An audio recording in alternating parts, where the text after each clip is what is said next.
Alright, we should be plugged in. Hope all is well.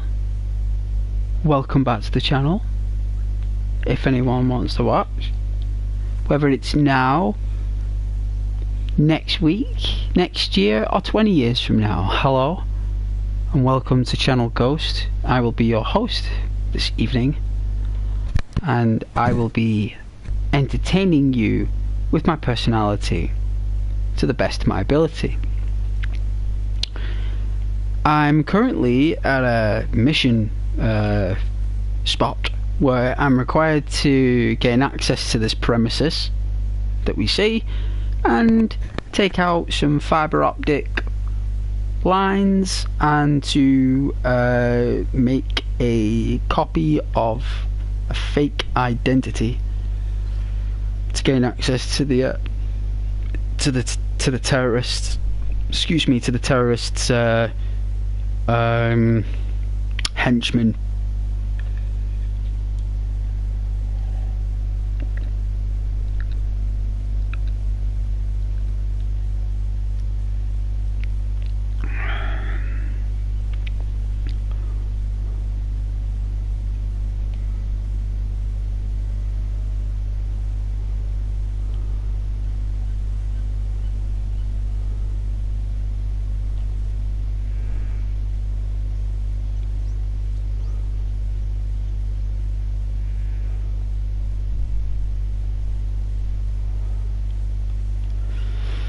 Change the settings to resolution.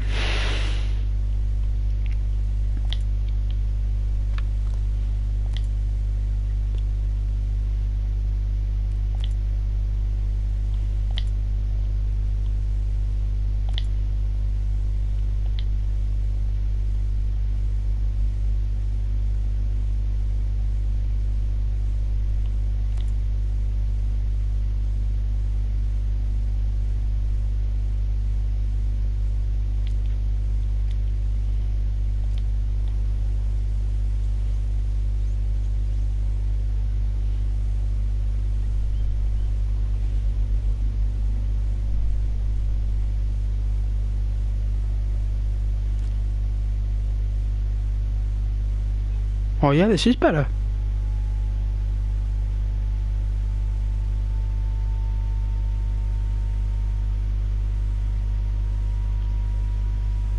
Oh yeah, so resolution is better.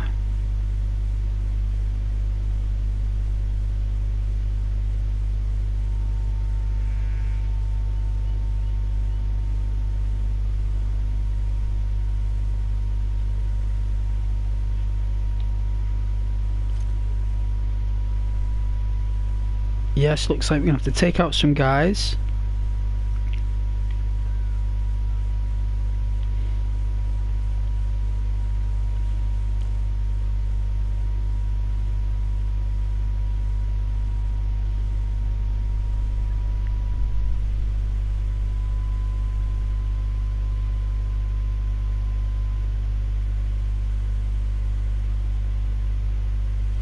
Oh yeah, this has definitely got like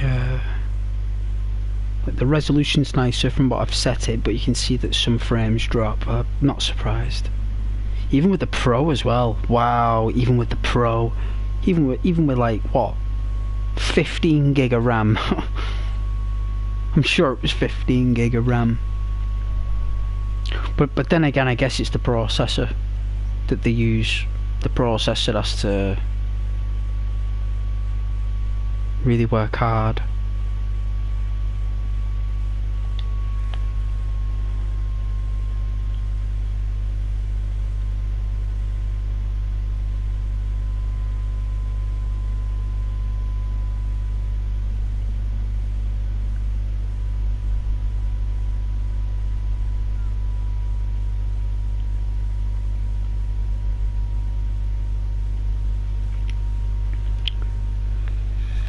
Got some glasses on to protect the good old eyes. Yeah, so where did I put that? Oh man.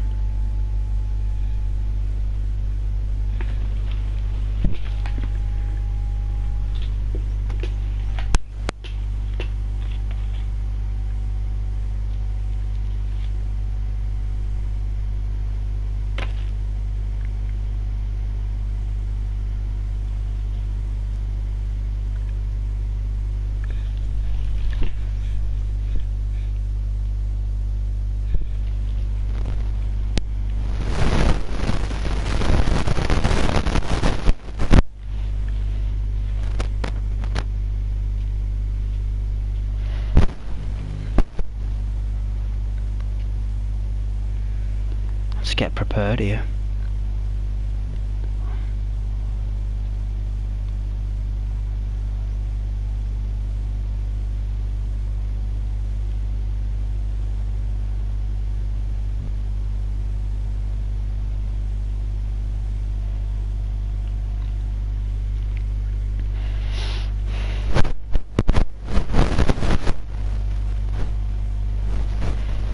Oh, you've got a subscriber last night, that's good.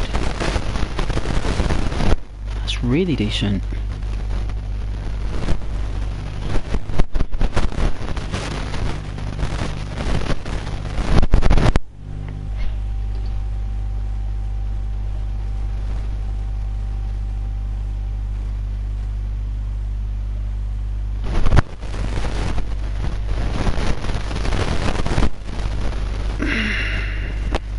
Settled here. Oh man, it's such a long day. Let's do a audio test.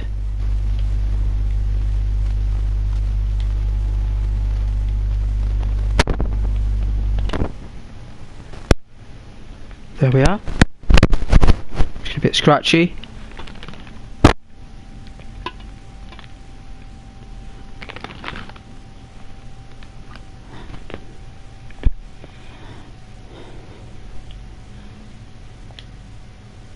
It's better.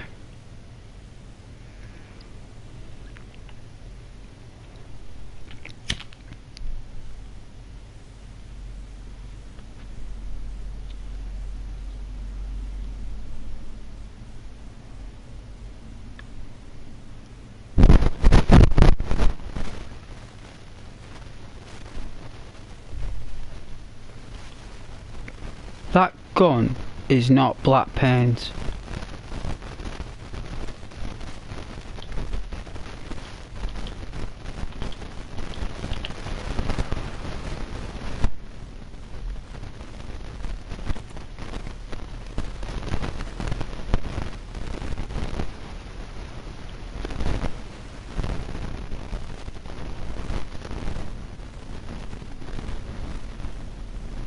Alright, so that's a bright colour, right? That's a bright colour, right?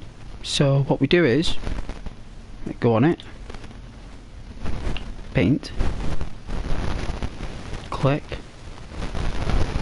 black, and it goes white.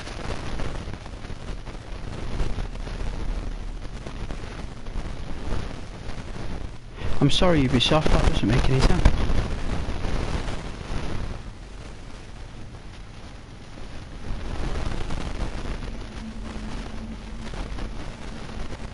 Let's see if we have any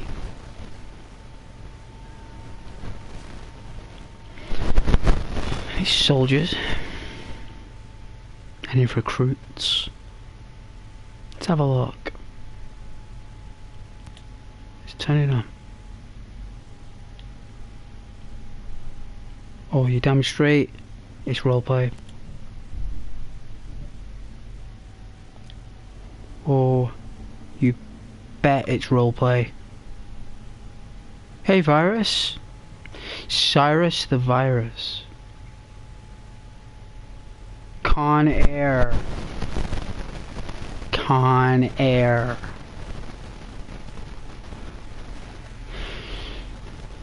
She's got the whole, oh, what is it? He's got the whole world in his hands. He's got the whole wide world in his hands. He's got the whole world in his hands. He's got the whole world in his hands. I think that's the Hannibal from Connor. That's the skip from Hannibal. Sure, Steve Buscemi plays him. You got Cyrus the virus. You got Dog. Sure, there's Dog, and there's another one as well. I think he's Fox. I think it's called. And you got. Is it Wade? I'm sure his name's Wade. In the film, Wade. You know what's his name? Nicolas Cage. Wade. Let's try that again. Cyrus the Virus. Let's give it another go.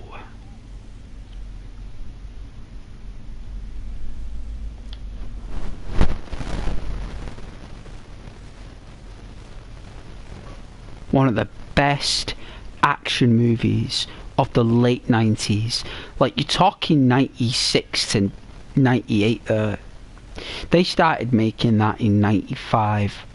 Like, that was like mid 90s when they first get the cameras rolling. Because he did Face Off. He did that one with what's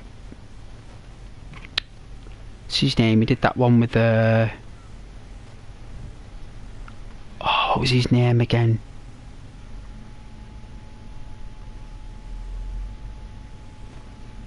Is it Broken Arrow?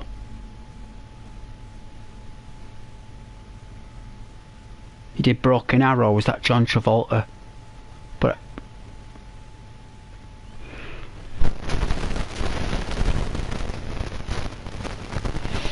put the bunny back in the box. What bunny? I was on that wing. I didn't see you on that wing. Well, I keep my head down. I didn't see you there. Put the bunny down. And you're like, Cyrus the Virus, like, enough. We have a job. He was on death row. Like, that guy didn't care. He knew he was gonna die. He just wanted to have a blast at Vegas before he went down. He just wanted to see Vegas before he was taken out by the crunch machine. Oh yeah, John Travolta. I thought, but you know where I'm coming from, right? Because from 1994 to about 1998, Cyrus, you had like this like 3 years of just like, I don't know what you can call it, right? But it was basically just the last form of action heroes, like the clinging on to the last hope before romantic comedies came in, because romantic comedies for some reason and romance chick flicks took over action films. You know, like films like Love Actually and Notting Hill with like Julia Roberts and what's his name? Oh, you know what I'm talking about. Him off Bridget Jones's Diary. He was in that as well. Right? Like, yeah, like all these chick flicks came out and they took over action movies. That's why you don't get them anymore. Because they took over by them and then Netflix took over and stuff. But I tell you, before all that happened, you had Con Air, you had Terminator 2, you had Predator, you had The Running Man, you had Total Recall, you had like Clint Eastwood films, you had like Sylvester Stallone, you had all the Rockies, like Rocky 4 come out in the late 80s. Oh my god, Rocky 4 was wild. Like anything after Rocky 4, I would just ignore it. Watch it if you're a fan. You know, you want to complete the chronology. But I swear, from Rocky 1 is a very noir film. It's not a boxing film. Rocky 1 is actually a story about a guy with brain damage before he got brain damage. So Rocky is a guy who already had brain damage who gets more brain damage, and it got made the most popular franchise of all time. Hey Lucas. Oh yeah, Jack Nicholson. That's true, Jack Nicholson. Michael Keaton. You had what's his name now? Like, this is before Christian Bale. This is when Christian Bale was a child actor. Christian Bale was actually a really good actor when he was growing up as well. Like River Phoenix and all that stuff. But even the Spider-Man film in 2000, like Spider-Man come out in 2000, but it was delayed, right? And then 9/11 happened, and then it got delayed again. But when Spider-Man, the original Spider-Man came out with Tobey Maguire, the cinema, the queue in the cinema in the town that I'm from, went round the corner. It took me and my girlfriend at the time about an hour and a half to queue up for Spider-Man. It was that big. You know, and then you had Armageddon, right? You had Armageddon with Bruce Willis. Like, that film was so good.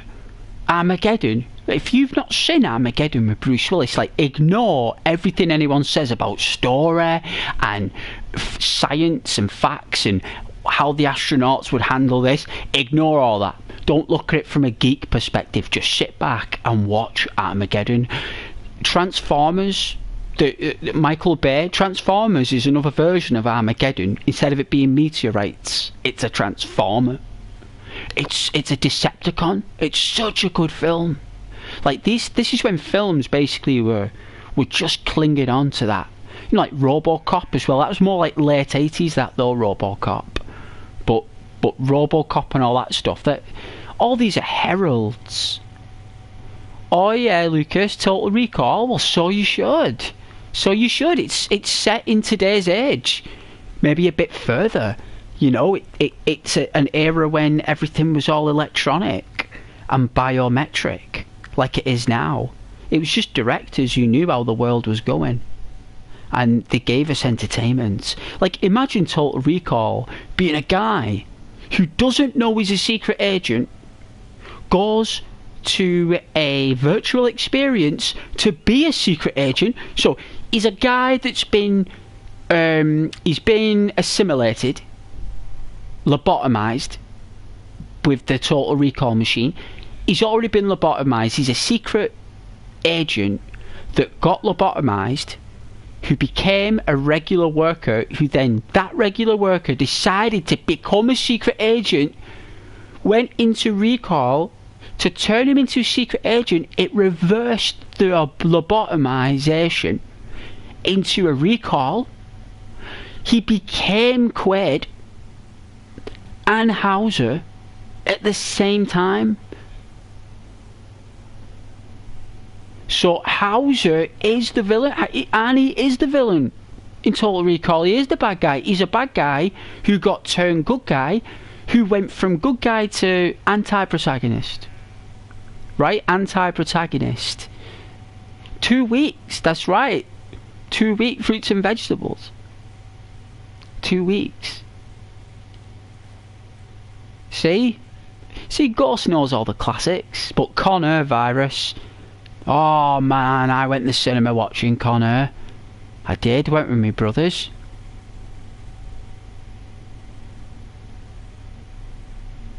Con Air. Oh, I was only young though, very young. I can't remember now. I mean, don't want to give no one's age away, right, on YouTube. It's not very a wise idea. Leave it to mystery, you know. People can assume how old I am anyway from the stories I tell and the films I've watched. But yes, I was the virus. Class. There's loads of films I could waffle on about to you guys. No, there were a few others like They Live. You know, They Live were good.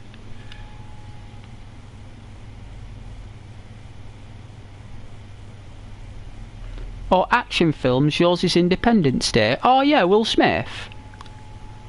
That's what made Will Smith, that film. And Jeff Goldblum. Jeff Goldblum, him who played Planet Hulk from Ragnarok. Ragnarok, the senator, the main leader of the Senate in Ragnarok. If you've watched it, that's the guy who's in Independence Day. He's the guy that susses out the virus.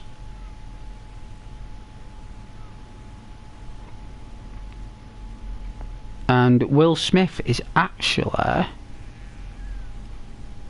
well, he's an Air Force pilot. He's an Air Force pilot.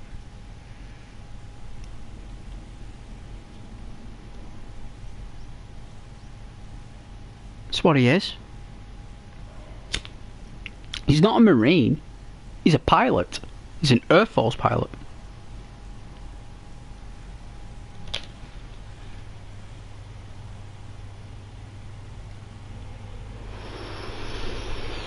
Or the original Jurassic Park, Michael Crichton.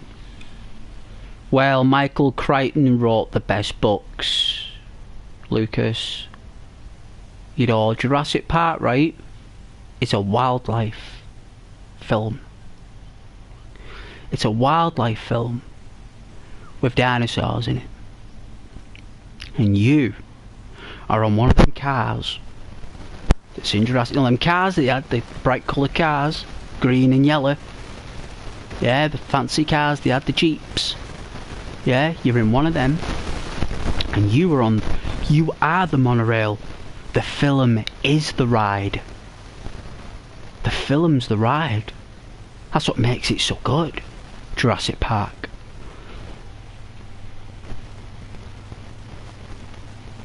Who they got in there? King Kong. Yeah, King Kong. You see the because King Kong's a dinosaur. King Kong is a dinosaur. Because, believe it or not, there are certain fossils that reference giant gorillas. Back when dinosaurs were about, there were kind of, they may not have been gorillas, they may not have been monkeys, but they definitely had the same type of, you know. And back then in the 30s, in the 1920s, Lucas, a lot of archaeologists dug up a lot of old fossils back then. That's when it became a real big thing in the 20s, you know. And they discovered a lot of strange stuff that they found underground. And that's when King Kong and Fay Ray, you know, Jurassic Park is an adaptation of King Kong. So if you look back to King Kong, right, it's a Jurassic Park. Right, watch the 1930s, Lucas. You might get bored quite quick. There is a coloured tint version if you don't like black and white, but if you watch King Kong, the original, the very original one, they go to a Jurassic Park. They call it the plateau. Right, it's a plateau. It's something that's been untouched with time. And King Kong is basically an example of mankind in the realm of the dinosaurs. If man was a dinosaur, it would be that. That's why King Kong is so big. That's why Fay Ray, you know, chooses King Kong as a friend. You know, because he's the closest thing to mankind in the dinosaur time that we ever could be. So Jurassic Park is a sequel to King Kong, but it's been given its own, like, universe, if you know what I mean. You know, when you look at Jurassic Park, Lucas, that film, right, there are even people in work who were born way after that film came out, right, like way after. They're wearing the t-shirts, they've got the cassettes on the desks with lights in, like LED lights, Lucas. They've got like a Jurassic Park video cassette tape with lights inside it, with the on the desk. Jurassic Park is a massive thing. Massive.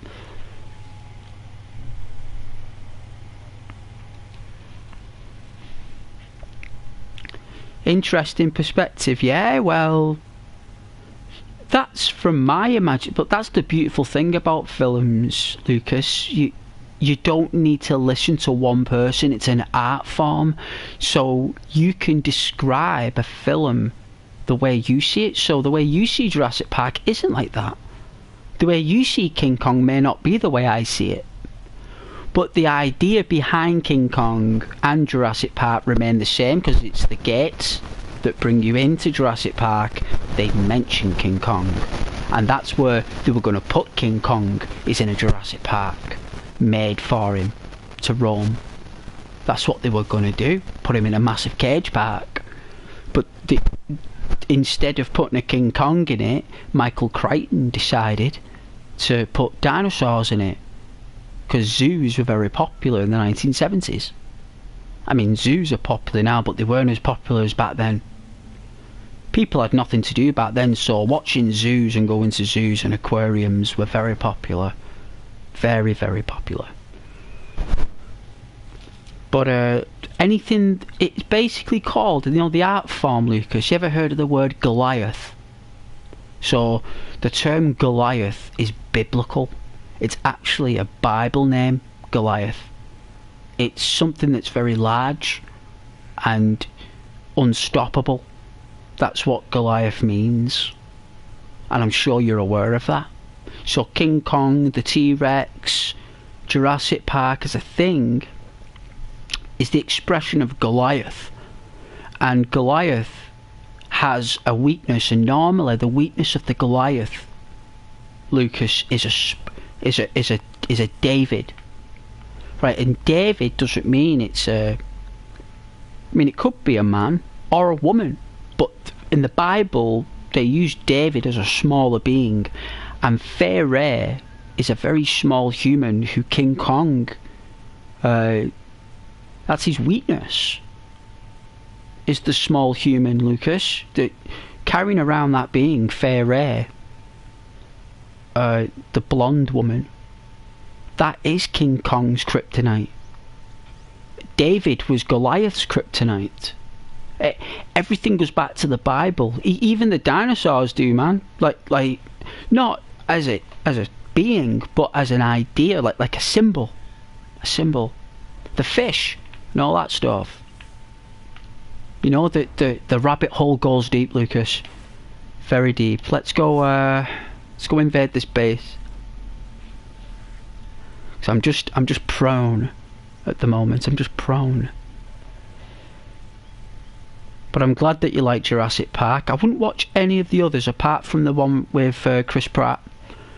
I thought Chris Pratt did an exceptional role as picking up from the actor who played Dr. Grant or Professor Grant.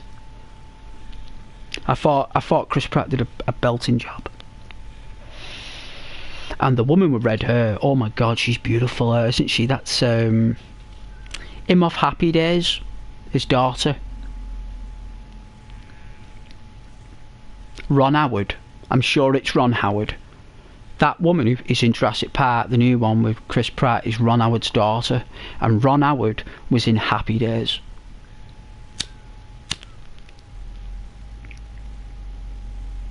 And he's one of the best photographers in America, him. Ron Howard. He's one of the best.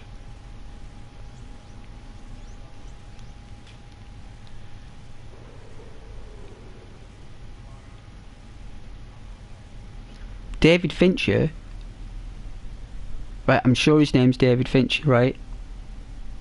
He's a director. His little brother did Fallout, right? Right, Fincher, the name Fincher in the director club, he is a lecturer at a university. He's not just a director, Fincher. He's a lecturer. He actually educates students. He's more than just a director, Fincher. That's why they got Fincher in to do Fallout. Because if Fincher didn't do it, his little brother, it wouldn't have been a success. They needed one of the best directors to make that. And the only reason Fallout was alright is because he directed it, Fincher's little brother. Imagine if Kong got mad. Oh yeah, like they're right. Well, he's intelligent though, Kong. Kong wasn't a deviant gorilla. Kong is an intelligent life form. He was actually quite smart. He's the gap between everything, isn't he? That's why it was so popular. But you're right. Why didn't he just lose the plot and throw something at her? Because he didn't want to harm her, man. He didn't want any harm to come to the person. He didn't want to harm mankind. And basically, Ps4, who played the damsel in distress, gave the reasoning that man's weakness, right? Man's weakness is the female.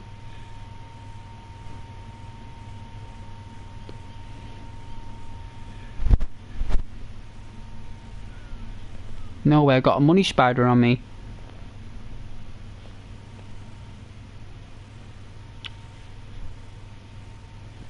That's lucky, it's gone now, but I had a money spider on me then. That's pretty cool. Yeah, but like that's what I'm saying, that King Kong is, oh dear, the woman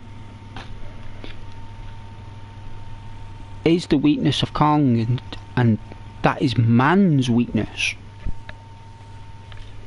You know, they're the only ones that can trigger your protection chemicals in the mind. You know, your wife, girlfriend, partner, whatever.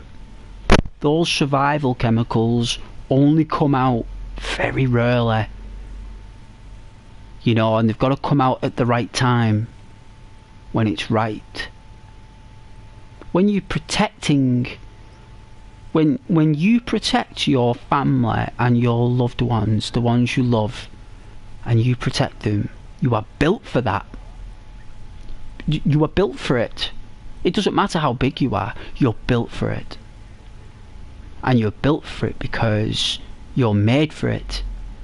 That's why you're called a man.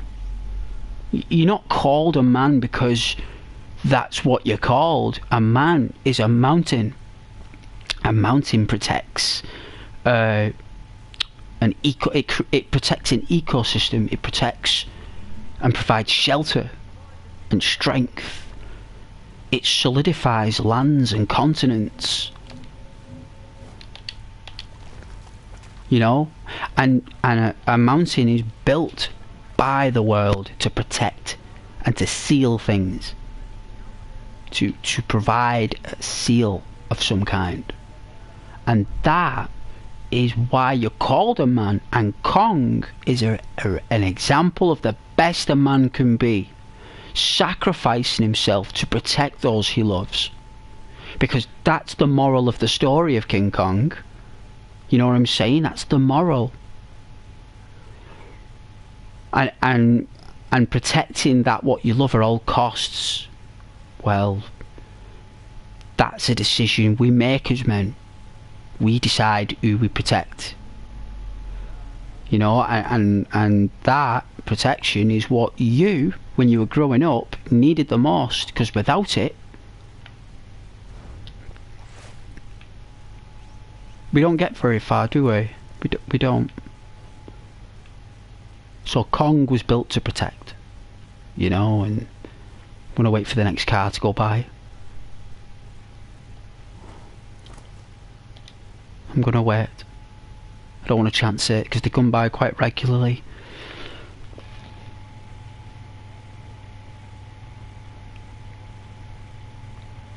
Oh, you just looked it up. Fair was 96. Wow, that means she would have died in the 80s.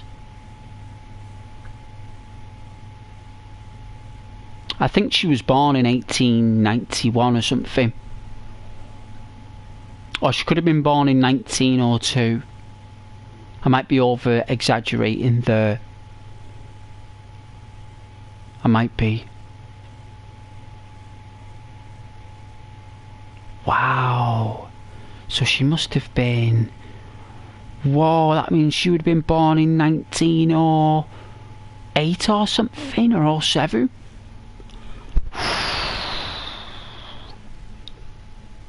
And you know what, right? She is the reason you have Grammy Awards. The Emmys or the Grammys, the Oscars, whatever they're called. She's the reason. That film made Hollywood what it is. Like, that was the start. That was when we put visual effects that no one had ever seen before on the big screen. No one had ever seen anything like it. It blew everybody away back then. No one could believe how good it was. It's like you watching Marvel, the Endgame, or Marvel Universe, like all the Avengers films. Like, you were blown away with the graphics and the effects. Well, believe me, back then, that film was so good that they created the actual awards. That's how good it is. You know, that's how awesome King Kong was. Hey, Rohan. Here's another one. Here's Lord of the Rings. Lucas, here's Rohan from Lord of the Rings. Now that's another classic film.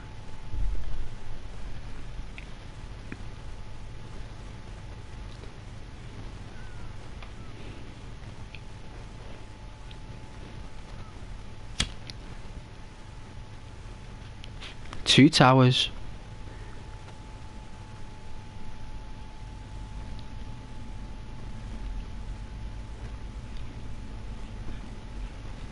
But welcome to the channel, Rohan. Here's something interesting. Legendary actress Betty Davis named the Oscar because she said the statue reminded her of her ex-husband. Oh, that was his name. Phenomenal. But that film started it though. That is what made other directors step up and create better films than that. How do you top King Kong? You make Jurassic Park. Like what? 60 odd years later. It took 60, what? Maybe 58 or 61 years to actually top King Kong. And it took a guy called Steven Spielberg. And it was going to be a Star Wars film that they ditched the Dino Riders theme. You know, like riding dinosaurs and shooting guns. They ditched it for a more wildlife. And I preferred it with the Attenborough wildlife theme. I thought Jurassic Park with the wildlife was really good. I thought they really nailed it.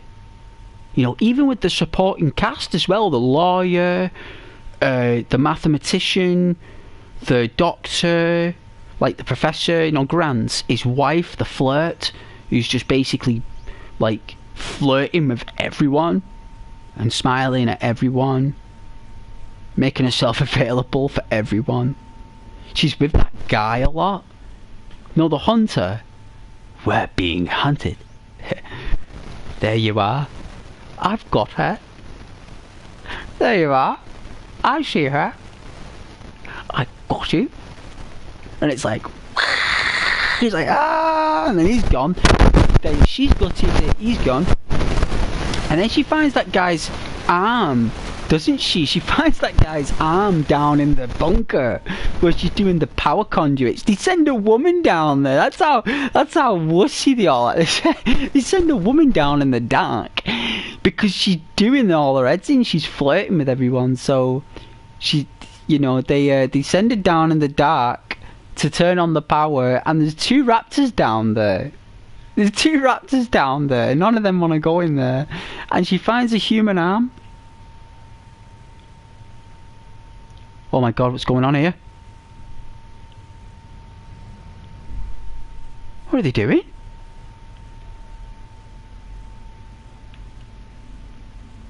What did that car just do? Your favourite part is when the big guy, you know I can't say that word, the big guy in the Jeep gets it because the big guy, or the guy with the glasses on, who meets that guy who you never see again, the secret agent guy with the sunglasses and the earplug, and he's like, you got the samples? It's like, yeah, I got the samples. It's like, yeah, he's like, I need some samples by tomorrow. Yeah, I get the. It's like that guy, like, what? Like, what? You know? It's like, who? When? Like, you would never expect. And like, what happens is that they know it's him. So what happens is the Spielberg doesn't tell you that all those other people know what that big guy's up to. So basically the big guy's on the phone, isn't he? And that guy's looking at him on the camera, and they know what he's up to. Because he wanted to make it for kids, Spielberg, they didn't involve that arc of treachery. They wanted to keep it plain, right, Lucas? They wanted to keep it smooth and plain, so they didn't involve them, like, saying to him, we know what you're doing. Like, you are stealing samples, because that's why they don't let him leave the island. They made sure they destroyed the sign. Right, they destroyed the sign so he didn't know where to go. Do you remember? His car, he's driving in the rain and he stops and he's like, oh God. And that solid sign made out of steel is down. Like, do you realise how tough those signs are? It's a Jurassic Park. They've got meat-eating dinosaurs roaming around grounds where there's electric fences that can deactivate if there's a power cut. They're going to have signs built into the ground. They deliberately sabotaged the signs so we get lost. They didn't show you the people doing it. Spielberg didn't show you the people, because in the book, if you read the book Jurassic Park, Michael Crichton, they do stuff to him when he's out in the park alone. They set dinosaurs on him and everything. They set that dinosaur on him, you know. That green one that spat venom at him. They gave the dinosaur his scent. They put that scent in the caged dinosaur for hours and released it when... That's why it went to him, Lucas. That's why it did it. It's a really good... It's a horror film that, you know, turned into entertainment. I think it's really good how Spielberg did it, Lucas. Phenomenal story arc of how they messed with that big guy. They really did make sure that he was someone's dinner, because that dinosaur, they starved that dinosaur, you know, so it would deliberately go after him hungry. They did. They used to do that in the Colosseum with the lions, Lucas. They used to starve the lions for 3 weeks. The Romans, they'd release the lions on humans in the Colosseum for entertainment, you know, criminals. That's what Jurassic Park represents as well, Lucas. It's a prison. Think about it. Jurassic Park is a prison for dinosaurs. It's not a zoo, is it? They're being kept against their will. They're not supposed to be there. They've been made, they've been created and put into jail. They've been born to be put into prison. Around electric fences, Lucas. Electric, deadly, instant kill fences that nearly killed the child in the film. Remember? He was climbing down the fence. And it turned on while he was climbing down. The kid flew off the fence, remember, Lucas? Nearly died. His heart stopped. For what? 5-10 seconds? Very dark, right? Very dark. Think about it. It'll make you think about Jurassic Park differently when you look behind the film. Look behind it. Don't look at the fancy effects that Spielberg made. Look at Michael Crichton's design. The Triceratops, right? The Triceratops is the horned one, right? At the beginning. What happened to the Triceratops? Ooh, look at that sky.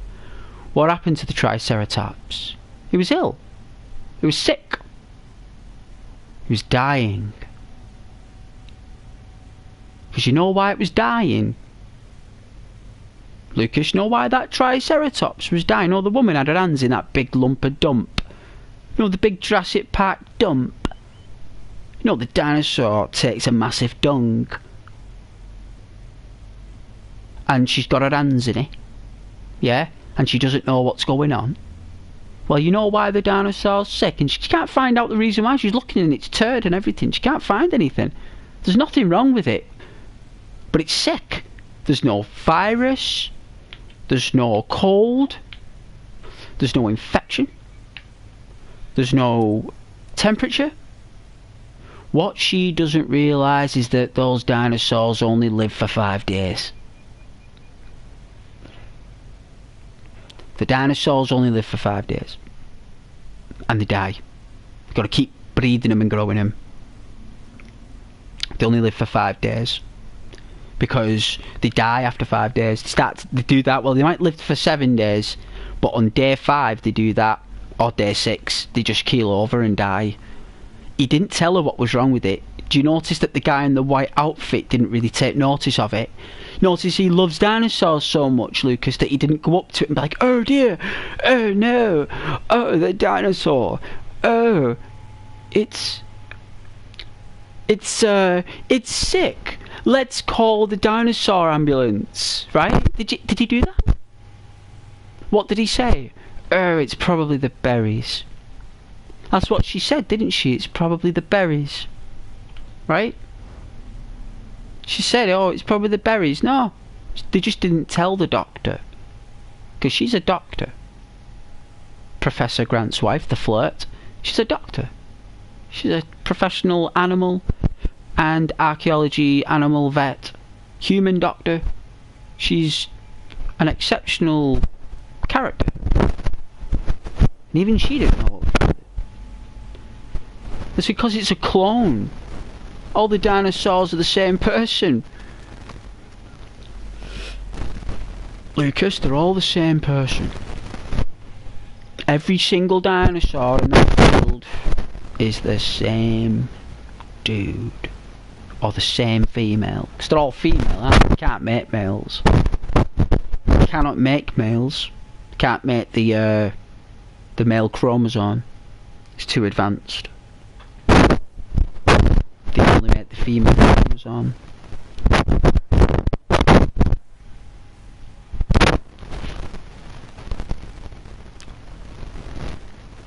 But you could, the only reason I know those little bits like that, Lucas, is that my brother, a while ago, you know, like when you're in education and stuff, like I did art, and my brother did writing, you know, like creative writing and screenplays at university, and he had to do Jurassic Park, and he said to me like, you know, let's watch some dinosaurs. And we had to watch loads of dinosaur stuff. Cartoons, programmes, comedies. And we saved Jurassic Park till last. And we ended up watching it about 4 or 5 times. Over a week. Nearly every night we watched it. So you can't get bored of Jurassic Park. You can watch it every night. It's that good. And we analysed it frame by frame, Lucas. For his paper.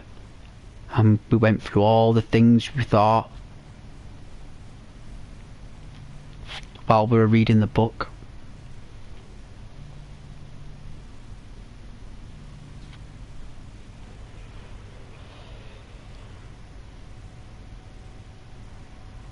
They're going to make a prequel, aren't they?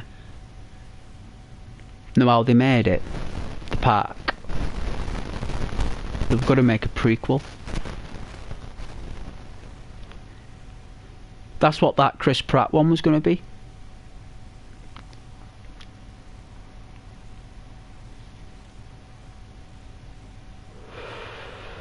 But they said no, let's just make it a sequel. Or a chronological sequel. Because Jurassic Park now is a chronological sequel. Oh, it's night time.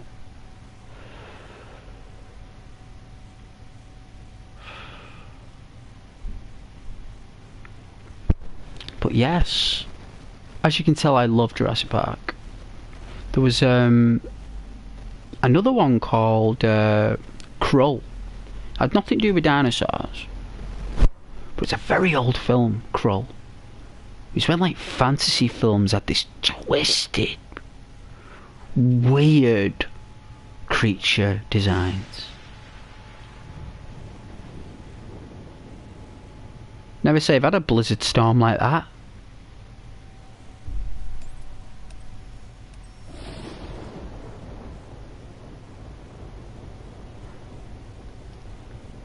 But yeah, I'll try to refrain from waffling on about it because I'll be talking about Jurassic Park all night.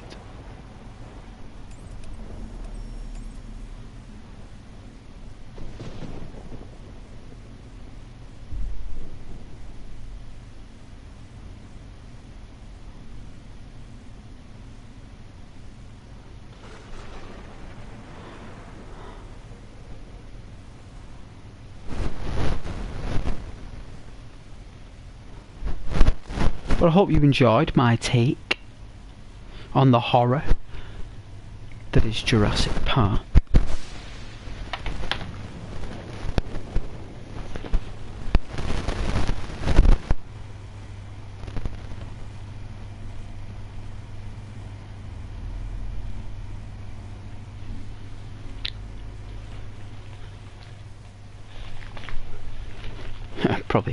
Probably got him in to watch it. Why not? What time is it anyways? 7:30.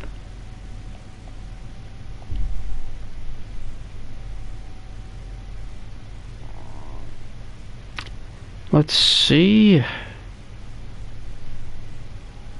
Oh yeah. There we are.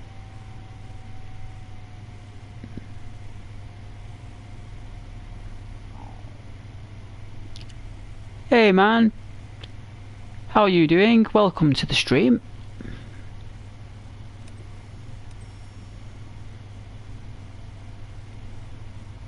This is Channel Ghost, playing Ghost Recon, Breakpoint, having a blast.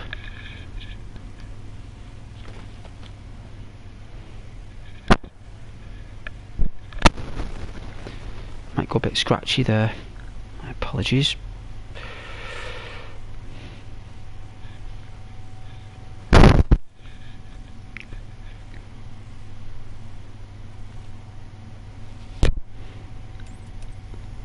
It's going to take for ages to do this dart now. Oh, you doing good? What about you? Yeah? Yeah, awesome, man. Awesome. You know this is Channel Awesome. Got 3 Easter eggs in the fridge.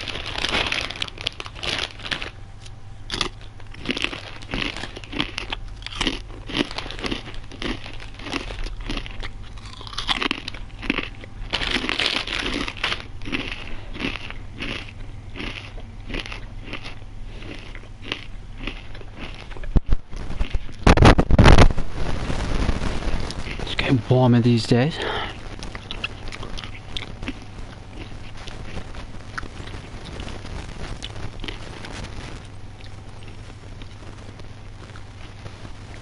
Let's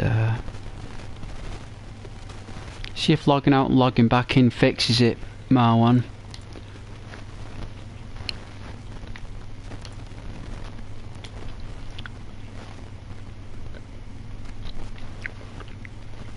Do you remember me? Sorry man, I do not.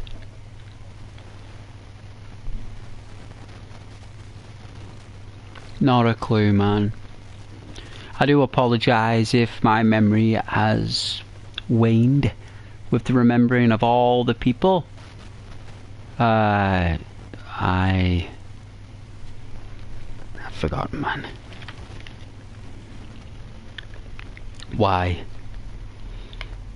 Did you make fun of something, man? Was you... something happen? It's been a while. Did someone say something to you, man?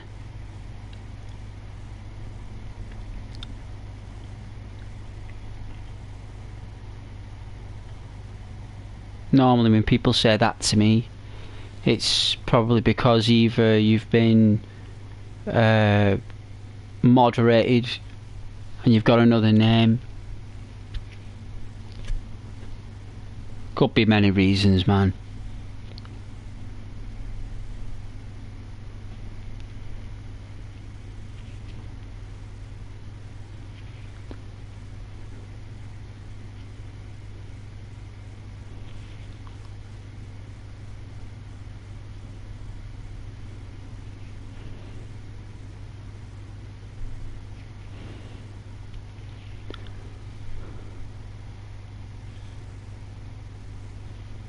It's been a while, actually.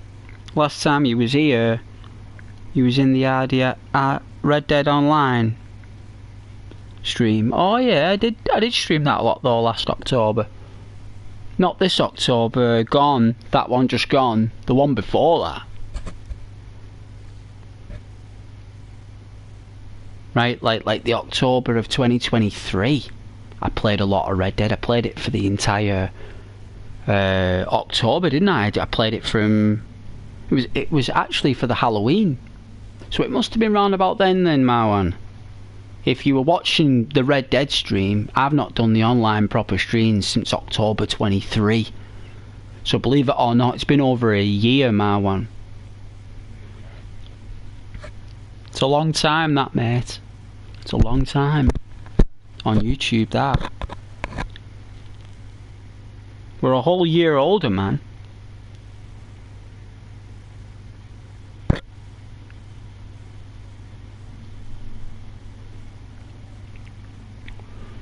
You was moderated. You didn't change your name. Well, that's because I removed all moderated the other day, Marwan. I myself went on Chrome, logged in on a desktop, accessed my studio profile. I went into the community settings and there was literally over 100 people that have been banned, and only 6 of them I did, brother. So I don't know what happened there, Marwan, but I basically, everyone who was banned, I just removed off the ban list. Because I didn't know who they were. There were 6 of them that I remember who were absolutely rude, and some of them were under the age of the channel and deliberately said their age on the channel that they were under 18, so I banned them. I ban people, me, Marwan, when they're under age of 18 years, because my channel is 18 plus. So the people that I block are for that reason, or if they're awful. But I removed everyone who was banned the other day because I didn't have a clue who they were. So there was a person I did have as moderator for about 4 weeks, right, who's not... It wasn't Rose, it wasn't Caden, it wasn't Charlie, it wasn't Savannah, it wasn't anyone like that. It wasn't Freya or any one of those moderators I've got. It was none of them. It was someone else who I have blocked. So that person got blocked for misuse of moderation. So all the comments that I was blocking that were rude, that person was changing the settings so people could say any words they wanted. So this individual must have blocked you and all the other people that I have removed off the block list.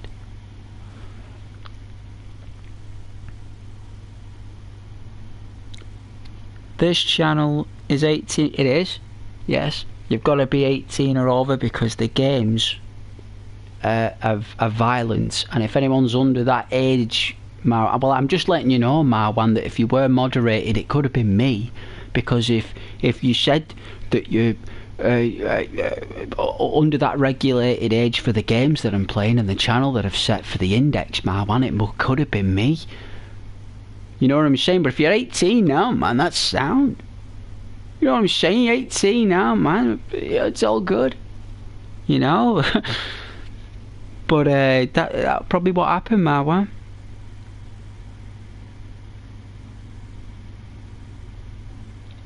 how come you know that you know Caden and Rose? Well, I know Caden and Rose because them people I made moderators. And it wasn't them. Because I've checked what they did. And none of them have blocked anybody. The only thing I saw from Caden's actions, apparently he timed you out for like 10 minutes by apparently, I don't know what it was, but that was the only thing he ever did. But it wasn't any of those moderators that I have listed.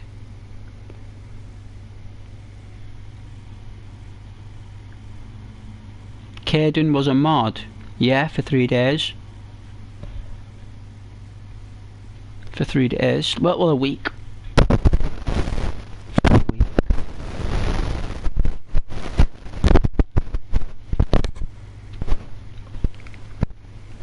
Yeah. So that's the story, man.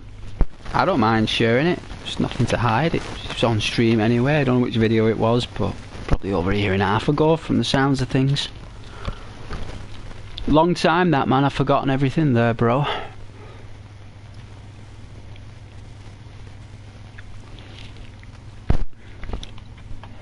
Oh yeah, by all means, man.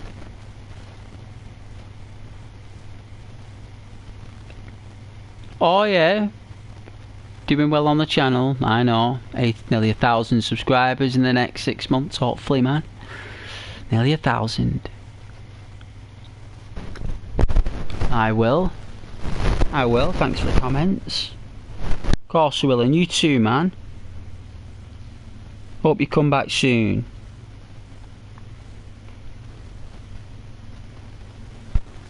Take care of yourself.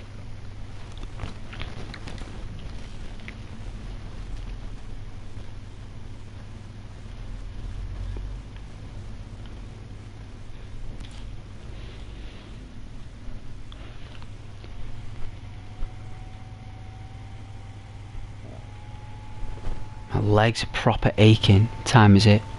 20 to 8. Oh, my legs are aching.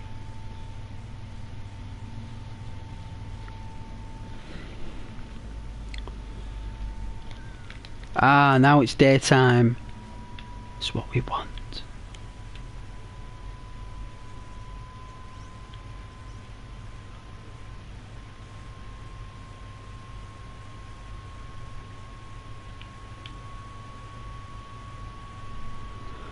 I've got to do this.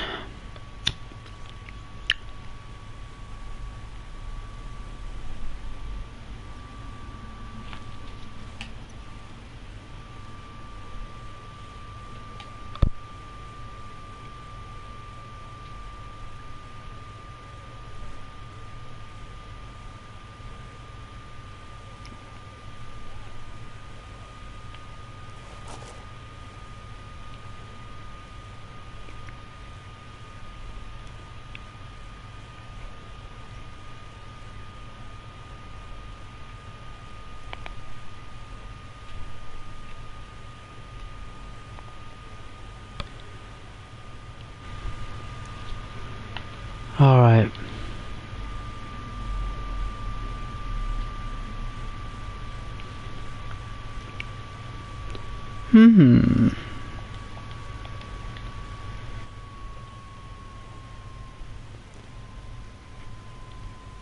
Might have to get another cup of coffee, you know. Think I need the energy. I think I do.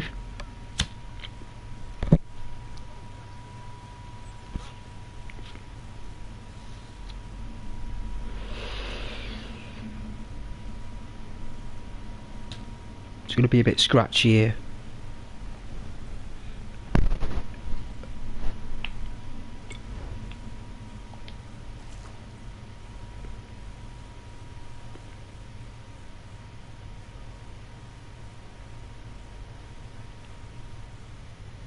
Oh, it put me across the bridge, look. Did it for me?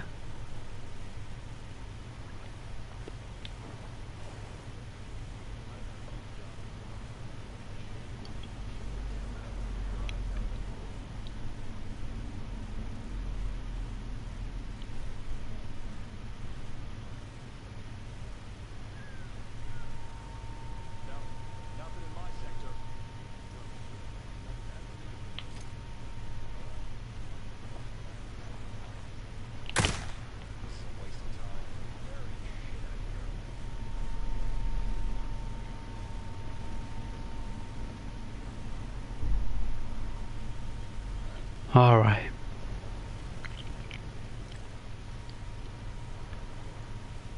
You know what, come to think of it, I think I do recall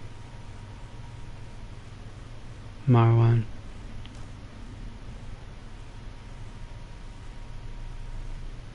Kind of. Not that I can recall fluently.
They should really fly back.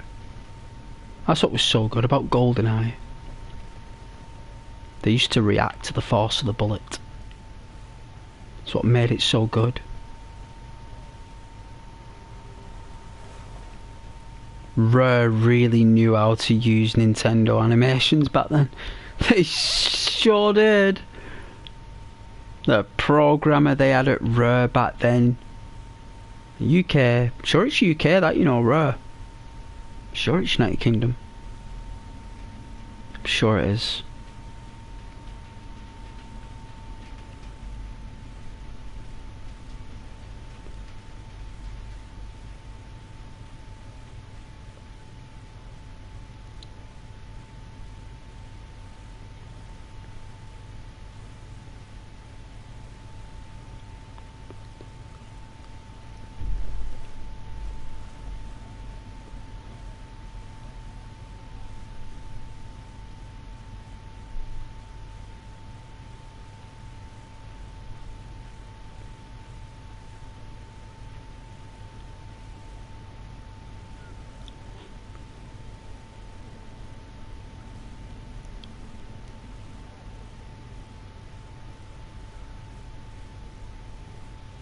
Yeah, I'm not doing too bad here. Not doing too bad.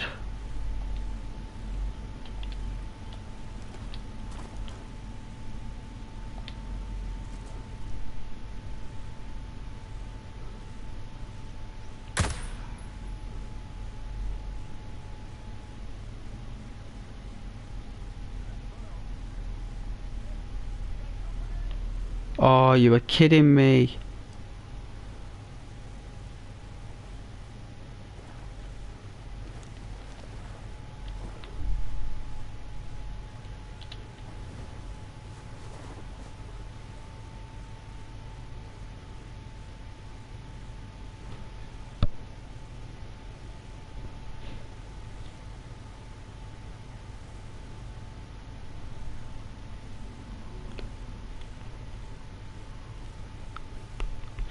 Catherine Brewster, you've been targeted for termination.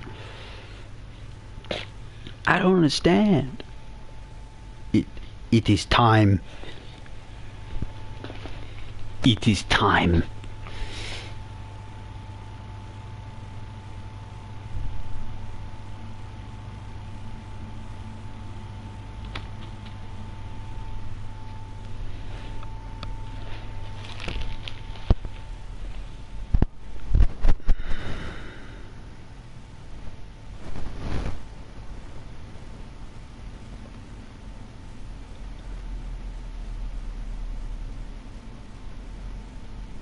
Oh, what I'm gonna... Right.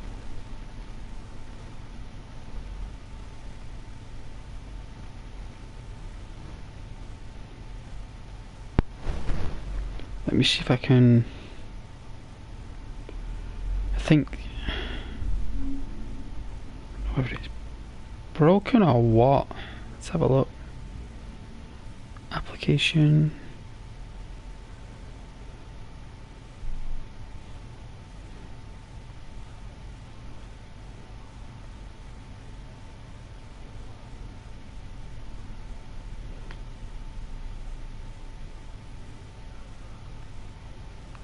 What?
That's where I am now, where that antenna is, number one.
It's going to get a bit scratchy there, my apologies.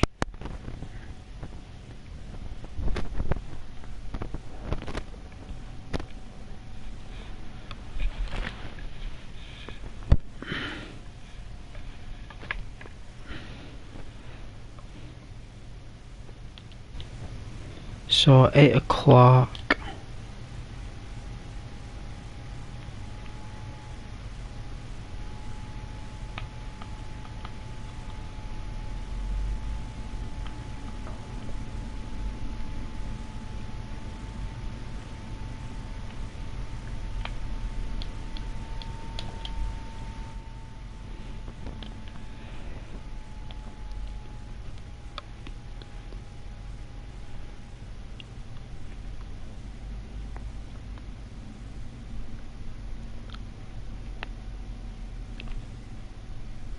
Well, that's the plan. If you can see it, that's what I'm doing. That's what I'm doing right now. Apart from making a smoke, that is. But I'm gonna need another cup of coffee. Oh, I've got a day off tomorrow as well. You know what? Proper like. Oh man.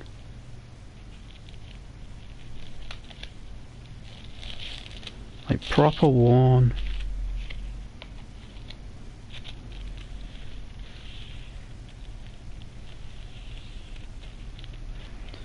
I used to actually be you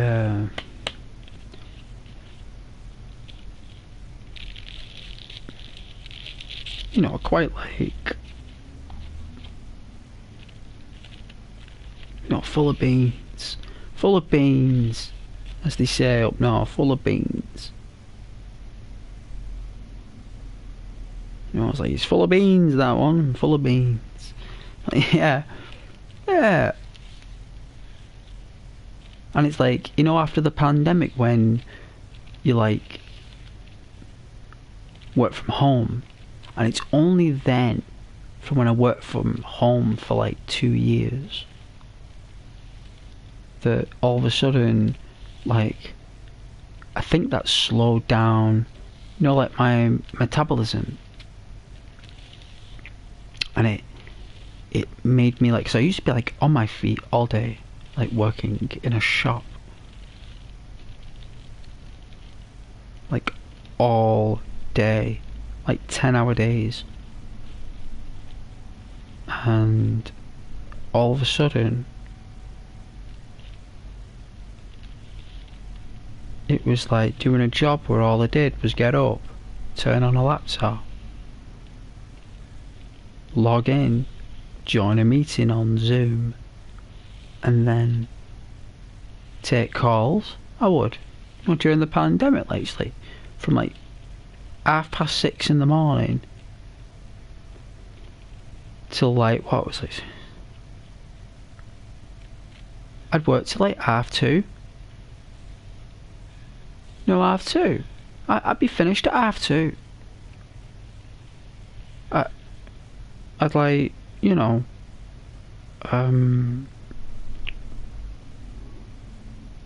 sat there watching the tennis.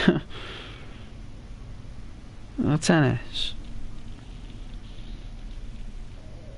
Like, the tennis would be on telly, so it was on YouTube, right, the tennis, so I'd log in the PlayStation, I'd like put YouTube on and put the tennis on, like the women's tennis, and like just sit here and chill. I did that for like 18 months, 2 years, and I think from going in a shop on your feet all day, working, brushing up, cleaning, serving, being constantly like asked to do things, to then all of a sudden just sat here in my own home getting paid for it. It was like, I think it just slowed me right down.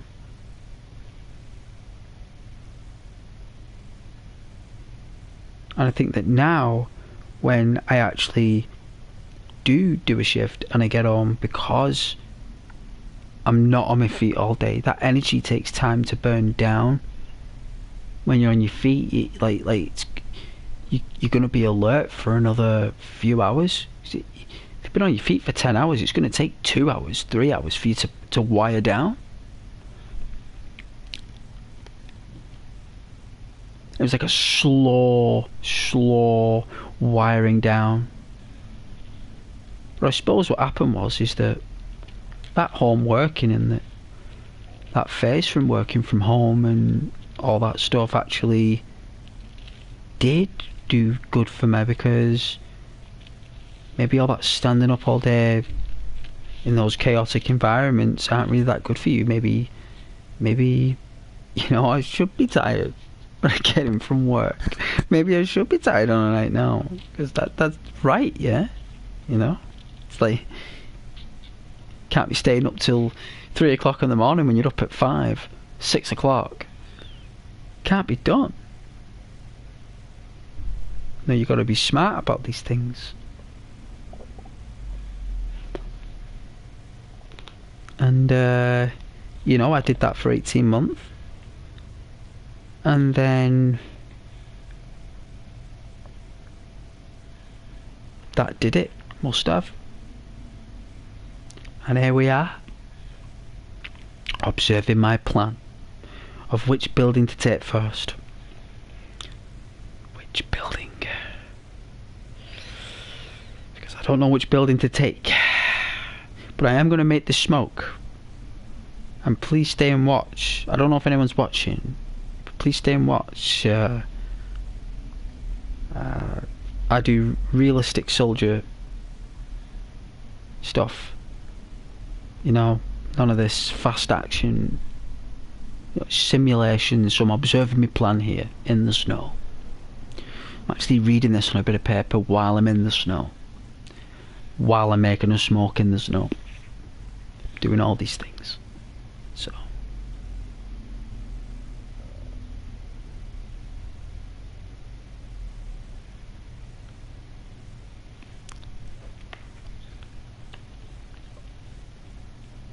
I'm going to tune my guitar as well. Next couple of days I'm going to tune that. I'm going to play that in a little while. I'm going to tune that.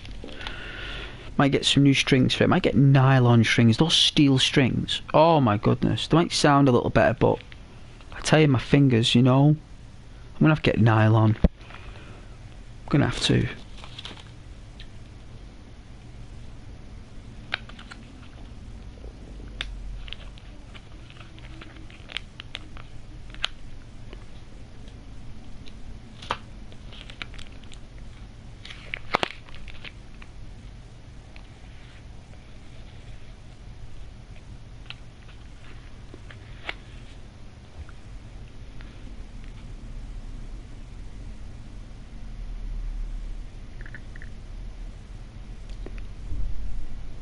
I always appreciate people who watch though.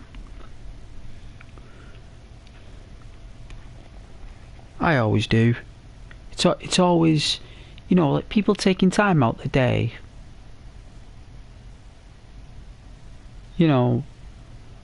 Just to watch your channel and say hello. It's very kind. It takes a lot for me to do that, I'm very difficult to, win over, as they say. Very difficult to win over. I'm sure you guys know that. Sure you do. Hey. Hey, Scar. Hey there. How you doing? Well, I'm much better now, thank you. Now that Scar's said hello, it's lovely to hear from you again.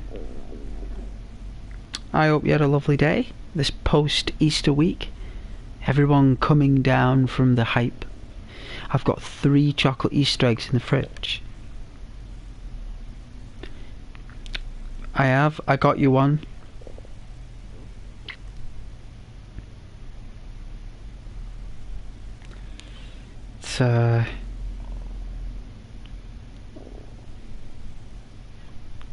It's rich chocolate.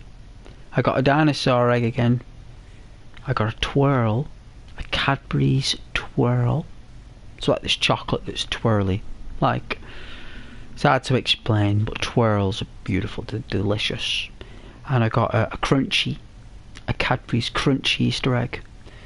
£2.50, reduced from £7.50. Unbelievable. I said, I'll have that, please. Bought 4 of them. That's great to hear. Being a bit busy the last few days. Oh, you got time for me now? Really? You got time for me? On YouTube? Really? Oh, that's very sweet.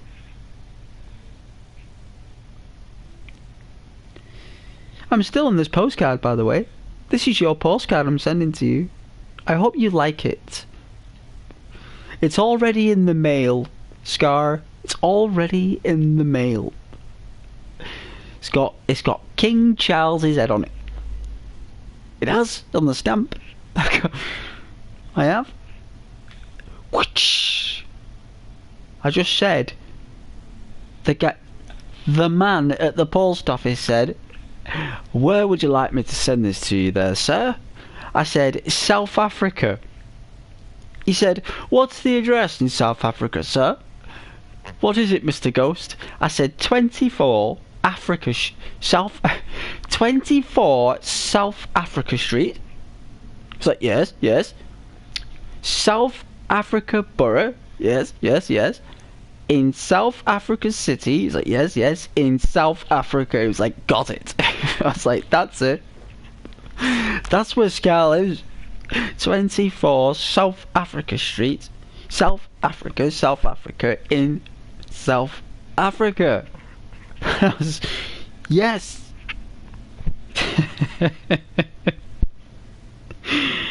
You'll be waiting for it. Well, it's this, and when you turn it around, right? When you turn it around, yeah, it's gonna be lots of beautiful writing and words from Ghost, with fancy writing with swirly calligraphy. It's gonna have smiley faces. It's gonna have guns, drawing of guns, and drawings of rabbits, and hedgehogs. It's just gonna be chaos. Yeah, because that's what's going through my mind when I'm looking at this. It's literally, it's like a zoo right now. It's like a zoo, and I was on this postcard last time we were talking, I think, and I've not got past this postcard, Scar. I haven't got past it. I actually made it to the place. It took me 3 days to walk it there, Scar. Well, 2.5 days to walk it to this place that we were looking at. So when we were speaking, and I said to you, and you said easy enough, I think. Well, it took me from that time to walk it to that number 1 right now, because that's where I am. I'm at number 1.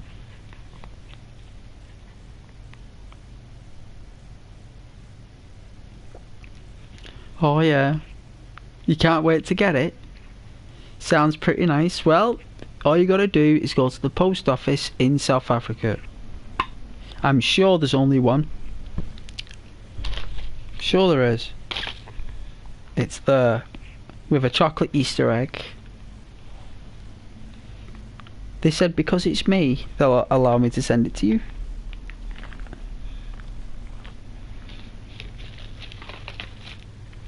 It's one of the dinosaur eggs. Might be a bit scratchy here. I'll have to get a new microphone.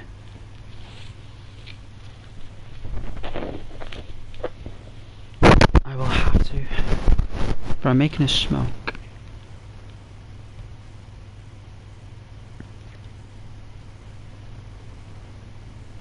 And I hope RC's okay. Let him know it's just a reset of my profile. With the names. A lot of people have got upset about that in the past. I've had to explain to them I just reset my profile once a month. There's only about 4 friends on there anyway. There was only you two and Scott. There wasn't that many, it was only a handful. I just reset every month because I changed my password. And I add my friends again. Because I've always done that.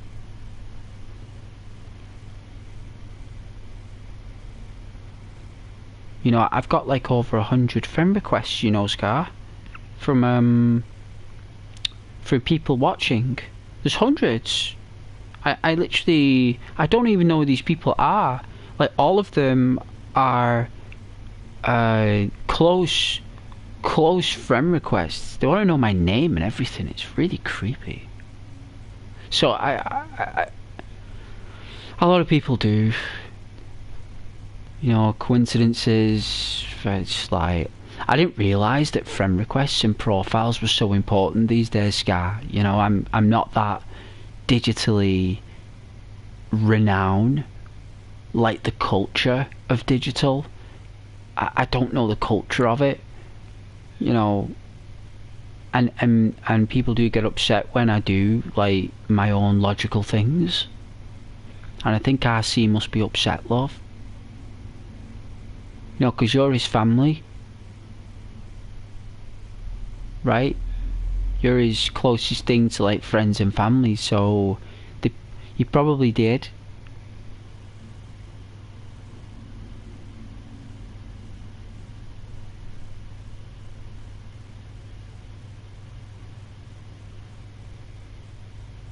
Yeah, cool. Yeah, let him know. Yes, yes, please. Even like friends I've known in like college and university from years ago. I've done it, but that you know, they just phone me up. It says everything alright. I got ghost. You know, it's like, oh yeah, resetting the profile thing. You know, like being hacked in the past, infiltrated, potential sign-ins, there's all those things, you know, and it's like,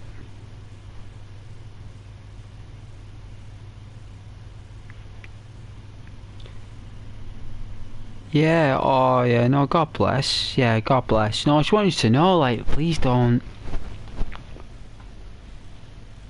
you know, the amount of people that I've added on my channel, Scar, and removed after we've played, you would not believe how many times I've done it. Apart from doing the reset thing, like, you would not believe how many times, Scar, that I've just removed someone after playing because it's just to join on, like, Daisy, Dying Light, all these things, you know, but let RC know I was asking for him, you know, because he is a ghost. He is on Team Ghost. Don't you guys think that you're not on Team Ghost? You are.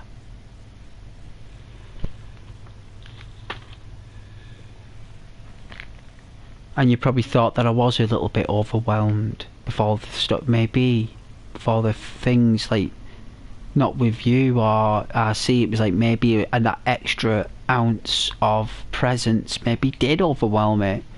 Not enough for me to like, you know, but maybe enough for me to just like, you know, reevaluate myself.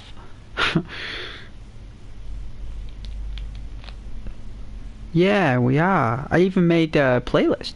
In fact, it's actually been the best watch time that I've had on all my videos was that roleplay, you know? Like, that 3-day roleplay we did from Friday to Sunday, or from Thursday to Saturday, was absolutely, you know, like, watch time is key on that. You would not believe it. Let's see. Says, right? Get this right. So if we go on the video, right, so if I go on it, it says, there we are, this one. So even though the views might not be like in the thousands, right, when you actually look at it,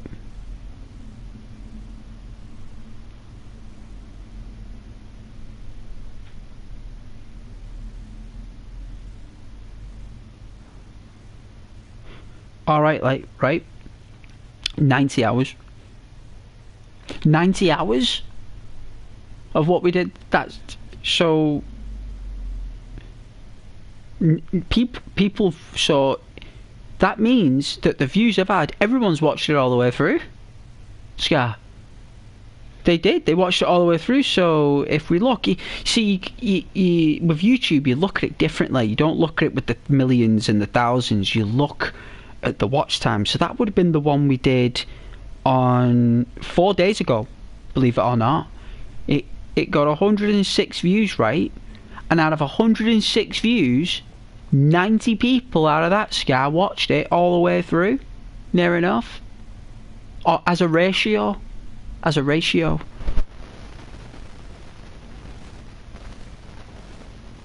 Well, that's pretty cool, right? And that's after I streamed it, Scar. That's after I streamed it as well. But while we streamed it, right, when we were streaming that last day we did, there was 15 people watching at a time, you know. We actually were making steps. I swear. A lot of people had watched that series. That's why I playlisted it. It's epic.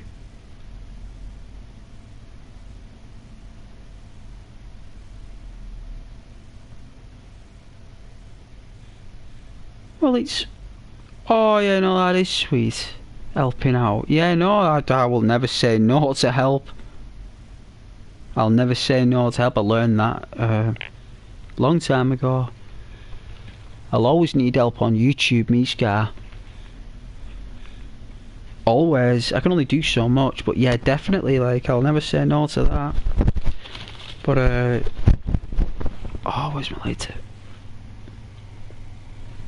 Where's it? But, yes. Yes.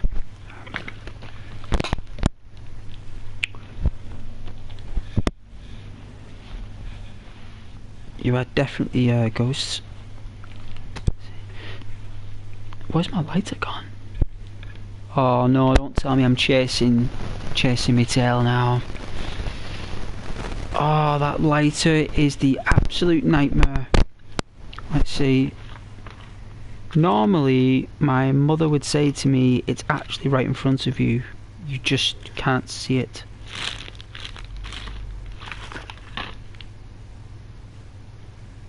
No, it's not that. Oh, sugar. That's awesome. Of course it is. Of course it is. Well, it just, there you are. It's right in front of me. She was right. She always was right, actually, to be honest with you. It did my head in that. She's always right. Especially when it came down to my behaviours. Maybe I don't want to get no scratchy on there. Yeah. But yes, yes.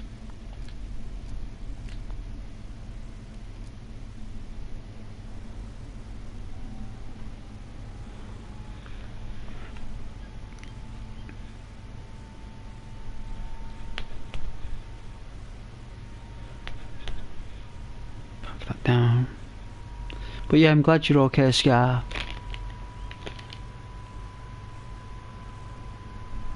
I am glad.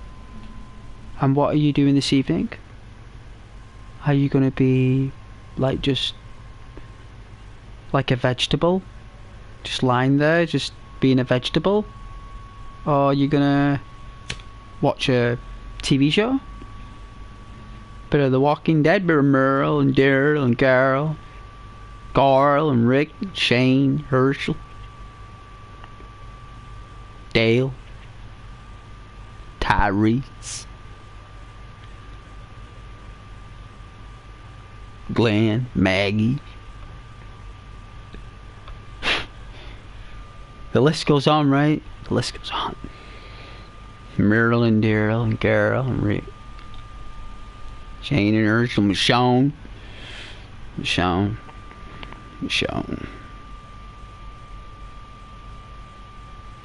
Ooh, can't beat season 5 though. Ooh, when does season 4?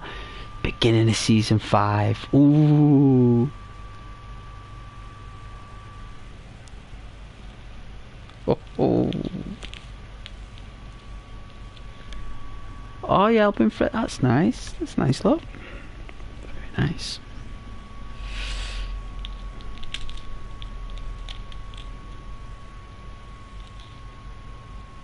That is lovely.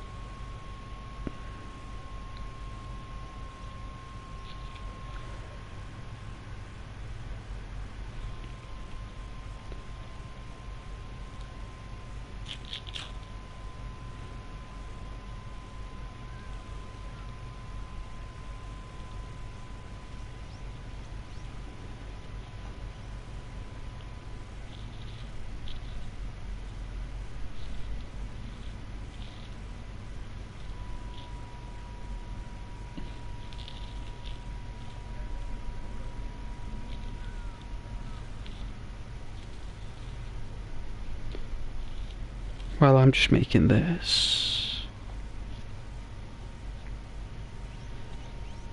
It's like, oh, it's too warm when you put the heating on, and it's too cold when you turn the heating off.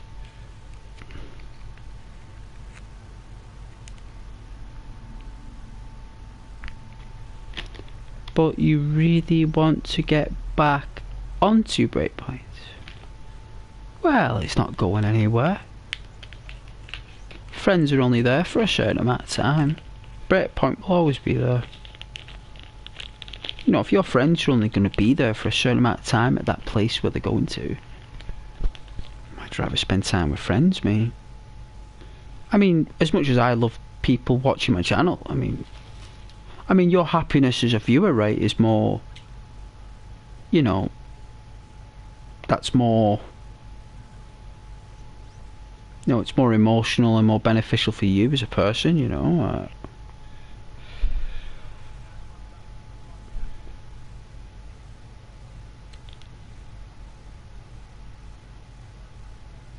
Well, it's not as if I'm going anywhere. I mean, I'm still on the same postcard you were the other day. It just took me this long to walk it there. That's all it was, it just took me this long.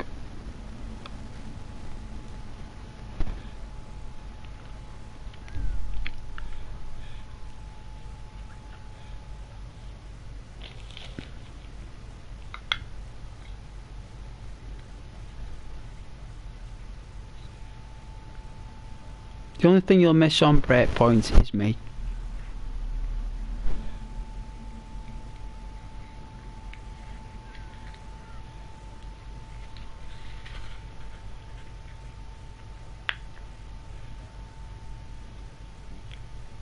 Because I am absolutely bananas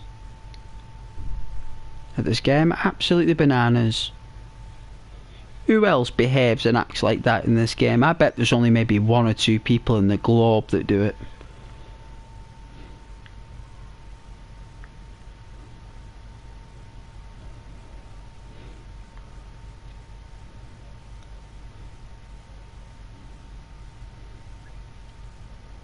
Simulation has always been the preferred content.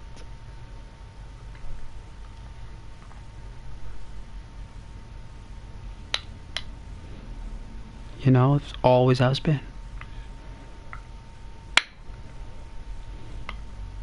The more real we make it, the better.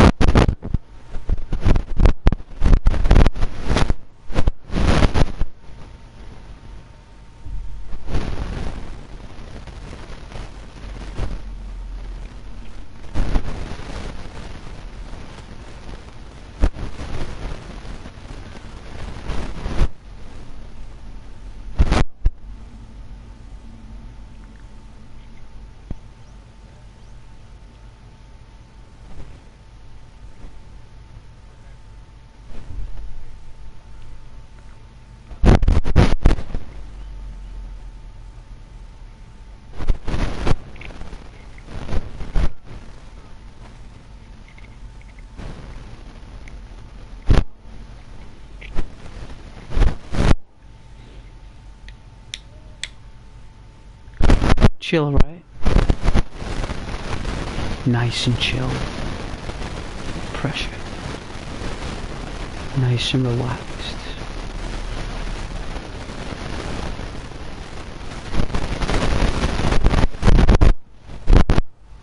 Oh, you like it even more? Well, no soldiers with me on a you know, before other people join. I mean, the fact that I'm playing on my own on extreme elite difficulty is pretty challenging. If I had people with me right now, I'd probably already have taken this place. The fact that I'm on my own doing it is my way of playing the game, because I like it when there's no artificial intelligence or I'm there with a team. Now, I have played with a few people over the past few days and they're absolute barbaric. And you know what? I actually spoke to them and I said, did you actually get the option to say that this is an immersive like world garden? This isn't like a world garden for free for all. This is an actual set. And they were like, no, I just clicked on random. I was like, but that's not what I set up. As if that thing there is just there. Like people know that a lot of players want an immersive experience, which is why it's part of the settings. So when they actually see that someone is on roleplay, they actually want to go on there and like blitz that roleplay experience, make it awful.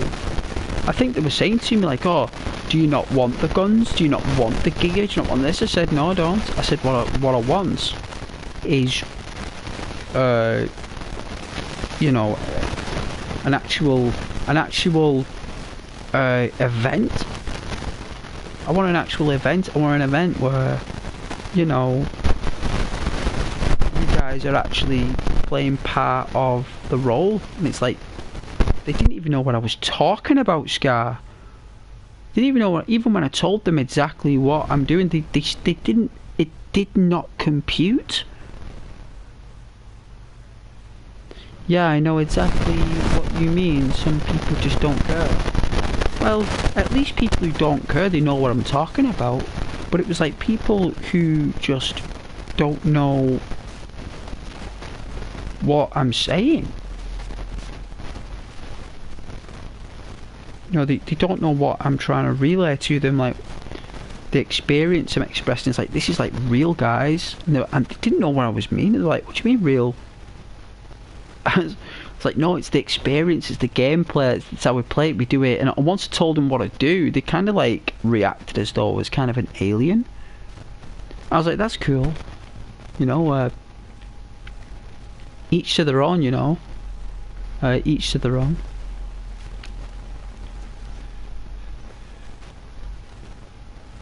There was a couple of good ones when I was offline. There was a couple. But I didn't think they were ghost material. I didn't think they were ghost material.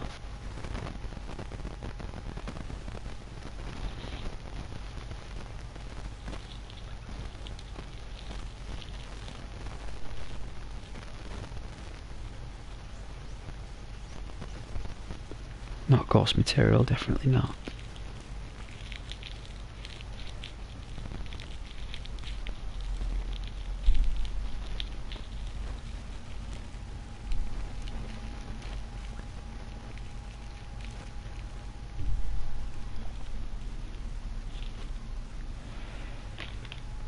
That's why you try to go at the same pace. Oh no, but you did your best though. You were trying. It's going to take some time. But you appreciate what I do. You see why I do it. You know why I do it.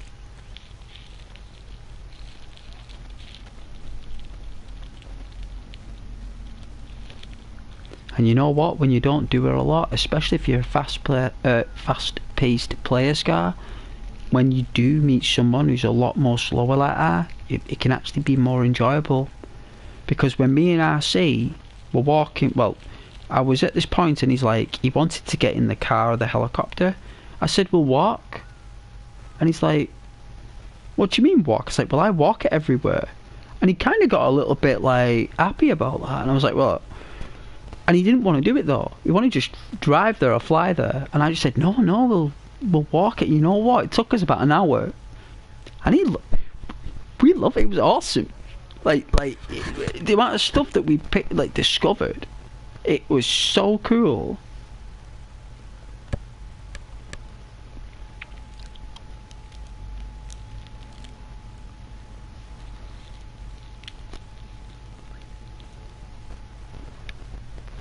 You really don't mind changing your game style? Well, that's because you were doing it for RC.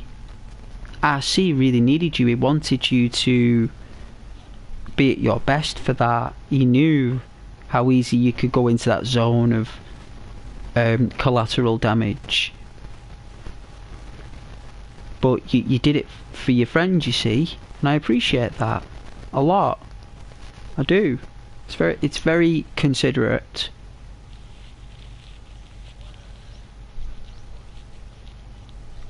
Because RC really appreciates the way that I play. So he wanted you to do your best to try and keep it that.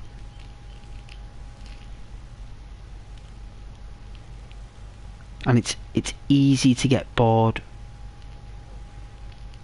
Which is why I was making you laugh a lot. If you remember, I was always making you giggle. But I was tired, wasn't I? After Good Friday, I was tired, remember? I was tired from work. It was the end of the week, I was tired. You got me when I was when I was awesome, remember? Not legendary, awesome. Right?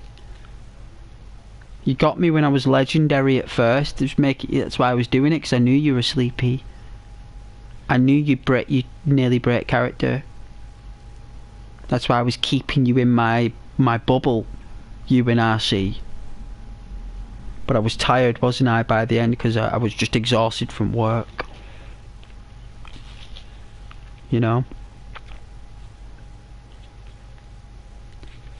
Can happen.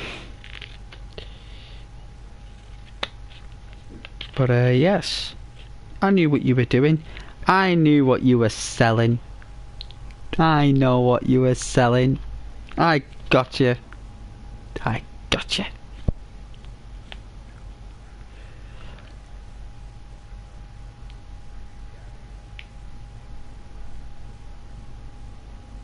I see the circle with his Norlish.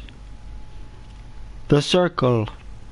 It's like, you know what, I see? You are right. It is a circle. I don't care. It's normally called a chat group, but you know what? If you want to call it a circle, it is a circle. I'm going to tell you, you're right. It's a circle.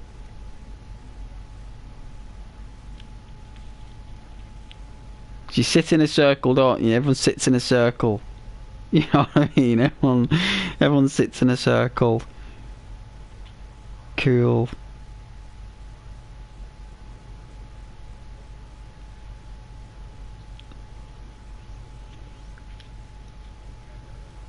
People were so jealous that we were playing. So jealous how good we were, you know. So jealous.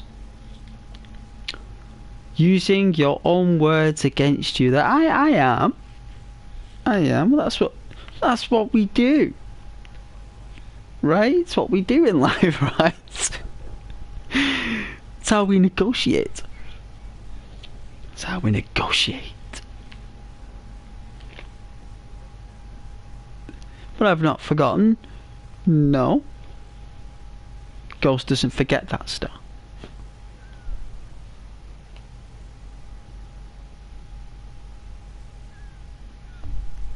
But you can't deny you had a laugh though. Can't deny I made you and I see giggle for 2-3 days. Got you excited for Red Dead Redemption 2 again. Got you excited for Breakpoint a little bit. Got you guys excited for the game again, right? Like I did though. Even though it was just a little bit, it was enough. Just goes to show that personality pays, Scar. Always has done. Always will do. Jealousy is a negative thing. It brings out the negative side of people. It does. Yeah, they were. Yeah. Why do you think people in the chat calling us names? Well, calling me names. Believe me, there's a lot more that I saw on my channel. A lot of them were hidden. Believe me, I saw them. You would not believe it. It was a bit much for me, Scar. It was a lot of, like a little bit, not a lot, but it was just a little bit much. You know, but that's my responsibility, that as a, you know, a basic small time nobody on YouTube. No, I have to cope with those things. I have to handle it and adjust to it. Yes, she did. Like you said, you really like playing Breakpoint. I know you did. That's because I'm a comedian, Scar. That's what I am, like a, not a clown, but like an inspirer. You know, a positive driver. Like even at work, the guy who sits next to me, his name's James. He sits next to me at work, his name is James, and he said to me, Ghost, if you go anywhere in this building, I am sitting next to you because I couldn't sit next to anyone else. Because you inspire the day, and I just couldn't imagine like going through the days without you sat there. I was like, well, thank you, James.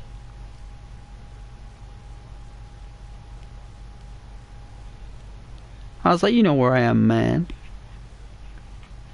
Oh yes, guy. If you ever need to talk, I got you as a friend. Well, no worries. It's very kind.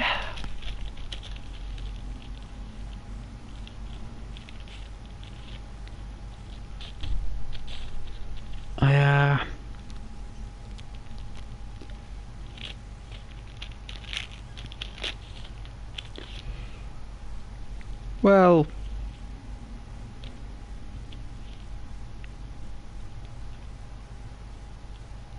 you don't fix something that isn't broken. And when people get really jealous and gnarly over a good performance, because I've normally only got 15 to 20 views for Ghost Recon. The only time I ever got a decent amount of views on that is I think I did it on a holiday once, and I must have had a lot of my subscribers watching for some reason. But when I do get, you know, consider changing it up a little bit, because I'm normally on my own, but if I change it up a little bit, that's the most views I've had on Ghost Recon. That it's at least increased by 100% when I streamed it that day, and when I started to do something new.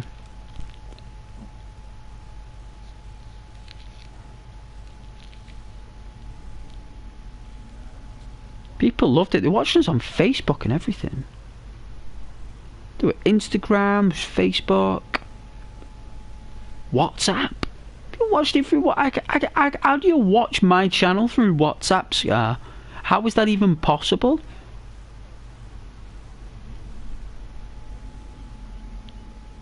How do you watch channel ghost on WhatsApp. I don't know how that's possible, but apparently they were.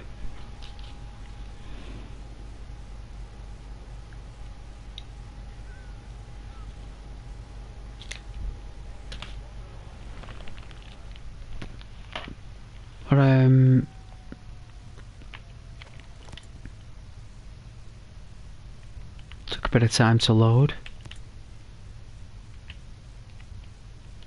Let's go back on the picture. This is my plan. This is it. I'm literally just where the shadow is to the left of the number 1. I'm just behind that. Just behind that. It is good sky, it is.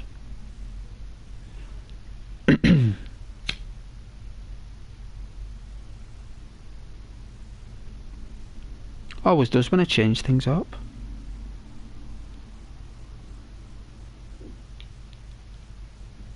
Looking forward to that chocolate though. I have got a can of pop. I don't know if it's a can of pop or coffee. I'm thinking of a can of pop. I just didn't want all that sugar. But the coffee will go cold quick. Actually, no.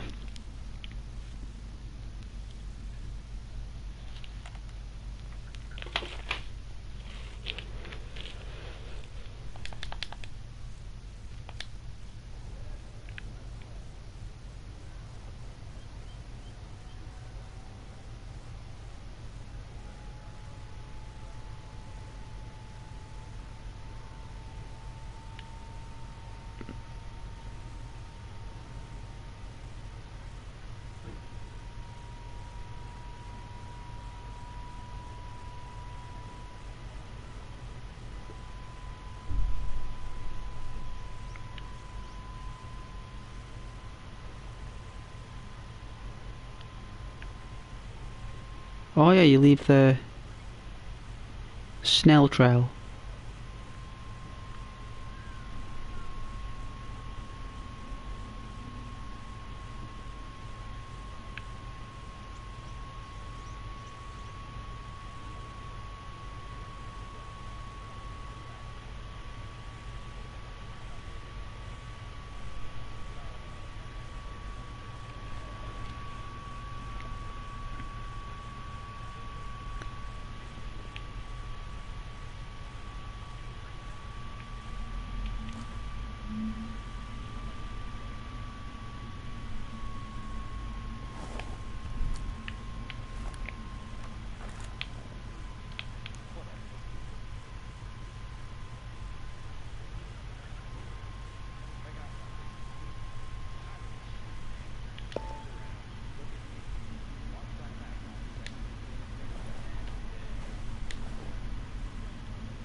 Is that the commander?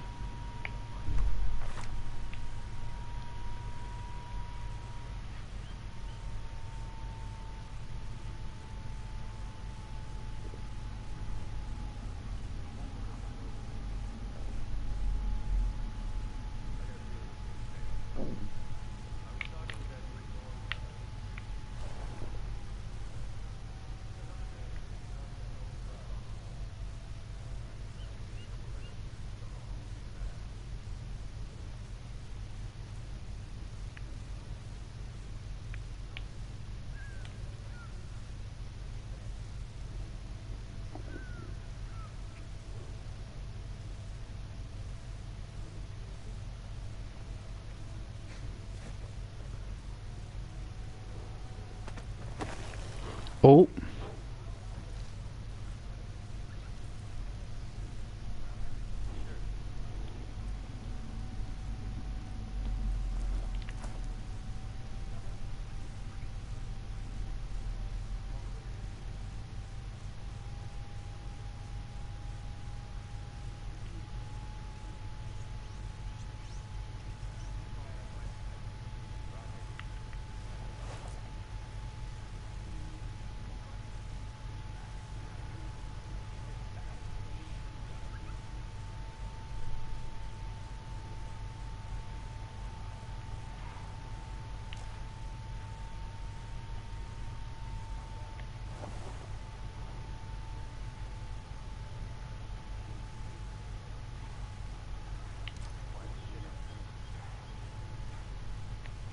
always damaged. If Herzog wants information.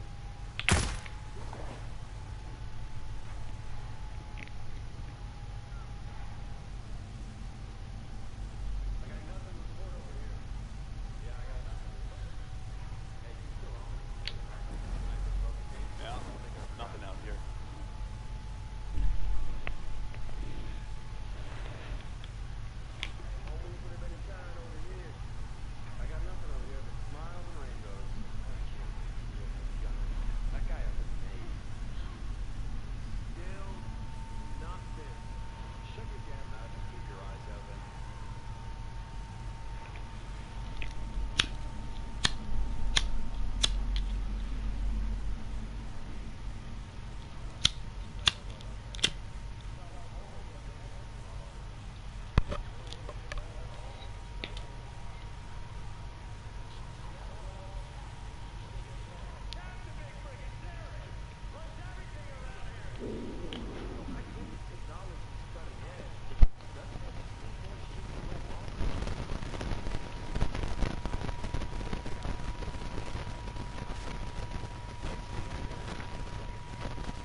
What am I looking at?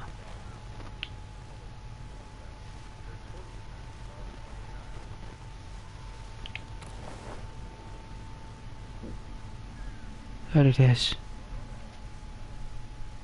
Oh my goodness, they're heavy right there.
What, do we shoot it?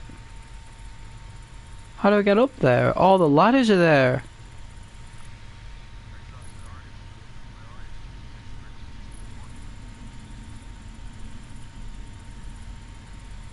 I got nothing to report.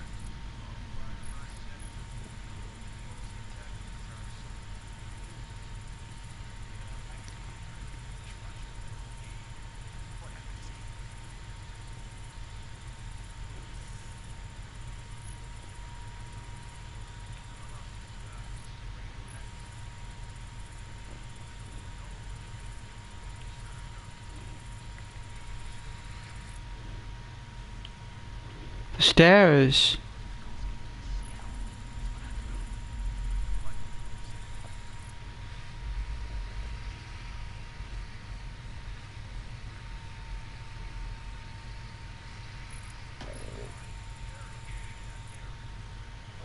Oh man.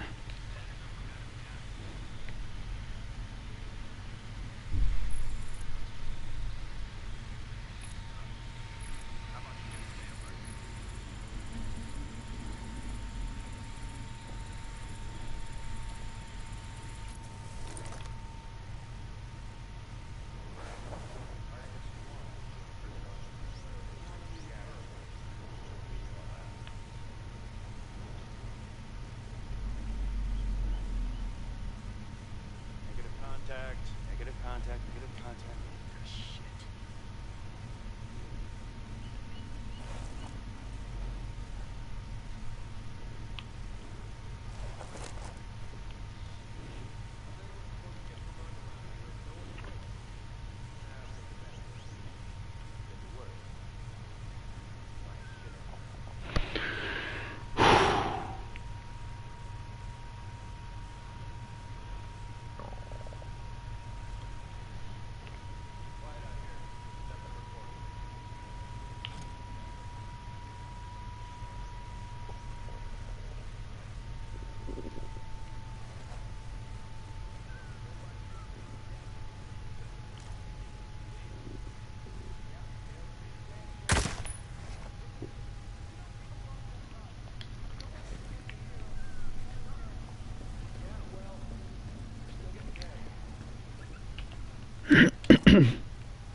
Climb up here.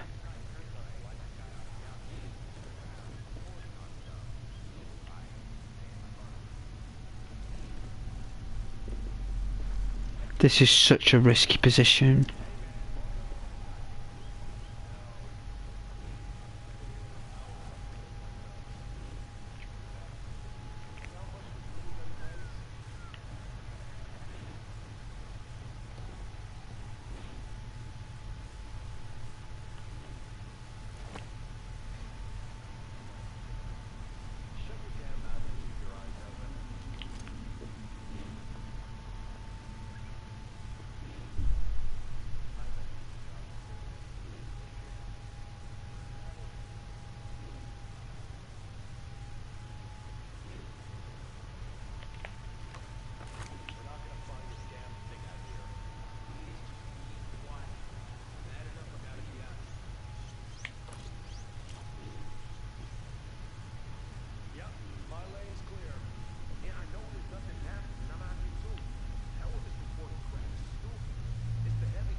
Jeez. Application will expire in 15 minutes. So what? Hey?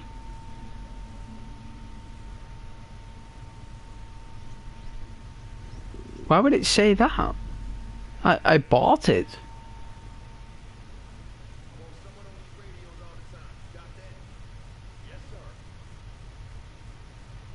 I think that was a glitch. At least it felt like one.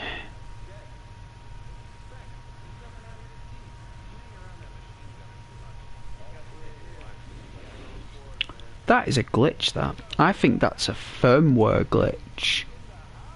Like, I don't think it's a software glitch. That's firmware. That's failure with the system speaking to Ubisoft servers with PlayStation Store and my internet router. That triangle, right? There's some distortion in there because it's my disc. You know, it's not like, I don't know, Scar. It must be. Well, we'll find out in 15 minutes, Scar.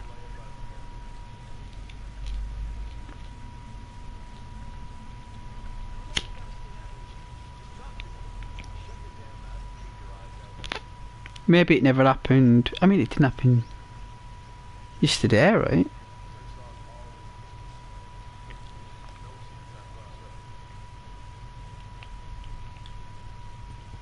Let me connect back to the servers then.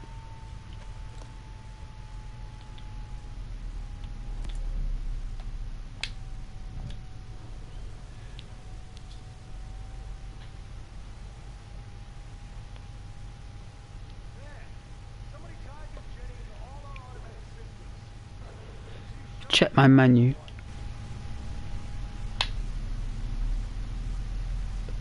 Nothing on the menu. Weird, right?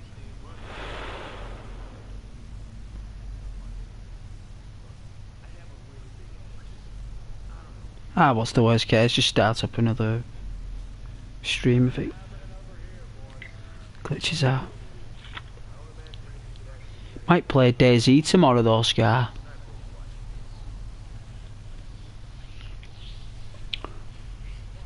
Servers can be bad sometimes. Yeah, I suppose they can be a little bit rusty. But I was thinking of playing DayZ tomorrow. Oh jeez, no. Oh, it put me in another game, Scar. That means it's gonna fast travel me to that place. No. Well, I've got an idea. All I want to do is connect to the servers again. Did that quietly there, didn't it? Did that very quietly.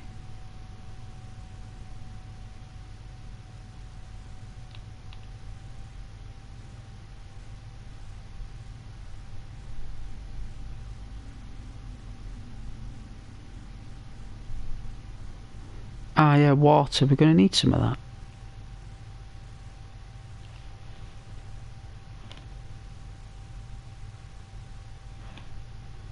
Can't believe that just happened. I can't even cancel it.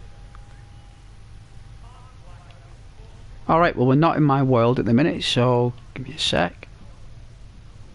Alright, so it fast travelled me there. We were...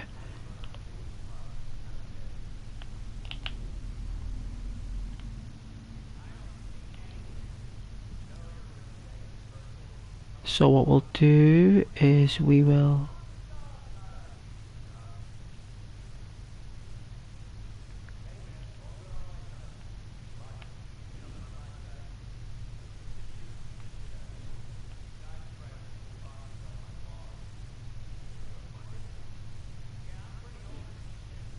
Where's the bivouac? It was here, right? There was a...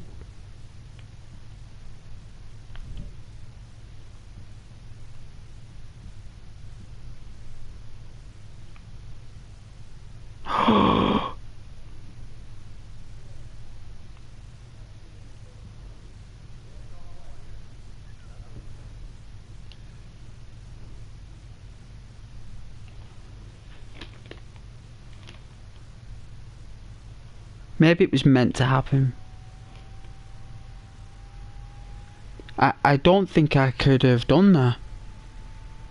I mean, I would have to take out the heavy, the two guys on patrol and the other two guys at the other side. What? Hello? Sup, champ? Hey, Ghost. Hey man, how you doing? Oh, I'm doing. How about you? I'm all good. I'm all good. I was hoping someone would join my server because I needed help, but it looks like it made me join yours. Alright.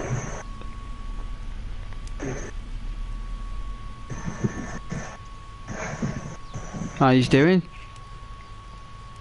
I'm doing whatever mission you want to be doing. Oh yeah, missions. Yeah, well, I'm currently... You know what you guys got going, so... Oh yeah. I'm doing the, you know, the Carl Chisholm. Yeah. You know, where you go to that facility where you got to take out the fiber optics and make a fake ID. Oh, yeah. Up in the snow area.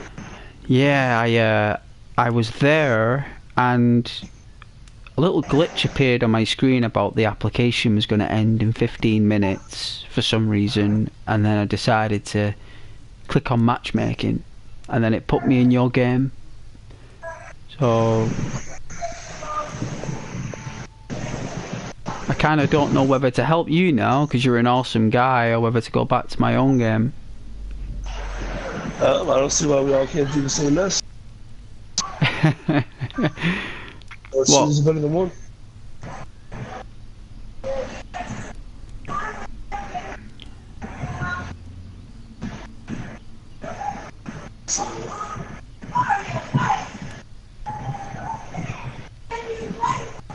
Yeah. Yeah, go ahead, take leave, man. You take lead Ghost and we'll give you a hand. Oh, you're in my game now. We're all in the same one here, yeah. Yeah, you just mark your mission and we'll go do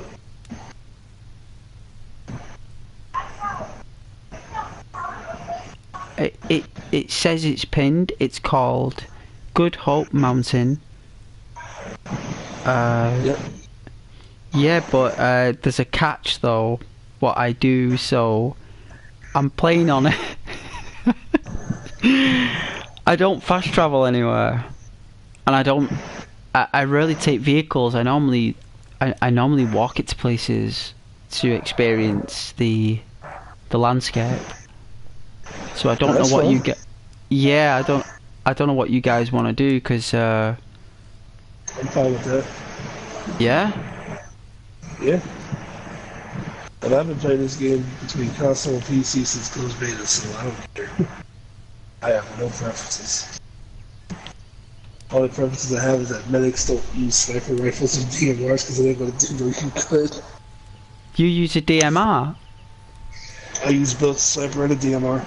I use a DMR. I'm a marksman. Nice. I am. But you got your medic class activated. I am. I'm a medical marksman. Yes. Yes. You know how counterintuitive that is for your class?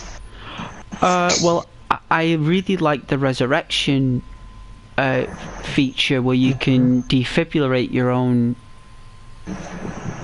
life. You can resurrect yourself. Yeah, everything for your medical class is an up close and personal round. We're talking close to mid-range. Your marksman rifles are meant for long range. Yeah, well, I've always been a bit odd with the styles and classes. I mean, that's what I'd be doing in real life anyway. I'd be a marksman medic, or a medical marksman. Yeah, the problem with that, there is no such thing in real life. I'm not down. I'm not down. I know they don't. But, yeah, everyone's like, oh no, if I'm gonna be doing this shit, no problem.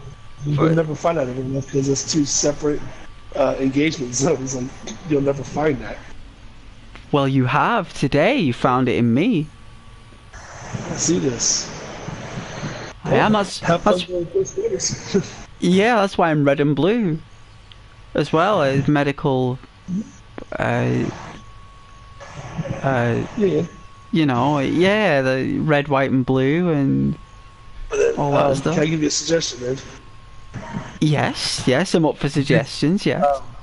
Swap out that sight on your rifle for a VC-16 that gives you a 1x6. You do a lot better close quarters with that. I have been using TX5. Let's have a look. One moment, please. Let me see if you're right. I have been using a dual range sight, and I've been using a TARS 101. TARS 101, yeah. Both of those are long range sights. Mm-hmm. Yeah, like I said, if you put a VC-16, it's a 1x6 on your rifle, you can work both mid-range and close quarters without having to swap around. I need to go to the shop to buy that. There's a bivvy right here. Is there? Yeah, one right here. Oh, yeah, I spawned to one. You're right. Yeah. I did. Yeah. Why you do that? I would have run about 100 meters away from you. Yeah. Oh, yeah. Why does it suck you in? Yeah. Everybody within like 100 meters of the bib when it gets popped gets pulled in. Right. Well, let me know when you're away. Yeah, and I'm clear. Yeah, all good. Yeah. Thank you. Of course.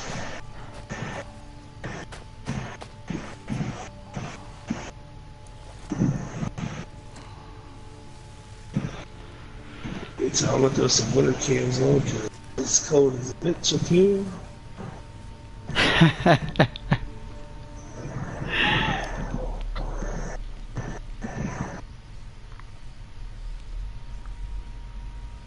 Alright, is this your friend? Is his name Jester? He's not. I'm not friends with anybody in here. I mean, I've played with Champ once before, but that's about it. He looks like the Punisher.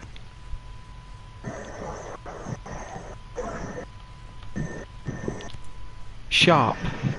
Let's see, Sharp. Let's have a look. Yep. Alright, I'm looking for it now. I'm in the shop. It's... let's see... It's not there. You must already have it.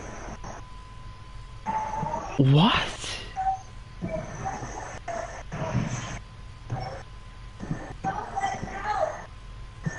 Is it not compatible with this DMR?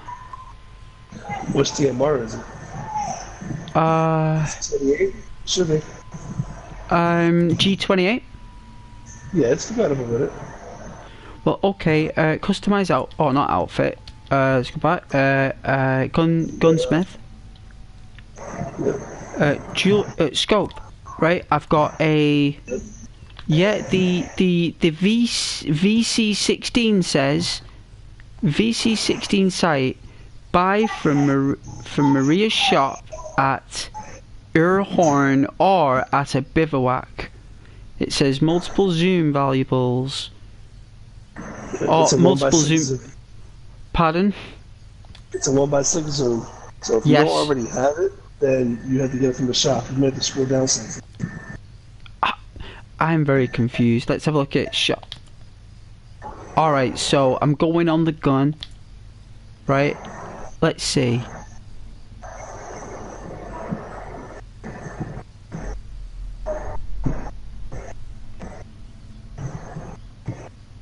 Ah, there it is. I found it. I've got 5,824 coins. Buy it. Just about got it. Yes. There we go. Try that one while you're doing your on the DMR. I will. Right. This will keep you close to your squad where you usually have to pick them up. Versus being way the hell back and you have to, work your way in and everything else. You know? Yes.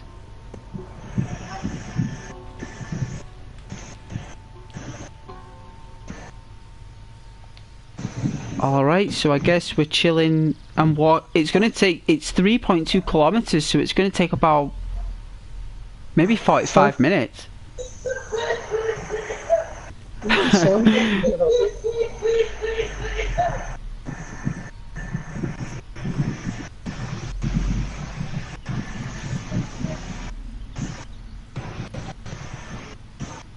Who else is in the game?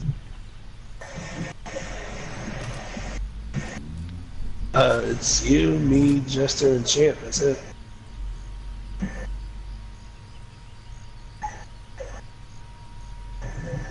The other geezer is 8.2 kilometers away.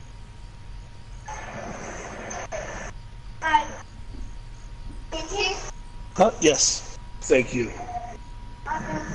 Oh god, yes. Love antioxidants. But yeah, throw that sight on there for yourself. What's this? No, I'm not. I've got a fan on because I'm fighting off COVID, mate. Actually, I got 2 fans. So.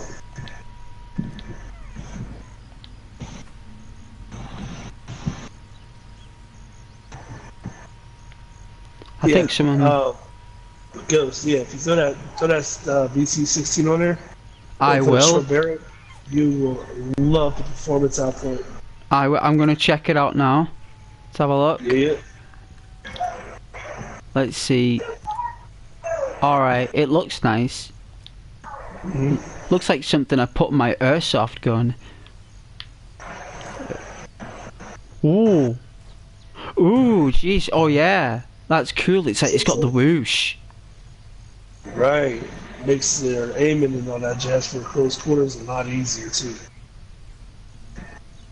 Anyways, Very we nice. have a mountain to climb. I don't know how the hell we're gonna climb it, so we're gonna go up and around it. Ah, we do. So what we do is basically you've got to go around it. So we can't go through it. I've tried. I tried last night. You.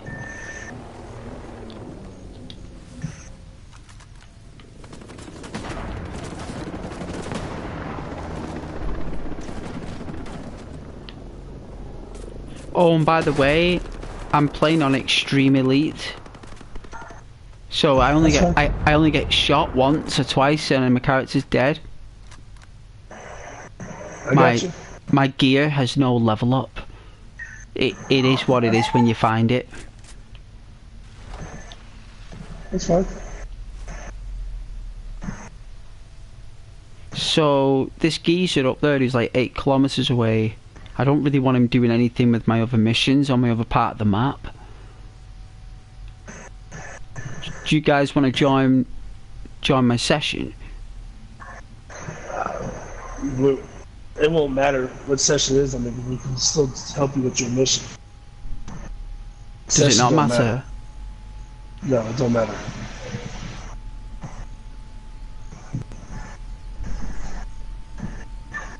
Oh dear Lord.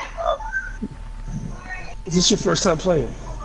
No, I'm just sliding down. You sliding down the side of a hill has no bearing on if it's your first time playing the game. Well, I've not done it on a mountain like that before. I've done it down a thing like No, a bunk, I'm like asking, is this the first time you've played Ghost Recon? But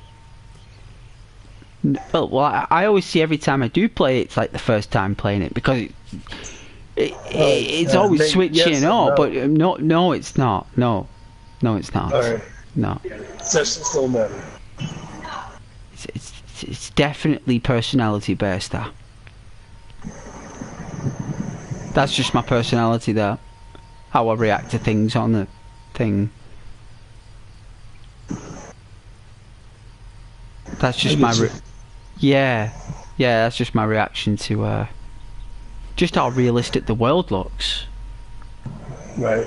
No, like I said, it was the way that you were responding to certain things made me think maybe you were first time playing. I do respond to things around me, yes. Yes, I do respond. I'll be responding a lot to things. I do. Yes.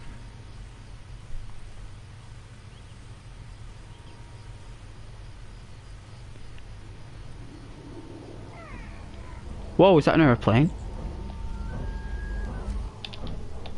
That's a drone. I'd turn those things off. They're like insects.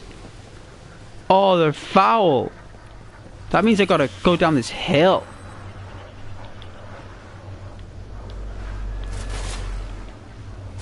I have those things turned off, you know, brother.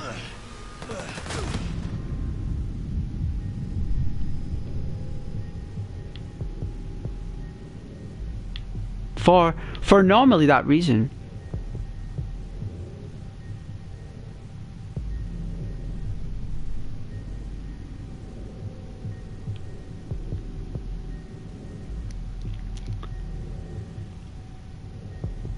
You know, because you have drones on that you'll get taken out within minutes. It's so difficult with drones on.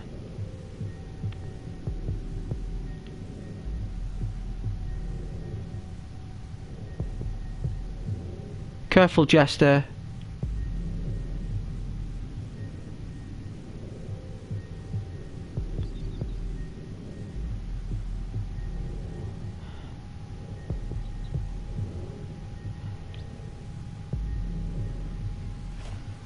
Oh, thank you very much.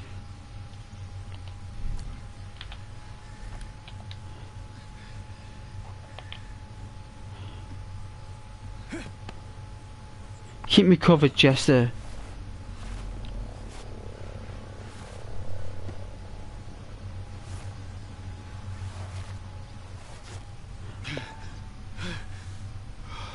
I think the other guy left.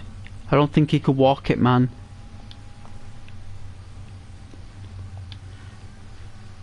Which way you going, Jester? I tell you, this world is dangerous, man. You should come back to mine. I've set it. I've set the parameters the way I like them. This place is just Elden Ring. This is just Elden Ring. That's what this is. It's Elden Ring, but instead of swords, it's guns. It's an Elden Ring world. This. Where is he? He's 2 kilometers away.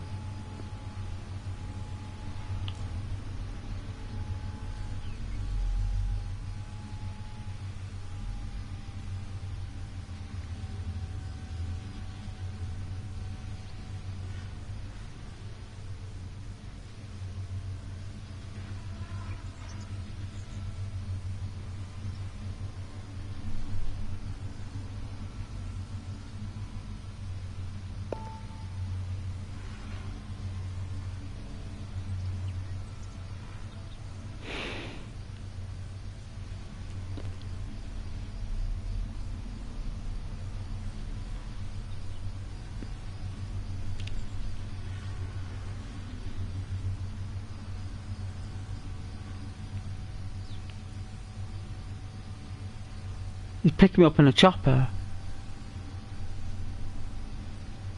That's what he's going to pick me up in a chopper.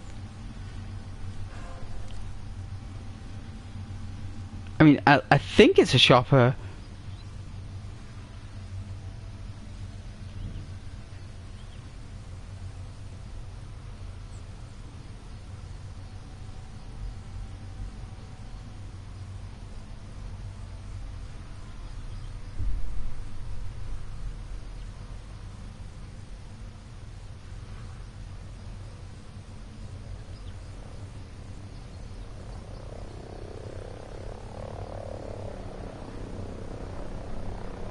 He's right, champ. Whoa, whoa. Epic pilot maneuvers, champ.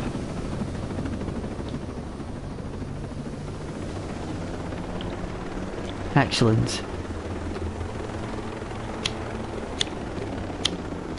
One second, guys. Sec.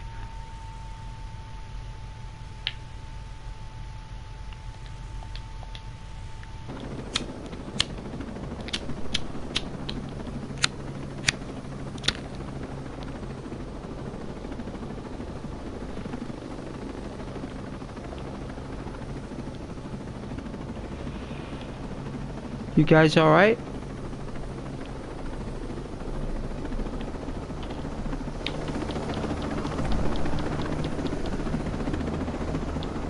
He lost connection.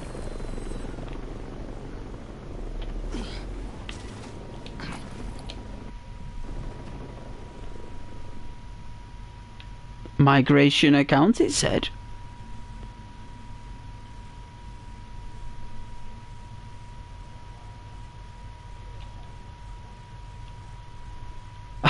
I don't even know what that means. Account migration. Not a clue.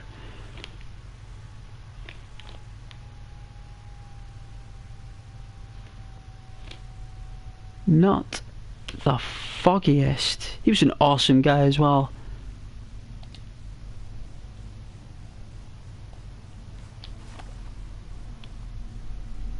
Well, I tell you something, I'm leaving those world parameters.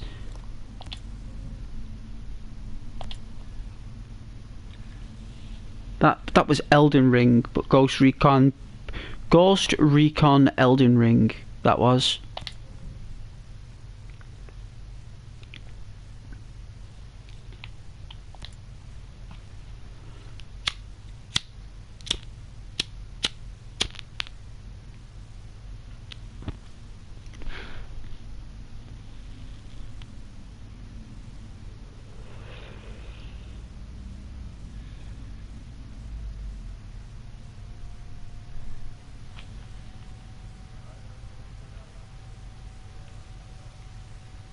All right.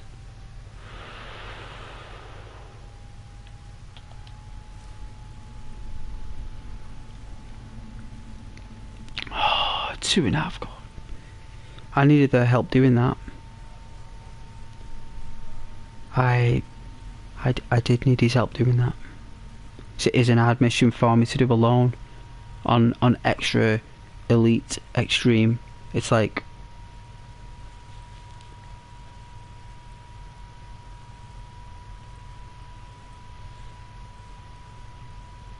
but thank you very much if anyone is watching. Those guys were legends, and it's a shame that we disconnected. Well, at least you guys are stuck with Ghost for another 2.5 kilometers. Hope that's great. Well, that's great.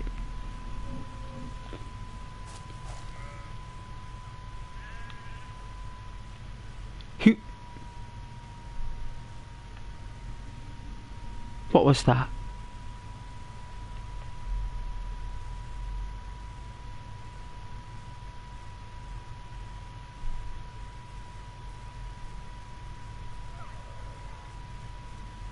Parking up? No way, advise me on the scope here. Wow. Gives you that optics. You know, that optical control. Right?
Nice getting a bit of volumetrics on the stream though, right? Different voices and stuff. I know you guys all like that. Different players, different peeps. Something Ghost really does. It's nice to do. Well, it's Easter and stuff, so nice to do Easter specials. Sticking to an episodal.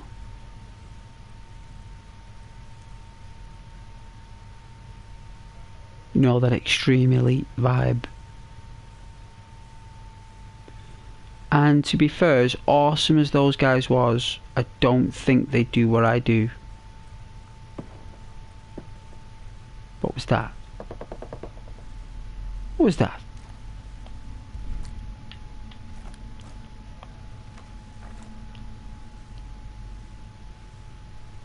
Came from over there.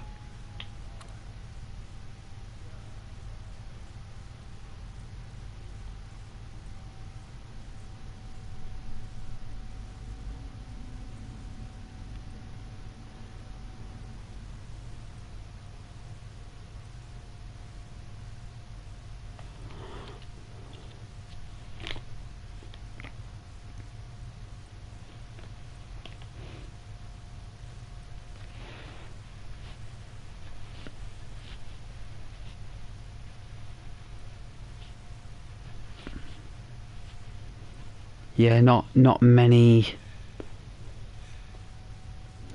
players can carry the luggage. You know, a lot of people are used to fast travel routine. Vehicles get there quickly. You know, it's difficult to slow people down. It's easy to speed people up. It's easy to get people to do this and get them to speed up, but getting people to slow down, that is so difficult to do. But I like the challenge, you know what I mean? I enjoy, you know, it's a gift when someone naturally does that, but, you know, I don't mind asking people to try and change what they're doing just for this occasion, you know, just for the one mission, if that must be. and sometimes they like it. But as soon as they said, hang on a minute, I don't know how we're going to get across that mountain, he said, see, that's why I like doing it. Because he wouldn't have asked that otherwise. You know, it just would have been like, oh, let's go, you know? But because I put a few parameters in place, it's like, how are we going to get across that? And that is what I enjoy doing. That's what I liked. That's like, there you go. It's like, we're going to have to walk around. It's like, no, I'm not going to do that. Basically, I'm not going to do that. You know? I'm going to get the helicopter instead. And then after getting the helicopter, they then decided that they had to go. No, because they probably realised I was streaming. That's what happened.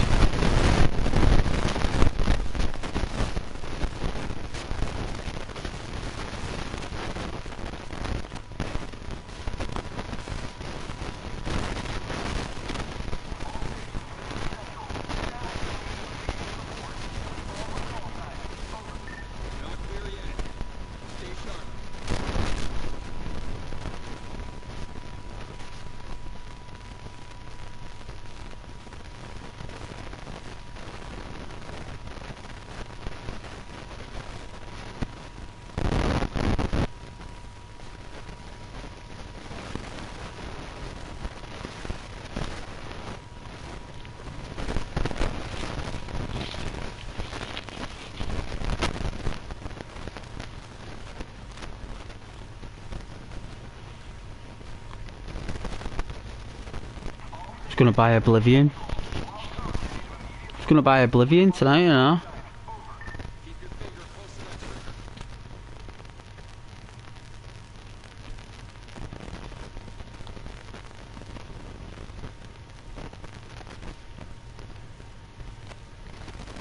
Well, that's what we'll play tomorrow, right? Maybe. See how I feel, the new Oblivion. Go in that shop and hand over my hard-earned cash.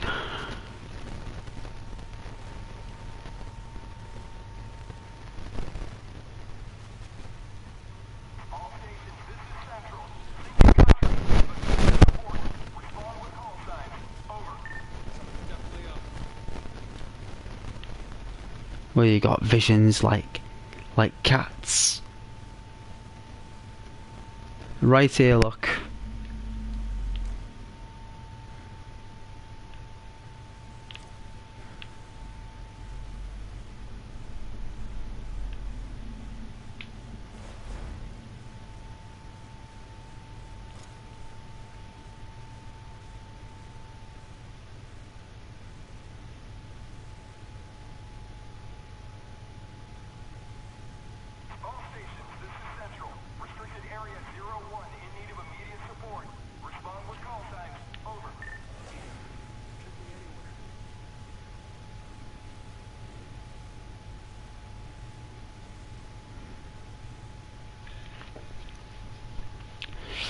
Nah, they got families, those three.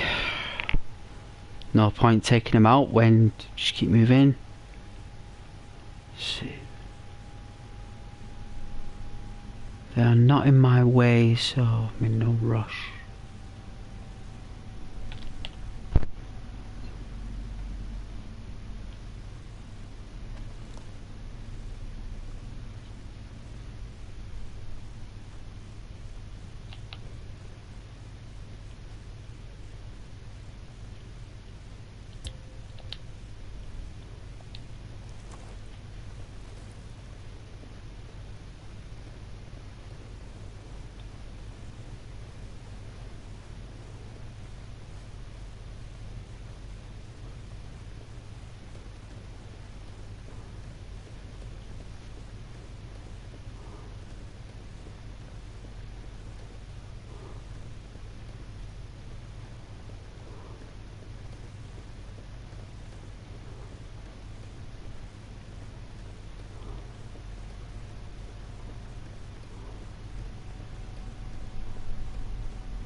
It's cold.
kind of unpredictable, those guys. You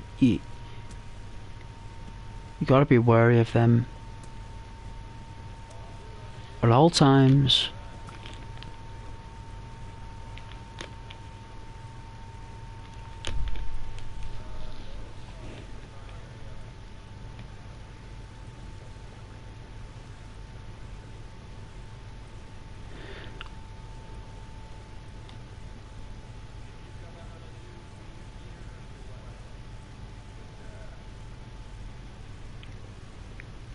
Thanks for staying there and watching.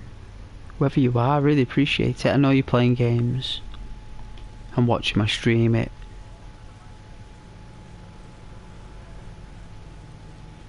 I do know a lot of players do like watching laid back or listening to laid back YouTubers while they play games.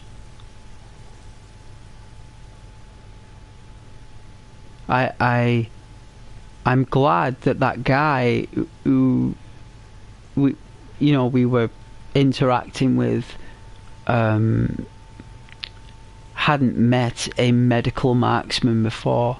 He said both my skills are counterintuitive, but I'm a close range, mid range marksman with medical experience, right? So, you know, some marksmen are medics. But hey, Rohan.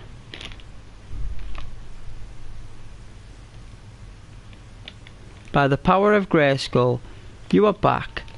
Well, welcome back, sir.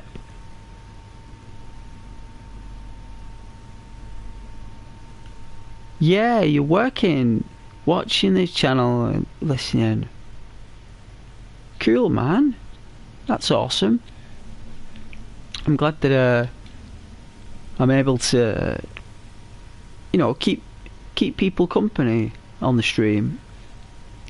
Because I have this particular speechcraft where I speak to you guys like I'm actually there with you in the moment. It's a very peculiar way of communicating, but I enjoy doing it. Do you think you are a cultural phenomenon? An anomaly? I don't know about phenomenon, but I'd definitely say an anomaly. Possibly. Unknown. Indifferent.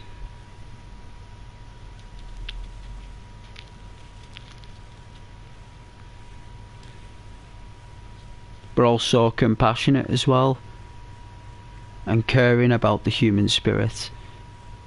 You know, talk about God and Jesus and stuff, but yet I still have that anomaly base, right? Yeah, I suppose you are right, Rohan.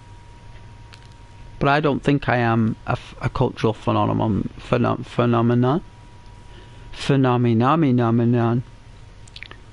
Definitely not, Rohan, but just a normal guy who just wants to entertain.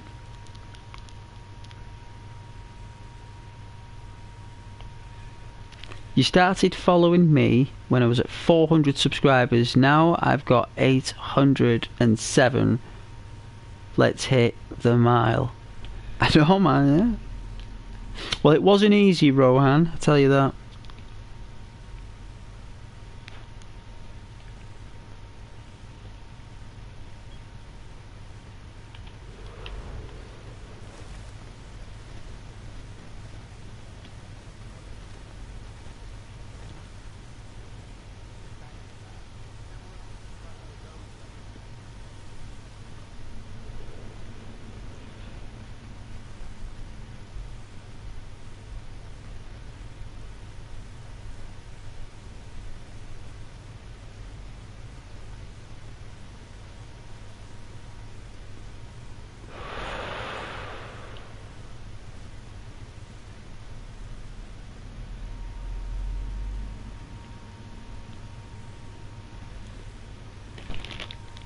Do you like Twitch, audience, chat, or YouTube? Like them both.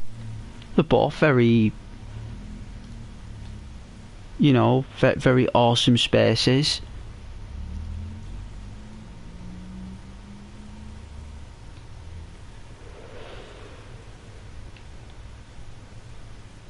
You gotta be very good looking to be on Twitch.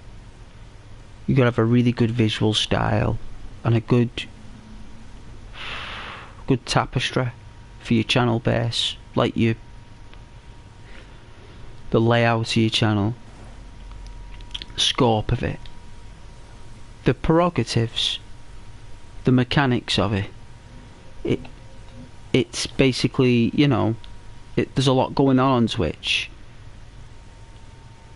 You know, where on YouTube I just stream, and YouTube's all about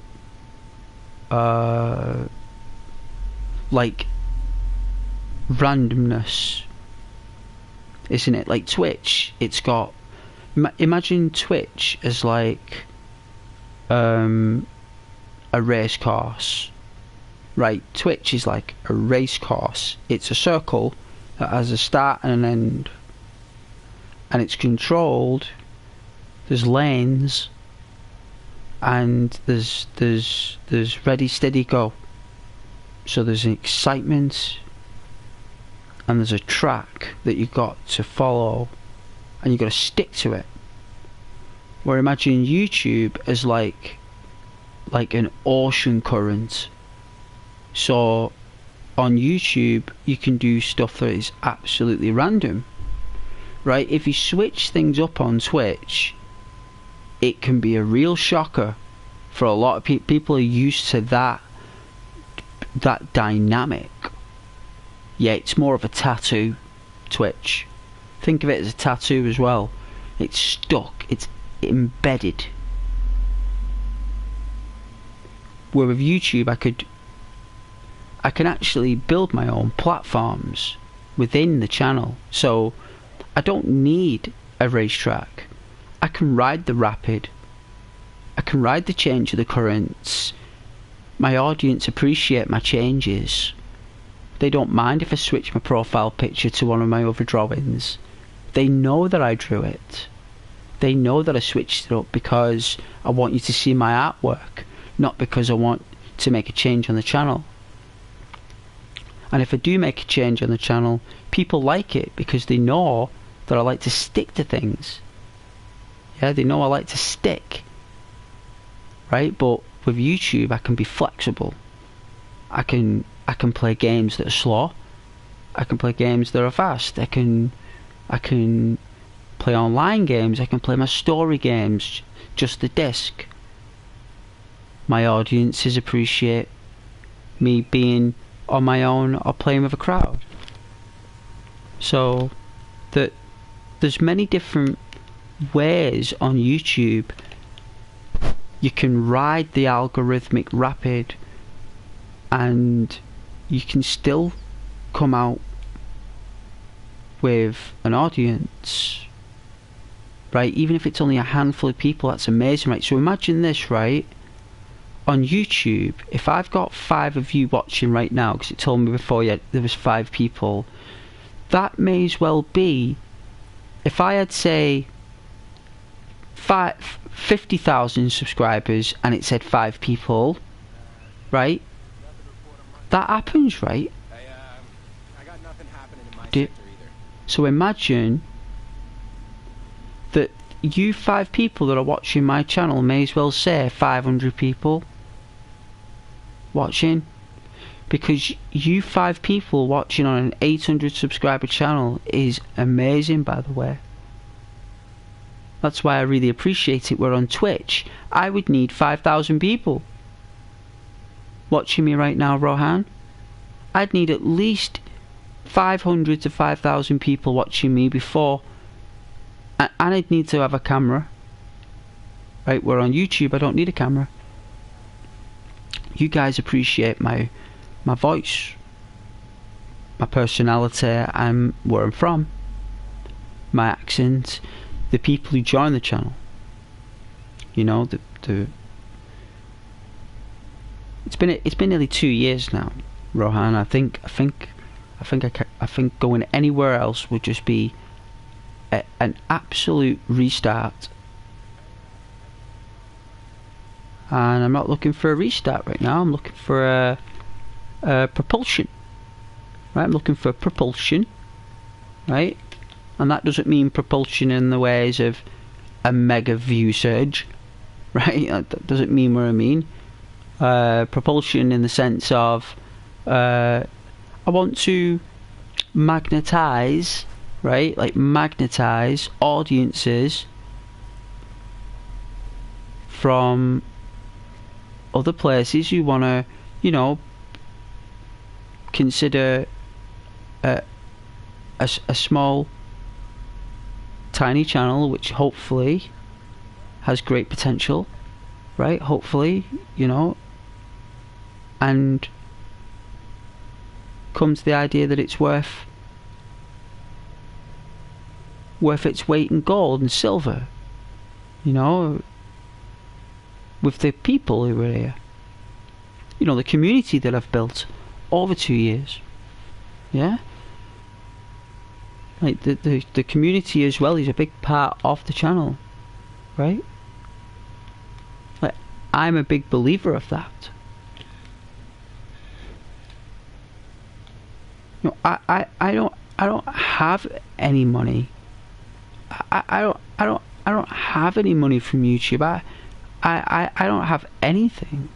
All I have got is me, and a PlayStation 4 Pro with a nice TV. Because I worked hard to get those things, just like everybody else. And I'm in that with you guys, but I'm playing games and taking it slow and getting there, because that's what happens. And you know, I want you guys to be at that same pace as me while I do it, because this is how I take my pace. This is how I stick to it, and I don't let no one try and switch it up.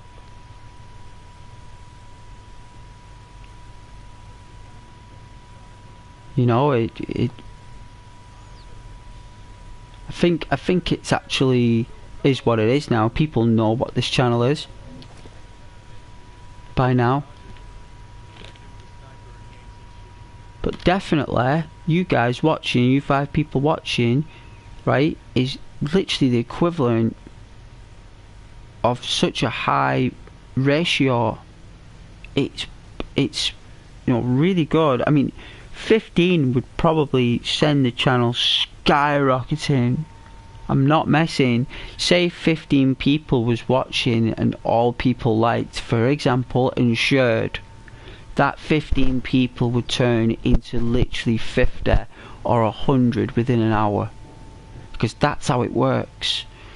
That is what I need to develop my skills on, convincing people, right, Rohan, to maybe consider that. Not to do it, not to force anyone to do it, but think about it. You know, because I have to trigger your commitment chemicals in the mind, which is what you use for when you buy something, or when you go somewhere, or you book a journey somewhere. That instinct you get when you do that is a commitment. You make that commitment because you're planning ahead, right? And that is what I need to learn on YouTube to convince others to consider that. And this is only a basic premise of YouTube and a channel build.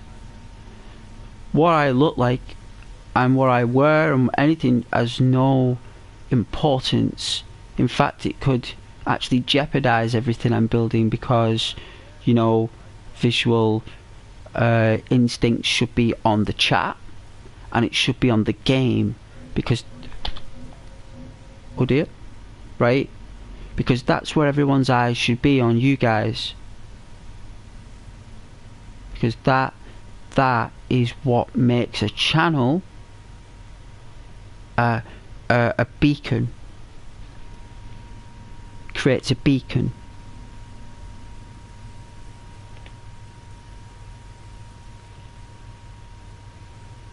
and a beacon in a channel is the chat magnitude, which means obviously the more activities and organics that appear on the channel could really help. Where on Twitch, it takes a lot more digging, a lot more scrubbing, and a lot more work. But I guess the money's better to some degree, I think. But you know, Ghost doesn't do it for that. You know, I've not been convinced to anyway at this moment, really, right? Like, I haven't. And if I made that change, if you guys suddenly went on my channel and there's all of a sudden donation tabs and money tabs, that would change the parameters of your reaction. It's going to be a fresh reaction. You're going to think, oh wow, yeah, Ghost is trying to get money now, right? Like, no one should really, I mean, I shouldn't really care about that, you know? That's just people's opinion. But that would happen, you know?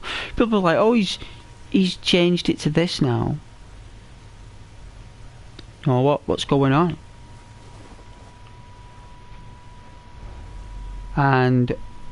But on Twitch, I'd just be in it for that immediately, right?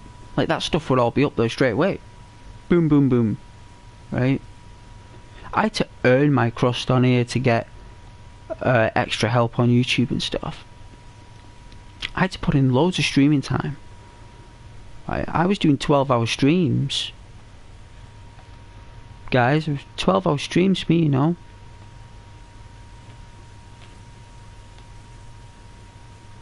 Put a lot of hard work into it.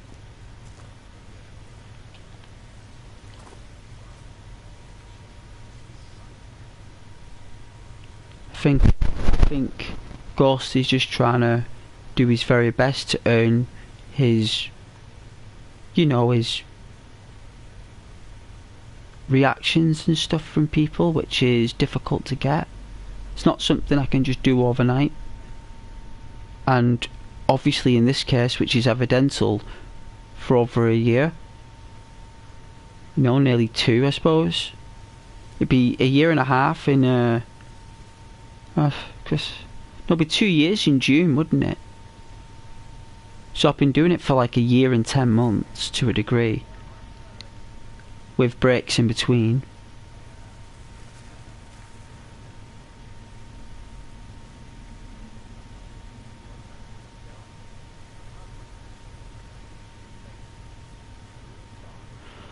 So yeah, I guess I prefer YouTube, Rohan.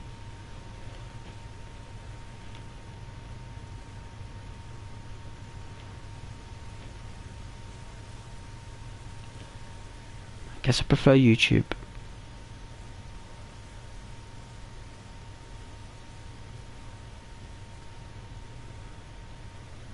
I get newsletters as well from YouTube, which is nice.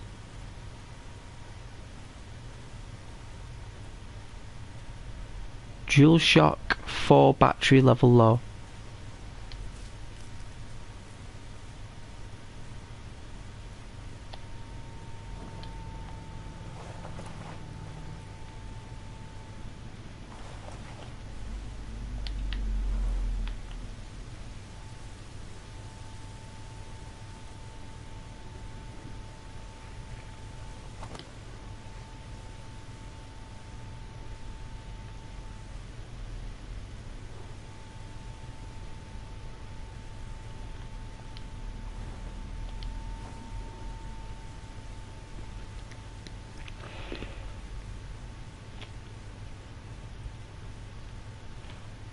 You are very amazing for joining, thank you. Let's change the parameters in case my friends join. Where is it? Friends only, there you go.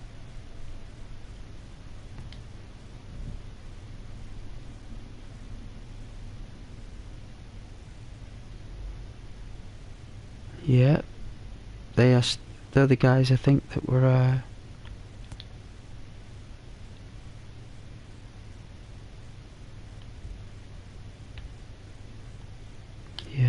ones online. It's a shame, really.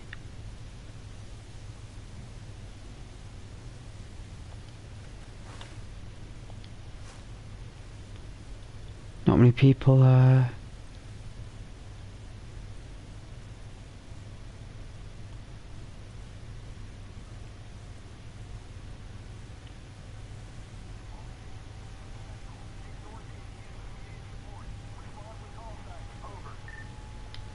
Hey, stay on your toes. You never know what's out there.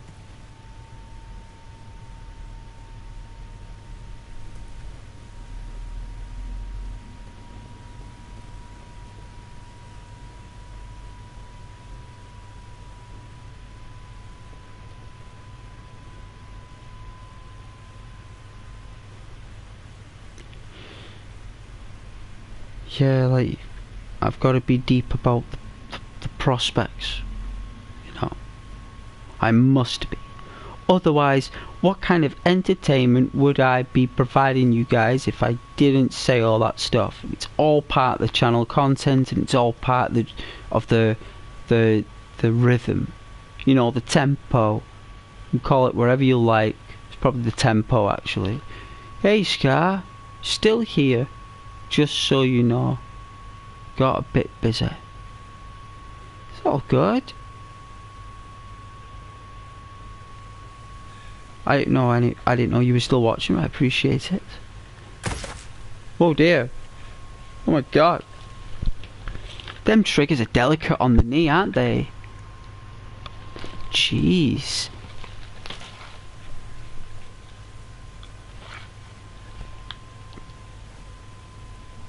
Bit scratchy there on the mic. YouTube seems more free compared to Twitch from what you described. Well, that's my perception. You know, you'll get people who'll completely disagree with me and that I'm full of it. And that there's loads of opportunity and the culture's great. And it's amazing, and it's actually provided them with a great social enterprise and chat space. You know, you're going to get people that are going to be completely oppose my thoughts about it, you know. But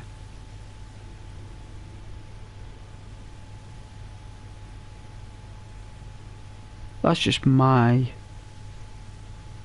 opinion on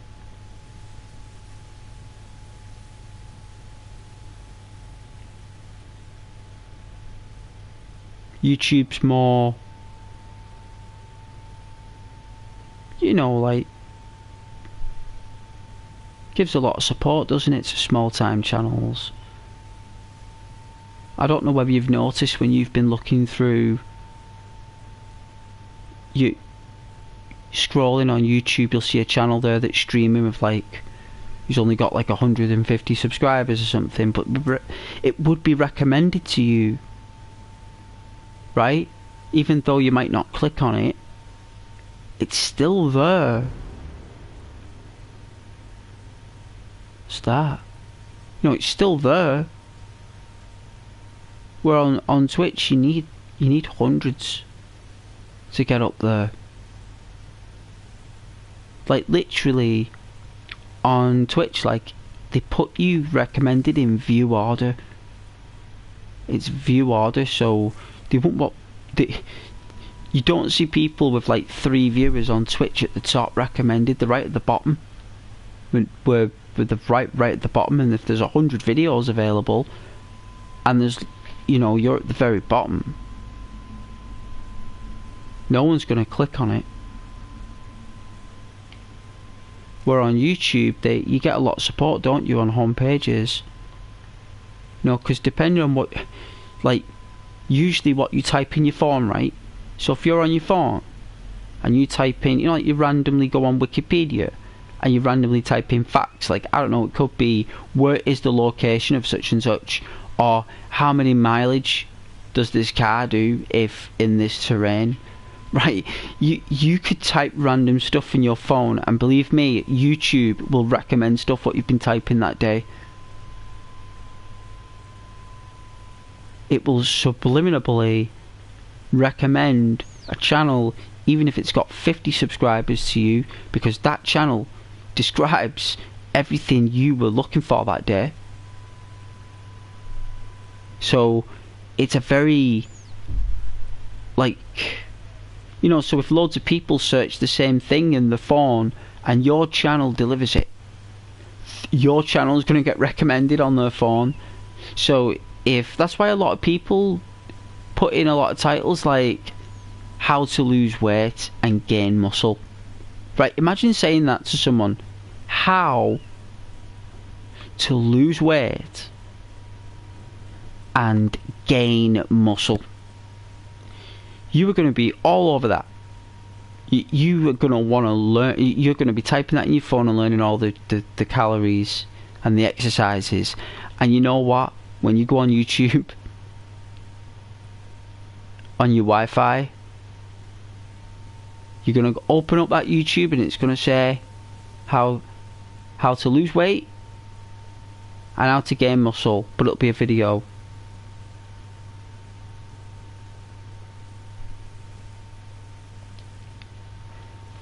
You were searching Red Dead Redemption Live and yours was first or second link, was it? Yeah, it gets recommended a lot, you see. PlayStation, that. I had 60 people on PlayStation watching. Just doesn't show up on the view count on YouTube. It's a shame, actually. They have to literally watch me on the YouTube app on the console while signed in. Pretty difficult to get a view count on Persona social. But yeah, we do get a lot of people on PlayStation.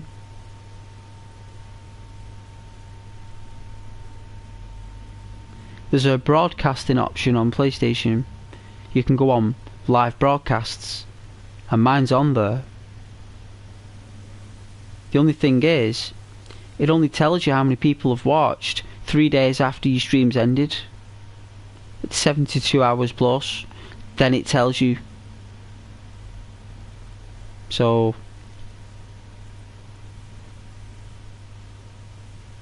but at least I know I've got people supporting the channel on the console side of things, so maybe that's why Red Dead's getting recommended.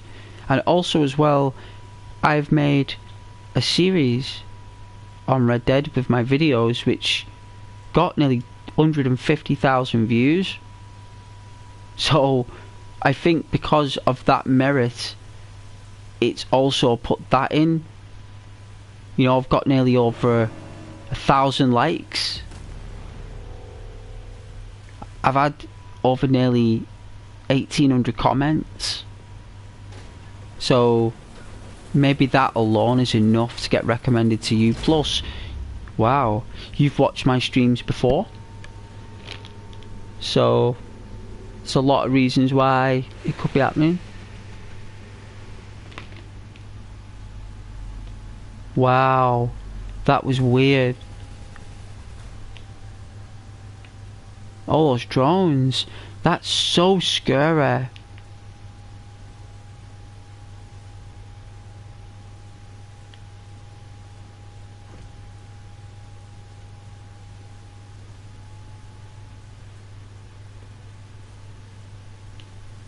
It's frightening, that.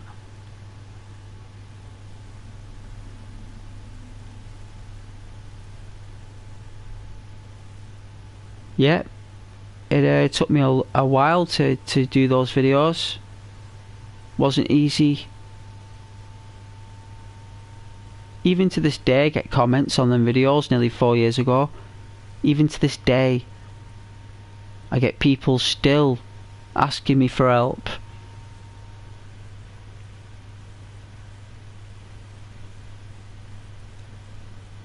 And part 2 of my videos is catching up to part 1 now. Like, I think, like, literally, I think I was on like 55,000 views for part 1, and then part 2 is on something like 38. It's now on 53. It's literally catching up to part 1. Like, it's caught up by thousands. Why people are watching that, I've no idea. No idea. That one was the most difficult one I made because it was a very difficult task and very difficult to explain. And I put it simple to them that it was in gold cores and that they could eat regular food for 48 hours to maintain the perfect weight without getting shot. Which no one could probably do. Like, you can't get shot, you can't get hit by an animal, you can't fall off your horse, you can't stumble, you can't slide, you can't swim, right? You can't get in a boat, you can't get on a horse, you can't get on a carriage. All you can do is walk and run. That's all you can do. Once you do those things, or any of those things, drink a potion, eat a herb, you have to follow the guide.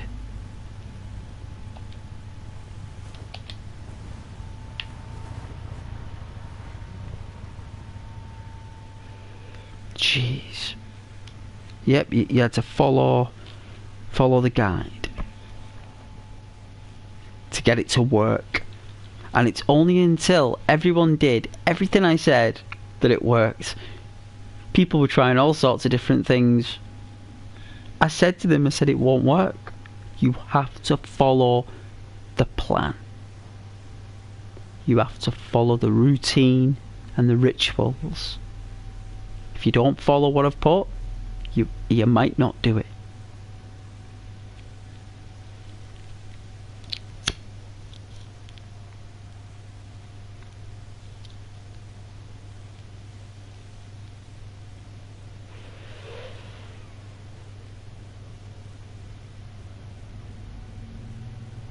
And because I'm very descriptive, Rowan,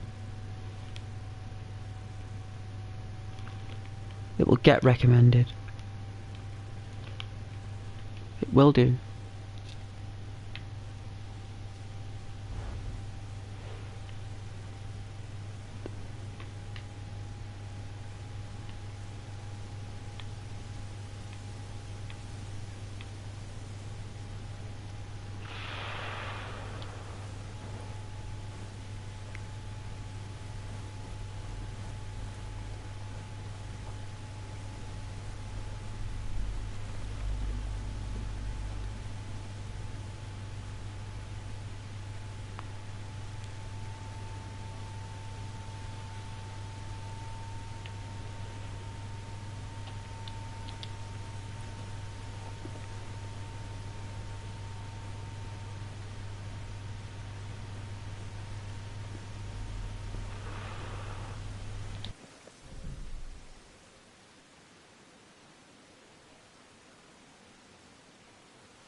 Alright, my apologies there. Well, it looks like Scar. It didn't cancel after 15 minutes. Right? Like, it didn't. I'm still playing. It's been nearly an hour and a half, nearly 2 hours later.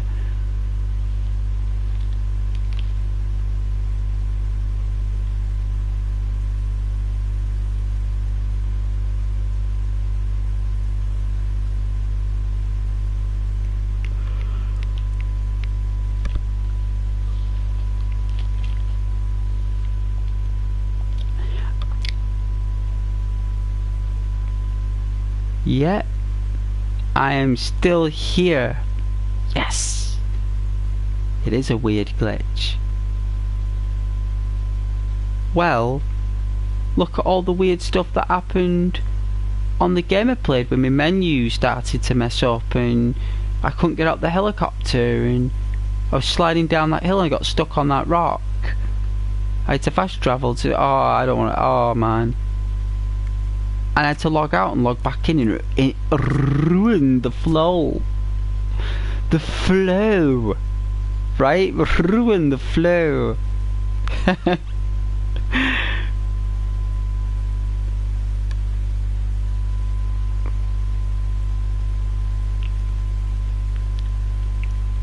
Did.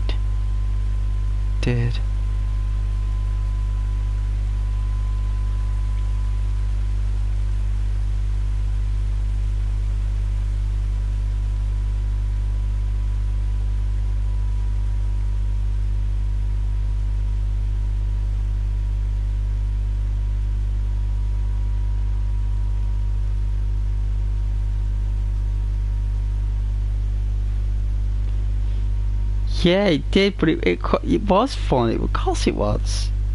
It's all part of the content, wasn't it? It was all part of the. It's all part of the fun. You know. Ubisoft like messing with me UI, watching my streams. No, it was just a glitch. Totally just a glitch. Totally chose me, didn't it, that day? Definitely chose me, it did. Like, of all the days, like, could have done it, like, on another game. Why the Goblin had to go on my console that day was beyond me. Why did the Goblin go in mine? Possess another console, you little swine. But no. Yeah, there was no way those guys were gonna walk here with me. They were already too wired. He said he'd do it. He just wanted me to buy that scope, didn't he? Once I bought that scope, he was happy. He was like, "That's my job done, man. Right, it's great, man. You got the scope. Now you're a marksman, man. Now you're a marksman." It's like, yeah, thanks, man. And admin just glitching you out to have fun, defo. They know I'm streaming their game though. They know I'm playing it the way they made it.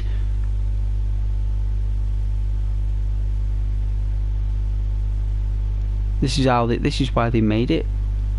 I mean, look at the detail on the floor and stuff, like the actual the lush gardens, right, on this game is very well placed, and Wildlands had little parties.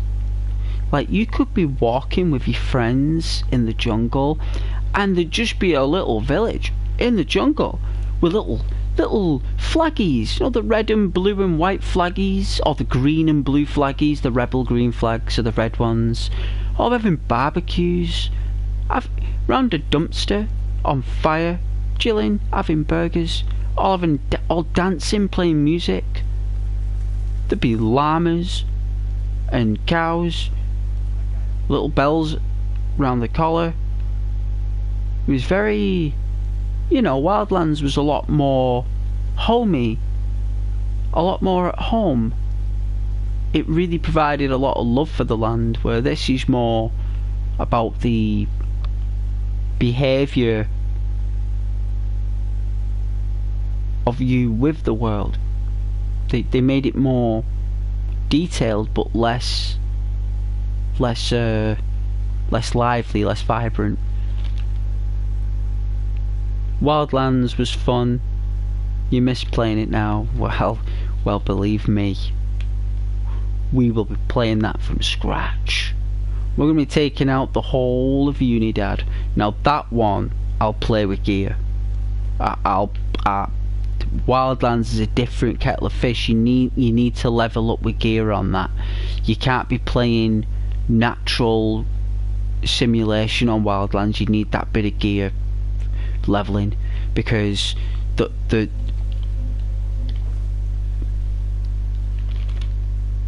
you got a 1,000 meter kill on that game. A kilometre, eh? Whoa. Well, you would not believe what my friends did. They did a little trick where they would be at literally the other side of the map to a degree, or the county they were in, or the province. And it was more than 1,000 metres away. Now, I never pulled this off, Scar, right? I never physically aimed down my sights on the game and shot a bullet and did this. But, like, there was a few lads I was playing Wildlands with, and they were quite bizarre as a group. And what they do is they grab someone, right? They grab someone, like as a hostage, and they just hold them there on the beach.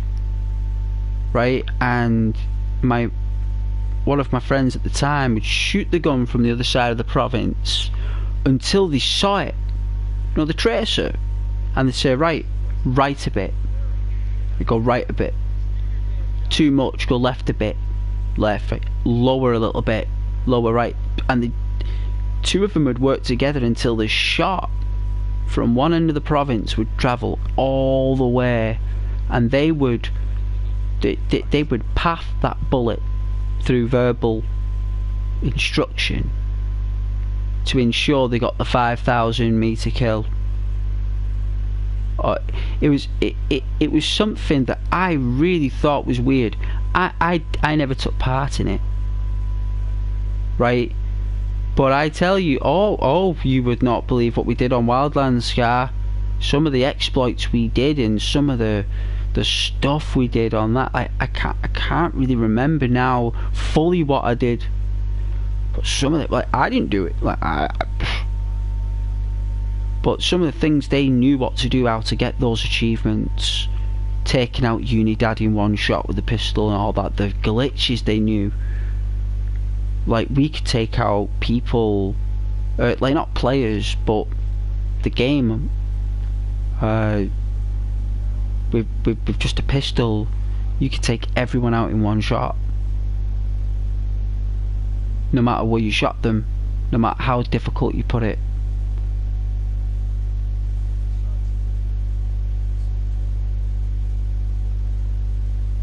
But I never did that though. I always liked playing it difficult, you know what I mean? I don't know what's my best shot on this. Let's go prawn. It's there, isn't it? It said then. Have a look. Here, look, it says here. Right? 459 metres is my marksman range. I've not shot through a sniper yet, Scar. Not wielded a sniper rifle yet.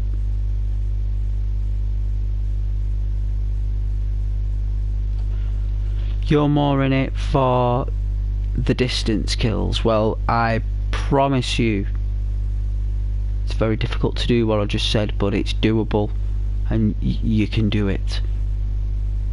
The only thing is, you got to do it in a place where there's no patrols. You got to grab a person and walk them all the way to, like, well, a lot of the time they used to do it in the salt lands. So they used to hold the guy in the salt lands, because in the salt lands there's no roads, and if there is any, they're really far away, and they're normally those big trucks that no one really bothers.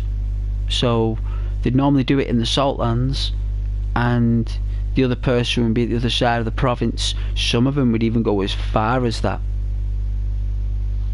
And what it is that really, it's not the person that's shooting the bullet, right, in the game, that's got the hard job, Scar. It's the person who's guiding the bullet, because they've got to move the body, they've got to move the person to where they think, and the bullet, it kind of, like, I'm sure they had a like a Pro at the time, or if it's cross-platform, a 1X, because my console couldn't see the bullet coming in.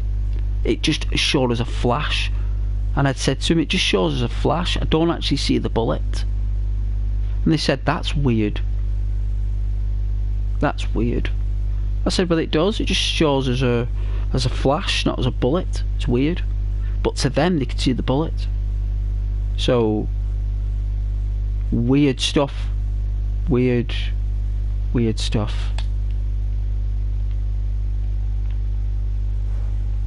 And it's going dark here, you know.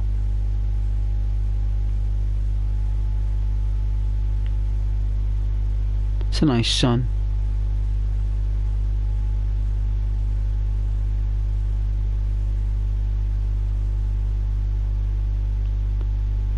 Just pause on there for a second. I was going to get a drink, wasn't I? I'm going to get that Dr. Pepper out the fridge in a minute. And a chocolate egg. I'm going to eat a chocolate egg for you, Scar. Because it's a shame you can't taste these. They only come out once a year over here. It's not as if I've got access to these all year. They only come out for 3 weeks.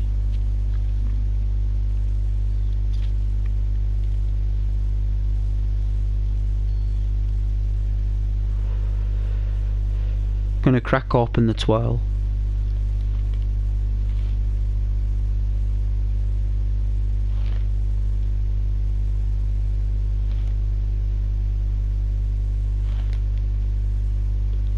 But don't forget to like and stuff, if possible.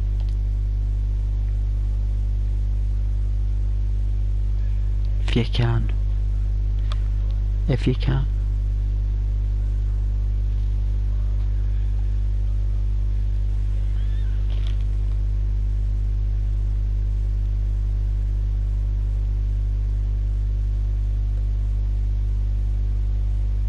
I will, Scar.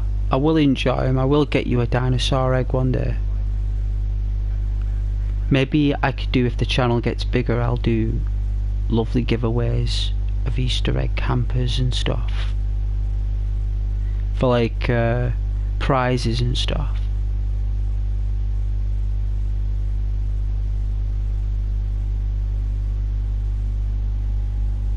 You know, or a me day, where someone gets that me day. You know, where they might get a me day gift. Hey Freya. Hollow chocolate eggs are the best. Well, sweetheart, they are, because I've got a twirl. I've got a Cadbury's twirl, a Cadbury's crunchy egg,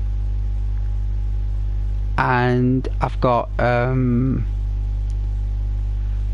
what's the other one? Dairy milk with dinosaurs on it.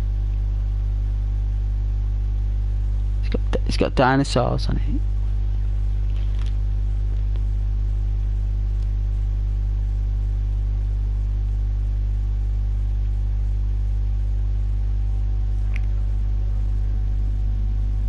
Hey Scar, pretty good idea. That it is, love, it is. So I will one day.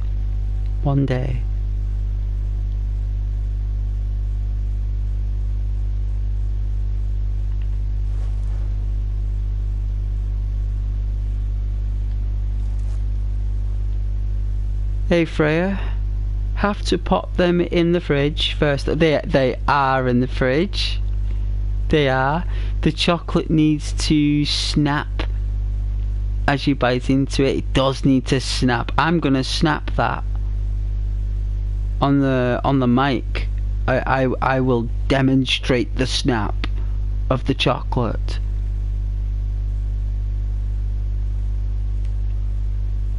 Scar, agreed with you, Freya. Oh yes, Freya, this is Scar. Scar, she helped me on Ghost Recon. Breakpoint helped me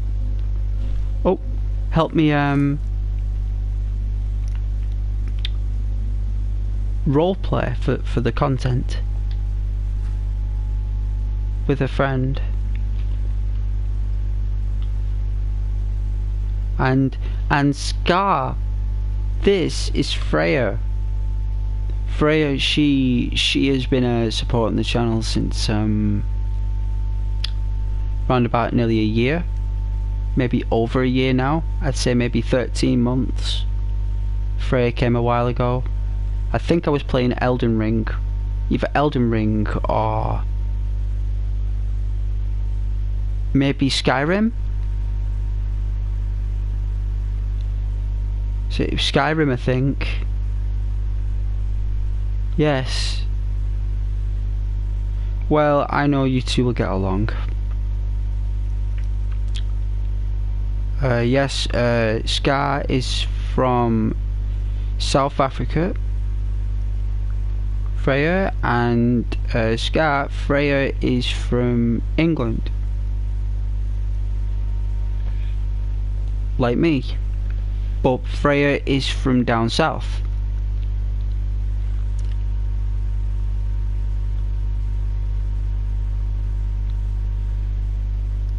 Where I am from up north.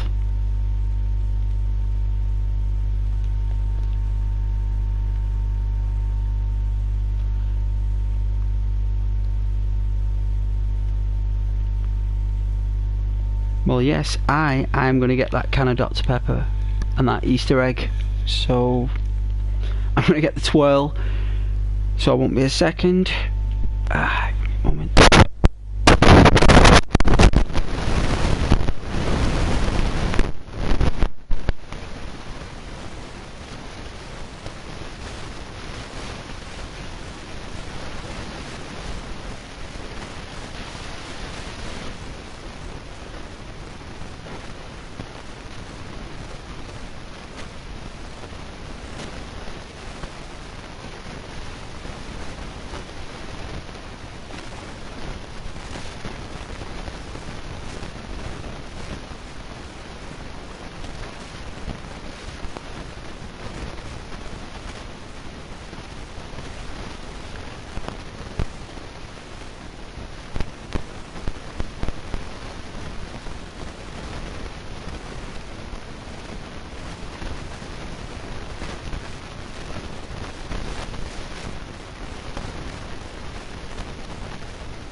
Oh, look at that sun. Look at that sun.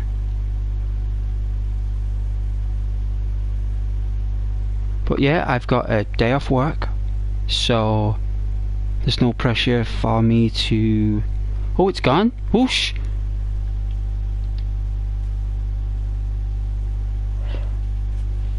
Just like that. But yes, no work. So it's not as if...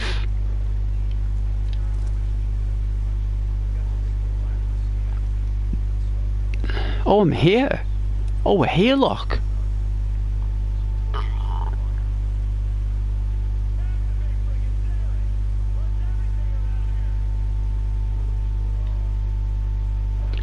Right, so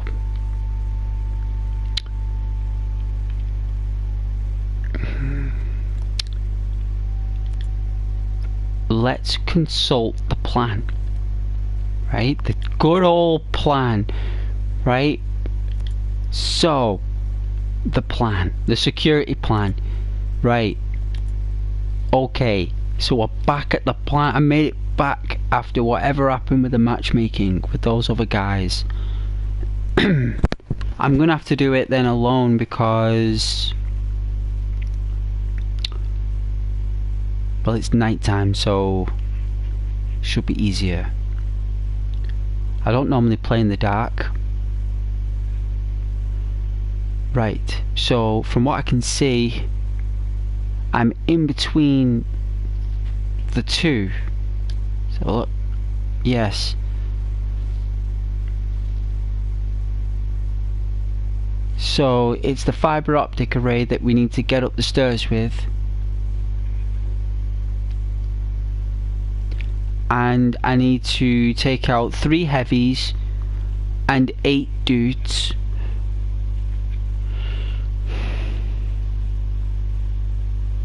Without making a sound. Alright. Where is it?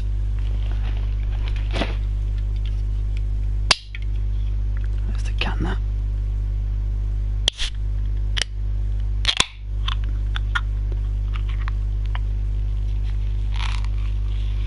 Oh, it was a dodgy open thing.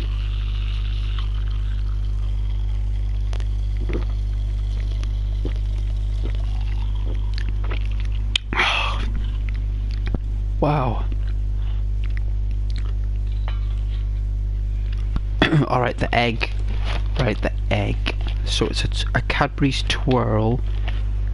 It's yellow and well, gold and purple. Or purple and gold.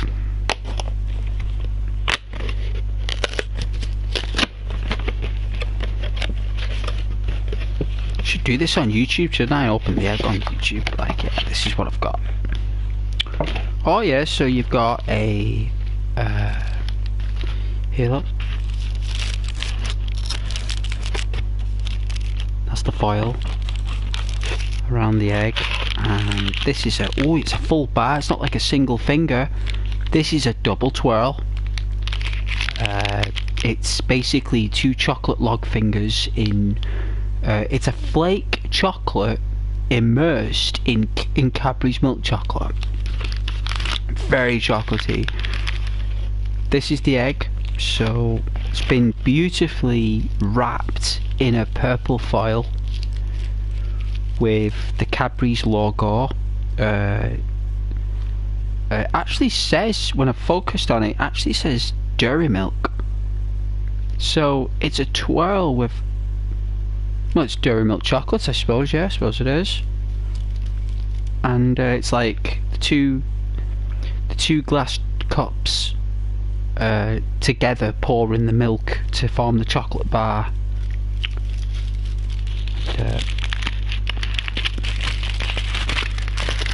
Oh my god.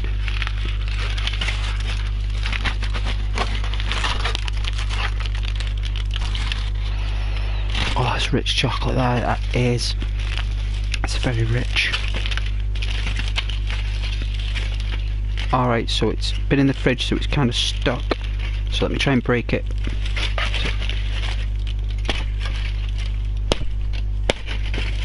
Oh, that's solid. Oh, there you go.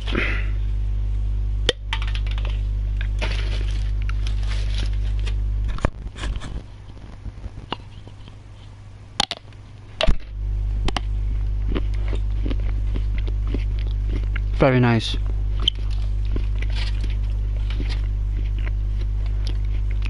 Unbelievable, actually.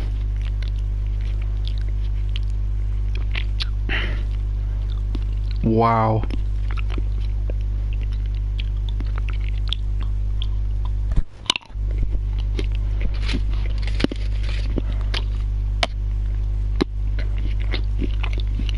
It is snapping, Freya.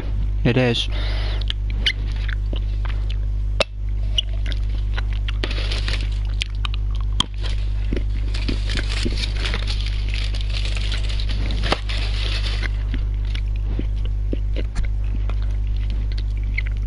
I'll have to take my time because I'll have no teeth.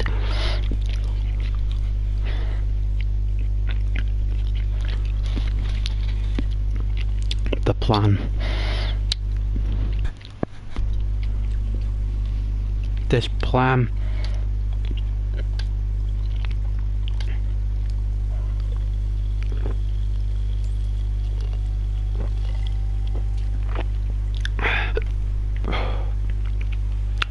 Is there a generator?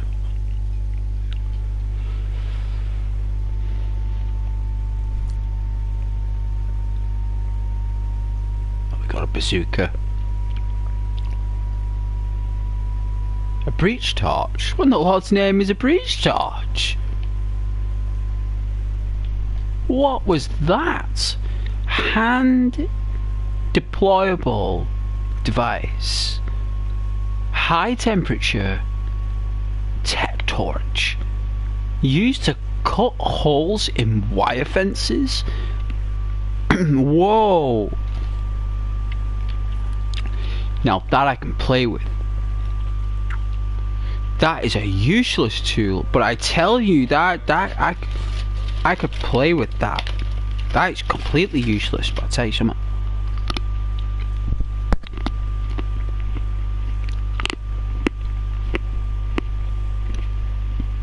There is no prohibited location in this game. You can access any location.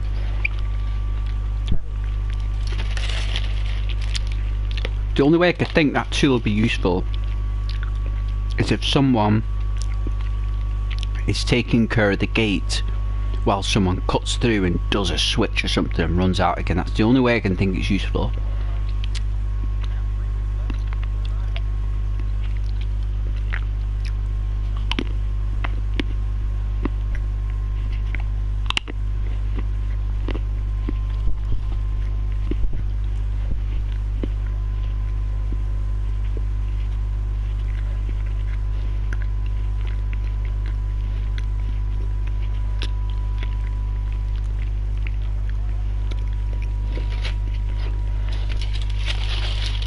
And if you're still watching, how you feeling, Freya?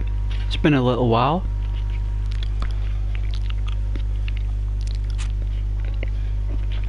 How's the little one?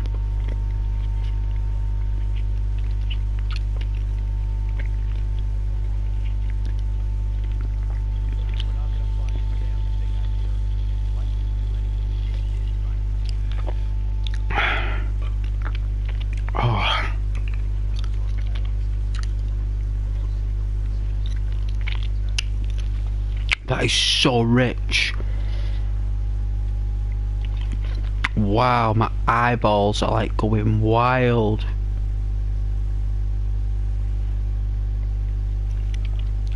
They're going crazy.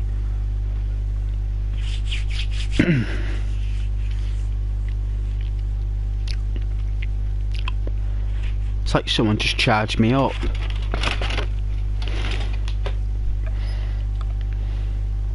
I wonder why they eat that in France first thing in the morning, chocolate.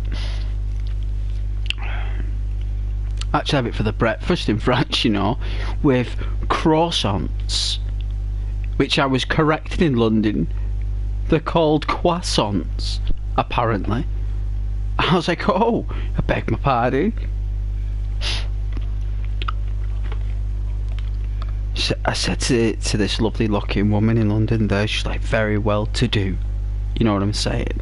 She was very well to do. She was. Very well to do woman. Very lovely. And she just looked at me like I was this alien. This foul, out of the loop alien that's just in a different time zone. That's what she was thinking. And I was like, yes. You know what? She made me that croissant fresh. Despite my verbal trifle, she still made me my croissant with chocolate sauce. I was like, chocolate sauce? She's like, yes. Or jam. I had a choice with jam or chocolate sauce. I went with chocolate sauce. So it was French chocolate, so I give that a bash. She's like, it's Belgian. I was like, whoa, I was Belgium? It's like, yes. It's like, wow. You know, it's quite cheap as well for the croissant though. I think it was only about like £2. It's delicious as well. Everyone said London was like really expensive, weren't they? It wasn't.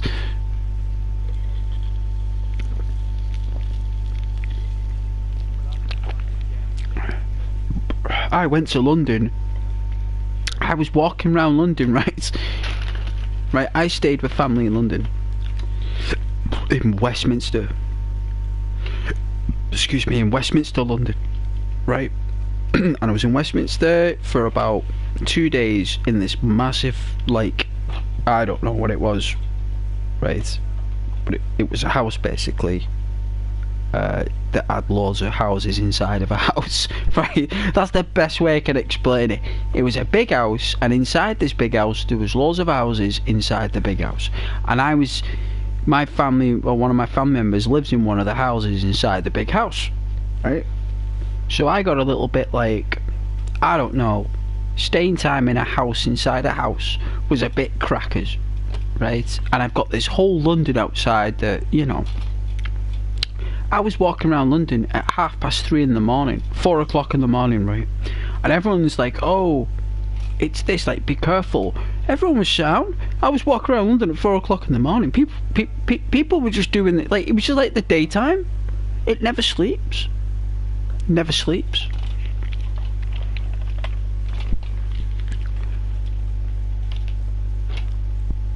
I had beans and toast at like 4:45 in the morning in a restaurant with bacon. I just walked in there. I just said, "Are you making food?" They're like, "Yeah." I was like, "It's like 4 o'clock in the morning." Like, they didn't care. They didn't care. I went to this place called the Horseshoe Market, like, and you know that leather bag that Arthur Morgan carries around with him, right?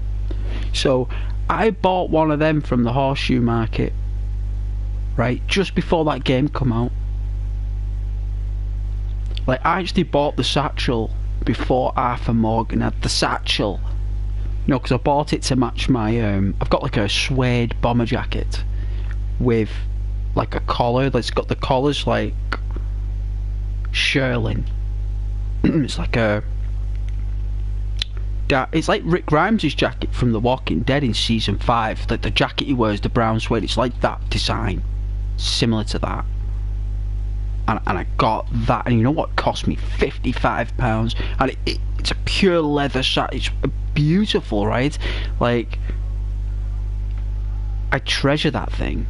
And going around London that day, getting that satchel in the Horseshoe Market was a bargain. I went inside this joke shop, and they had all the toys and gadgets for gags and jokes. Oh, it was I used to love going in those shops when I was like a youngster. London's just full of it. Street after street. I went through the whole of Camden Market, inside, outside. Oh man, there were jackets there. They were like £5,000. I got like way out of my price range, but they were really nice jackets. Oh, it'd be so good if I get one of those aviator jackets they had down there today, because I love my aviator jackets. That's what I that's what I wear. That's what I wear, is aviator bomber jackets. It's my choice of attire. Either that or a leather jacket, like a biker jacket. London's got it all. It's got it all down there, I tell you. It was Sunday, and it was a Sunday, and I just went out, right? So I went out on a Sunday, and there were people doing Tai Chi, right? I was like, I needed to just like chill myself probably and meditate. But I've never been one for meditation. I've always been one for just sit down and do nothing and just relax. But these people were doing Tai Chi round a cherry blossom tree, right, at like 9 o'clock in the morning. It was quiet. It was like serene, and it's like a little recreation area. Unbelievable, right? And you know, it was actually designed in London, this part where you could actually spectate these people doing martial arts and spiritual healing, and it's really awesome. There's like a church there with like little gardens and stuff, and it was like, it was May time when I was there. It was like May. Beautiful time to go in London. I advise you go in the May if you ever go. May time is the best time in London because it's not too hot, it's not too cold. It's just perfect in London in May. It's got that nice wind, you know, nice breeze, and it's packed. It's heaving more than New York. That place, it's heaving. And back in the 90s it was heaving. In the early millennium it was heaving, and now it's even more heaving. Now it's even more.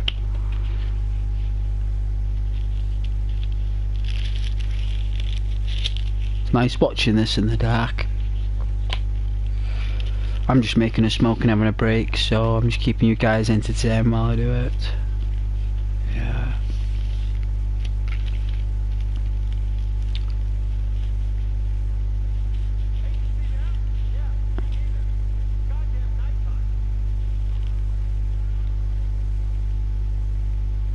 Funny what they say to each other though.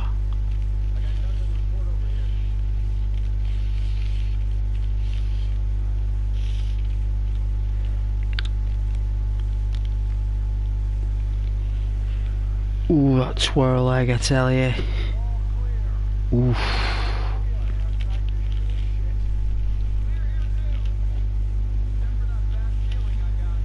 That horseshoe market. I went into some place called Cyberdog. Right, I don't know if anyone's ever been to London, right? But when I went in this place called Cyberdog. And it was basically like techno robot stuff with art. It was a shop, but also a nightclub. It was the weirdest thing I'd ever seen. It's like robots walking around and stuff. Oh, it was like, but it was just a door. It wasn't even like a thing. It wasn't even like it's got like signs saying, "Oh, this way, check this out." It was just a door with a sign that just said Cyberdog, with a metal dog. Like a metal dog poking its nose out at metal dog, and I was like, "What's this?" I had a look there, and it said "open," like from such. I should open it. It was like a rave. It was like that. Like I opened this door like that. It was like do do do do do do do do. It was like the beat's going. It's like people raving with glow sticks and all that, but it was like a shop. I was like, well, it was like people like buying shit. There were people like, this is how bizarre it was, right? There were people shopping for shirts and hats and stuff, and there were people raving at the same time. But it's like people going and doing the shopping with trolleys. It was weird as anything, and I'm just like, what is going on? And there was 3 floors of this. I've actually got it on my BlackBerry. That BlackBerry, right? It had some good recordings on that BlackBerry, I tell you, with the trackpad and everything. I've got a few recordings on that BlackBerry from London.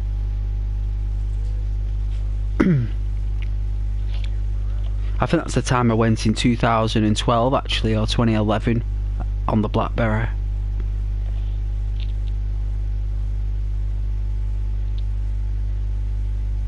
I think I actually got a car crash recording on that, you know, on the BlackBerry in London. I got a car crash recording, like when I was recording my cousin there by a telephone box. There was like her and her son. They wanted me to do like a recording of them and send it to him, because it was all new back then. That 2010, 2012. You know, there's not many people did stuff like that. And I was doing it, and as I did it like that, the car full-on collision. Right, recording for no way. Just put that on, but I didn't want to. I mean, I didn't know about YouTube back then, probably, or you know. But that will be on my BlackBerry. Well, hey Scar, that's something that you'd love to see. A rave while shopping. It was. Sky, I'd never seen anything like it, and this was in London. It's like just a thing, and there was this comic book shop that went downstairs diagonally, but it went thinner as you went down. So it's like when you went down and down and down, it went more and more explicit. You know what I'm saying? So you kind of like, you had like the Marvel and the DC, and then you had like this, it went down and darker and redder and green. I was like, what is down there? And like they told you what's down there and everything. I was like, oh right. Well, so it was like a comic book shop with other like services and facilities within a comic book shop. It's like they use shops for other shops inside of other shops, Scar. And that's how I found Cyberdog, is through going through corridors and stairways and outside here and over that little bridge, and then like there's only one way to these places, Scar. It's very weird. It's not like they're there for everyone. There's only one way in and one way out, you know. And it was dark and green and red. I think I've got that on a backup on a cloud somewhere, that one. But I think I only took pictures because I didn't want to record in case someone might have got, you don't know in London, do you, if people get offended if you take the picture. I didn't want to upset anyone, so I just did it as discreetly as possible, I suppose. But I actually got one of the hats. It was green when I was in the shop. I like the colour green, right? It's my favourite colour, right? Green. And I was like, oh, that's a nice green. But when I went outside, it was like it's like a baby blue colour. I was like, I thought it was green. Like I didn't know what colour it was. Like, well, I thought it was green, but it was the luminescent lights that they had going on, like the reds, the greens, the blues, the purples. I didn't know what colour it was. It could have been anything. It could have been brown for all I know. But at that point in that shop, it was green. The other one was red. The other one was like purple, but they weren't them real colours. The thing is, the point is of the clothing, skies, that you wear it under that fluorescent light so it turns green. So if I wear that hat going to a rave, whereas them glow light sky, it'll be glowing green. So it'll just be like a normal basic blue hat when I go outside. But if I go under that ultraviolet light or something, it glows really green. So I think it's called illuminescent clothing. It's where your clothing glows in the dark. Scar, that's what it was, Cyberdog. It was a glow in the dark rave, clothing rave dance thing. But no one was drinking. They were just there dancing, just for the rave, for the music. And I went in this military shop. I bought a jacket from the 1970s. This French military jacket. Oh, I was in my element in that little department for about over an hour and a half, Scar. It was like a little surplus department, and I love surplus. Military surplus, or comic book surplus, computer games, fancy dress, Scar, you name it, joke shops, gags, all that crazy stuff. I'm really into that. Vinyl shops, Gothica shops, where I mean, I don't wear the clothing or buy the jewellery or the accessories, but I really like looking at it and seeing what the culture is with Gothica and stuff. And you know, I like those shops with charms in as well, which with the stones and the flashing gems and the treasures of the past. You know, the hidden treasures of the past and stuff. There was all sorts there, all sorts. Ceramics, clothing, food, everywhere. It's just unbelievable. You just so much places to spend money. And then there were little mini outdoor markets when you went outside. It was just a constant shuffle and bustle of trade. And apparently it's even more now. From what I've heard, it's even more. So I really enjoyed it when I went there. It was just the hotel that set me back a bit of money there. I'm sure I paid nearly over, like, at the time, £400 for that. For about... I think that's when I went in 2012, that though. But when I went in 2018, I got bored. I got boarded. I got, what's it called? Put up for the week. But I remember in 2012 that set me back a lot of money back then. But I loved that Cyberdog. You'd have loved that Scar. You'd have loved it with the glowing in the dark clothes.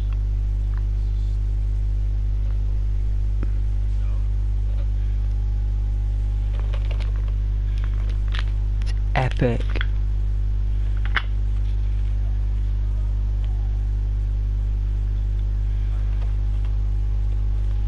But sorry it's dark, I don't know what to do.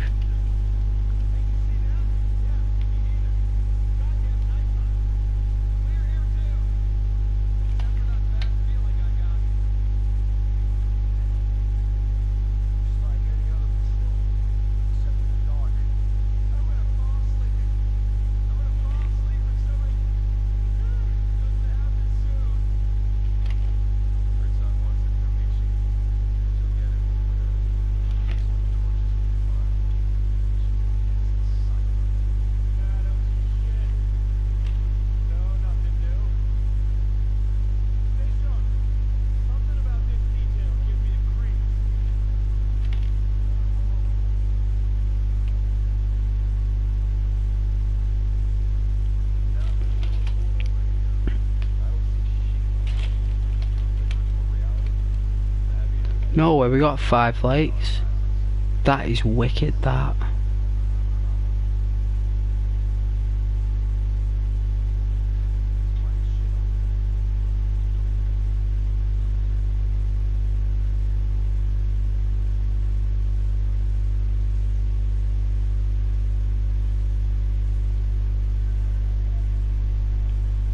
I appreciate you guys watching though.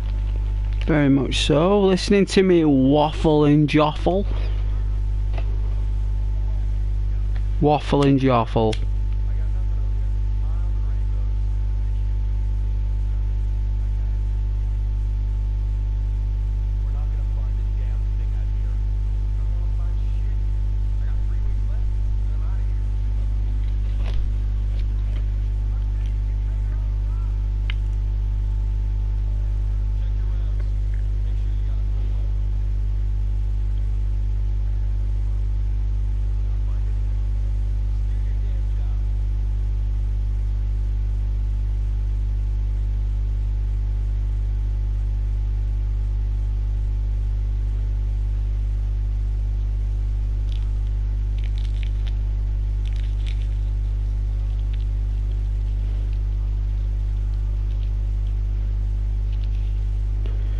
Oh yeah, I forgot my ducks.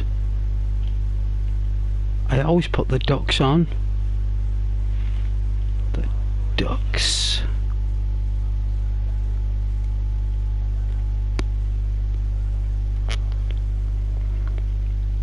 That means we got over 20. If we can get 222 comments, that would be awesome. That's 3 ducks. That. I love when I get champs put me 3 ducks on.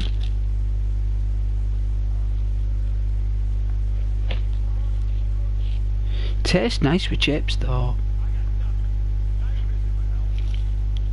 I had that in the Lake District duck, you know. I've never had duck before. I had no choice, it's all they had.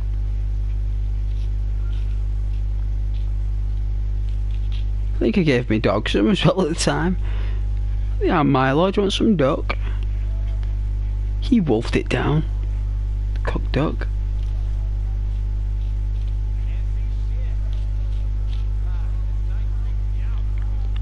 Not something I would have expected to have for a cuisine duck. I've never had it since. Just that once.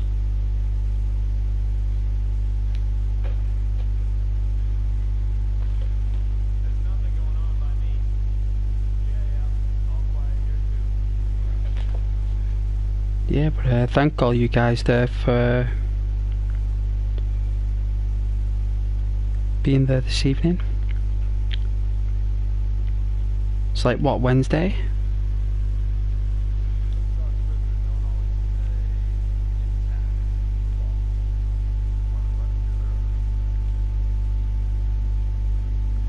Midweek?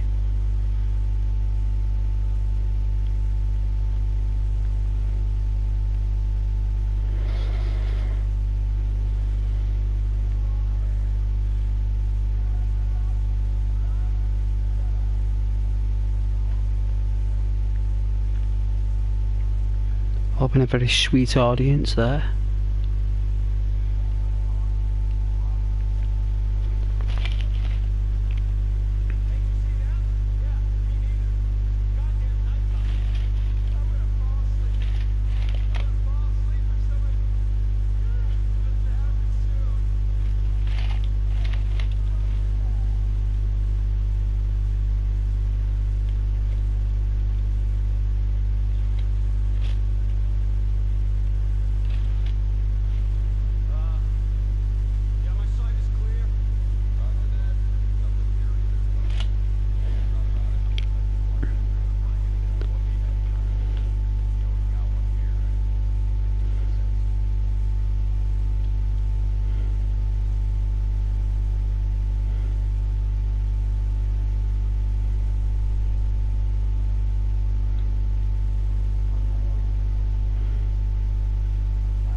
Sounds like him off Skyrim.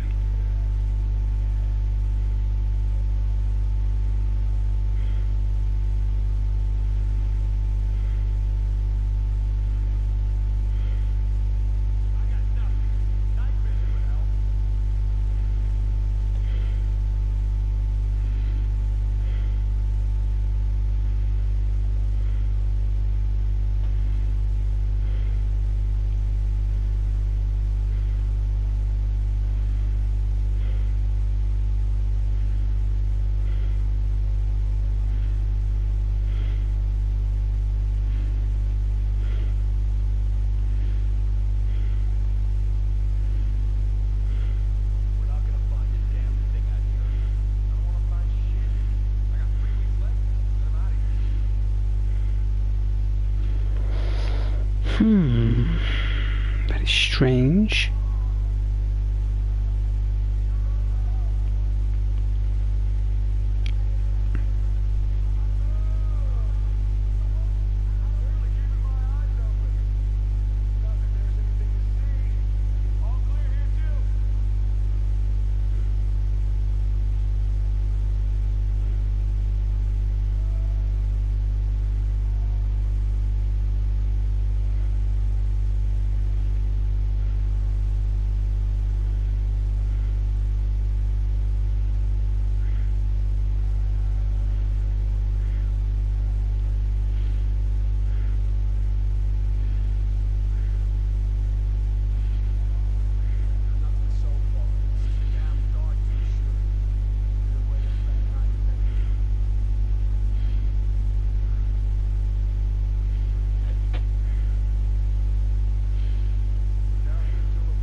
So weird.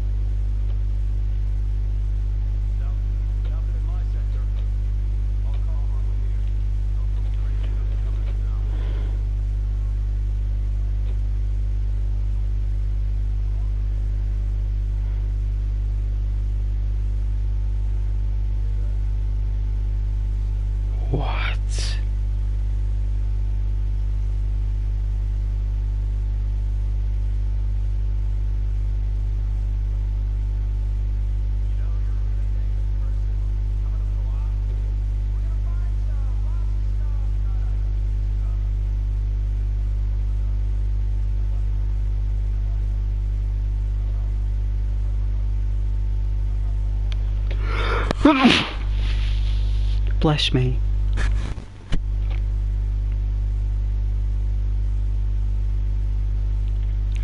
What's going on with these settings? 1 second, please.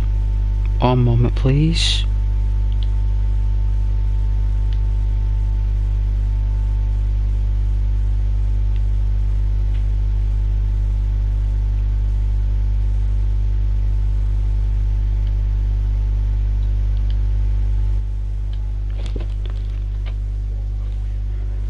Right.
Well, I'll make this cigarette soon enough, I promise I will.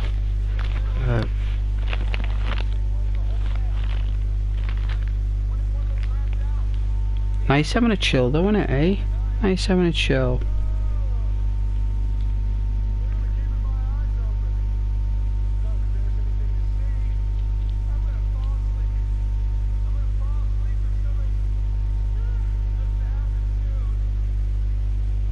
I've said some weird stuff on this, right?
God, it goes warm really quick when I turn the heating on. It goes freezing really quick, and that's the lowest setting. That is so weird.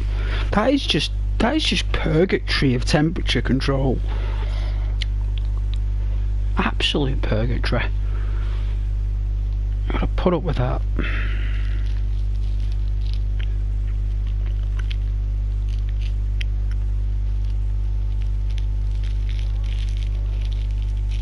Oh.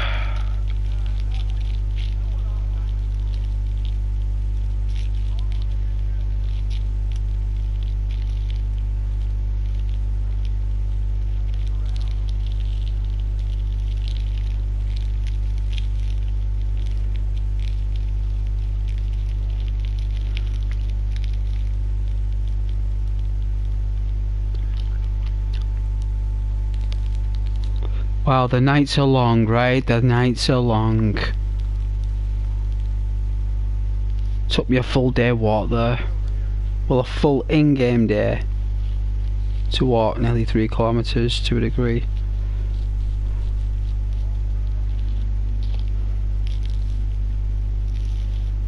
This tobacco's the nicest. Like you can just smoke it and smoke it.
Oh, is that a comment?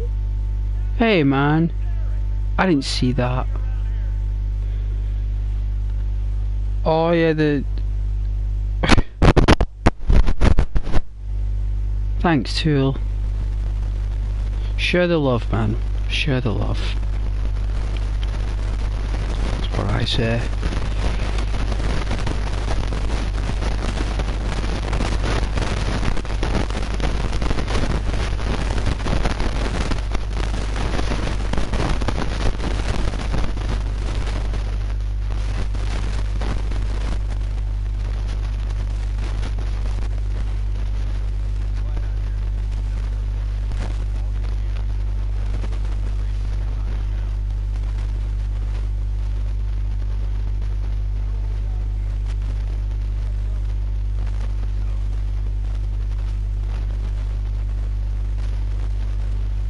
Well, you're all spectacular anyway. Thank you for putting up with my darkness mode. You're very kind.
Trust me.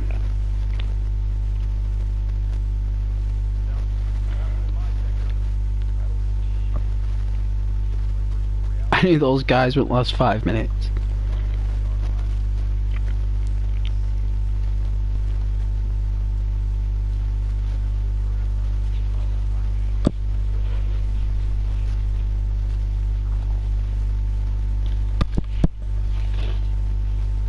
I was thinking of buying a tablet, you know.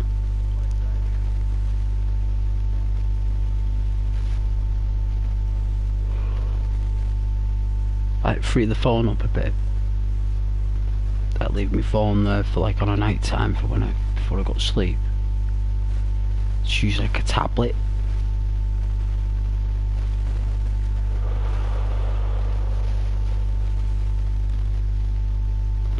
You know, so I can be more in the zone. More in the zone. Oh, excuse me.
Oh, if you're falling asleep, I don't blame you. It's 20 past 11. It's night time on the game anyway. Turn the lights off anyway. I think maybe daytime soon though. I think it is, you know. I think we're perking up, guys. I think we're perking up.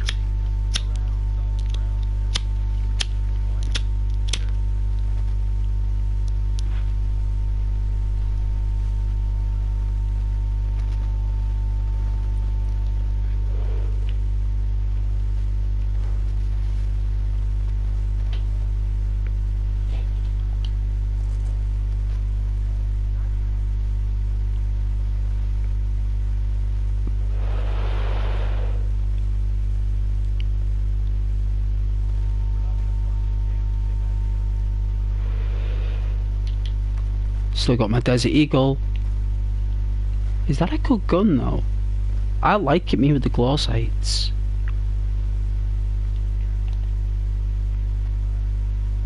I love the Desert Eagle. I think it's a class handgun. It's loud, heavy.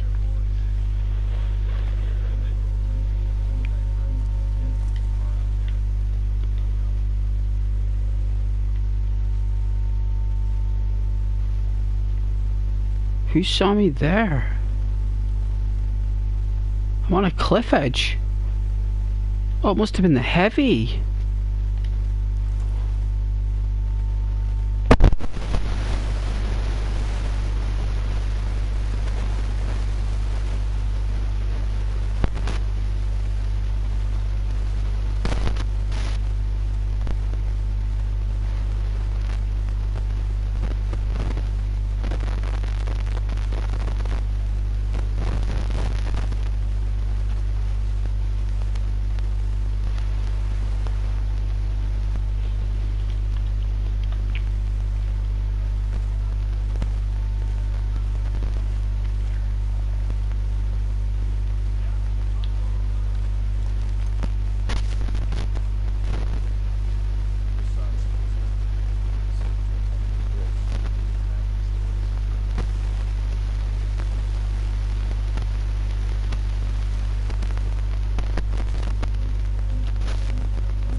Who is that?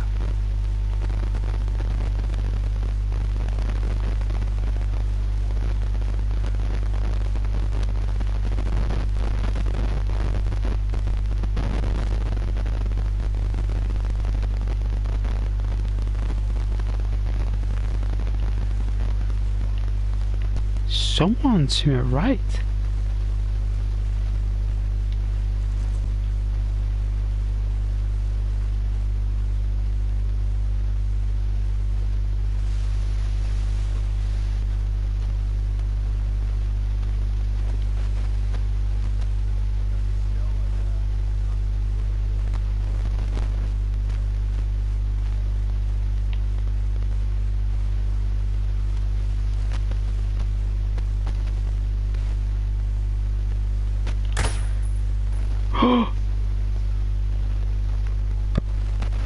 Oh my, he was saved by the metal bar thing.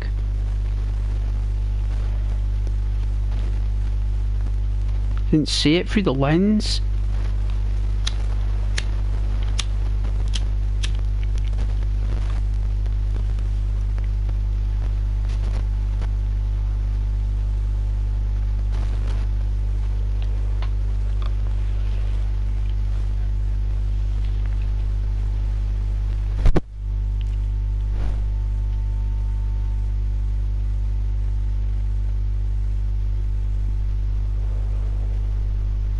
We're gonna find anything.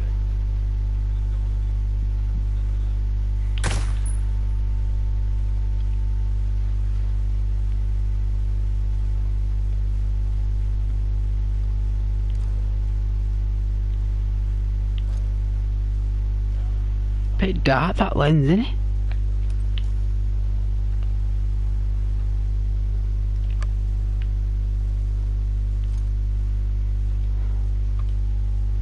Like night vision's perfect for this. That is so weird. What? So I've got to turn my night vision on for the scope. That is strange.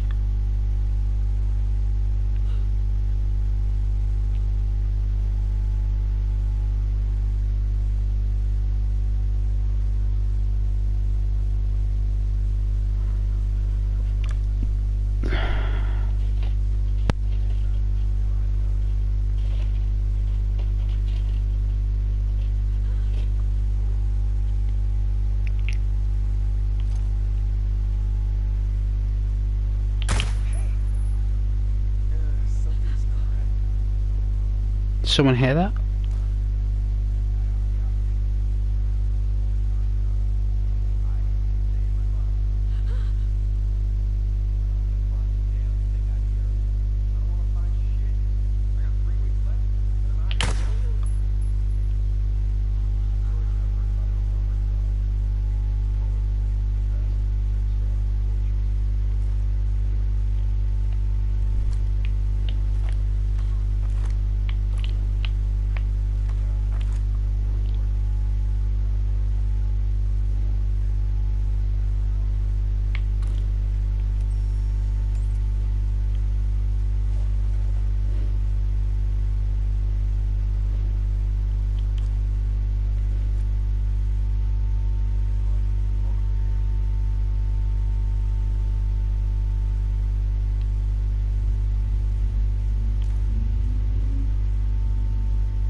think the heavy's still in bed.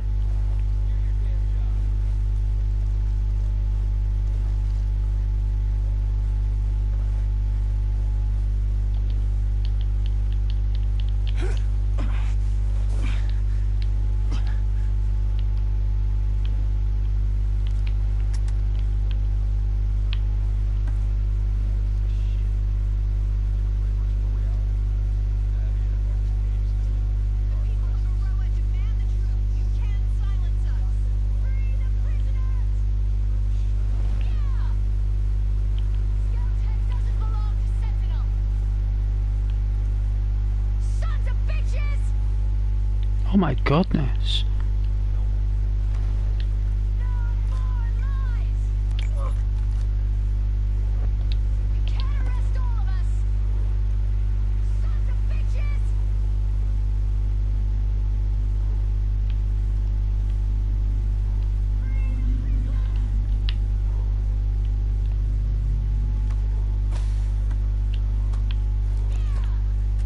Oh, jeans. Oh, got myself a new pair, you know, some new clobber. Got some new clobber. Some new clobber. Clobber.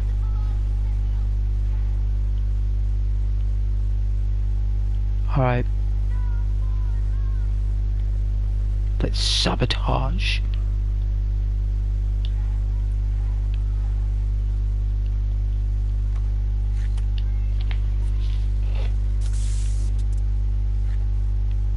We did. We sabotaged. With a saboteur. Saboteur. Saboteur. He's a saboteur, isn't it? That's what we are, a saboteur. Alright, so let's consult the plan. Right, hopefully no one will come upstairs. So if we press start and we go to the plan. Right. So let's get to the postcard. Right, we just took out that thing. Next, we got to go to the biometric computer plate. So it looks like this plate contains a lot of hardware that creates identity. It's very sophisticated into the central network. It's very cunning. Consult the plan. So next we go into the, so we're here, so we're looking over this balcony. We've got a guy patrolling this platform here that seems to enter or seems to go around the sides here into the back. We got a guy up on the roof and another guy on the roof, and it looks like down here there's some more residents, or inside the heavies are gearing up and they're ready to come out.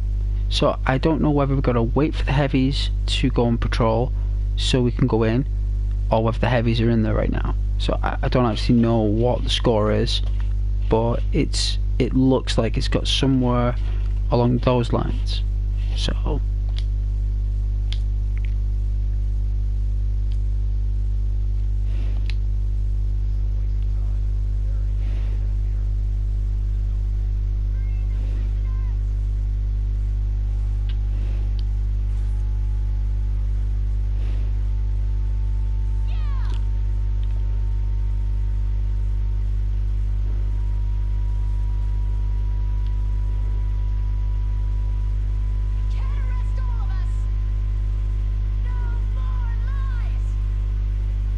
there's the heavy.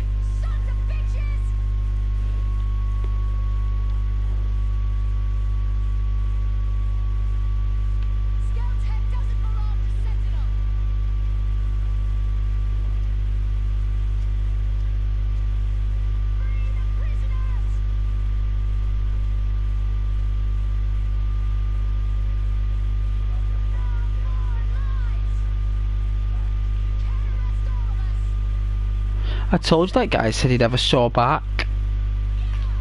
I said that. I said to you they'd be looking around all that gear. He'd complain of a sore back. And he did. He said my back's killing me from carrying all this gear. Well, it will be. You're a heavy. Take after your dad. He's a big fella.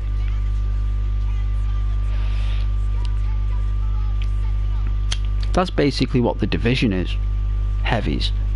It's what the division's about, that. Just big massive dudes going around with flamethrowers.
No one's out here. No one's gonna be out here.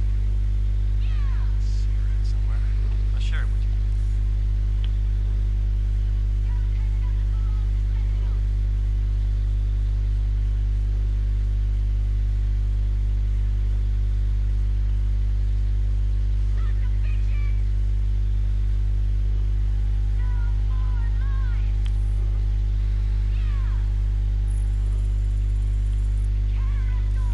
Herzog sounds crazy. At the very least. There's guys down there.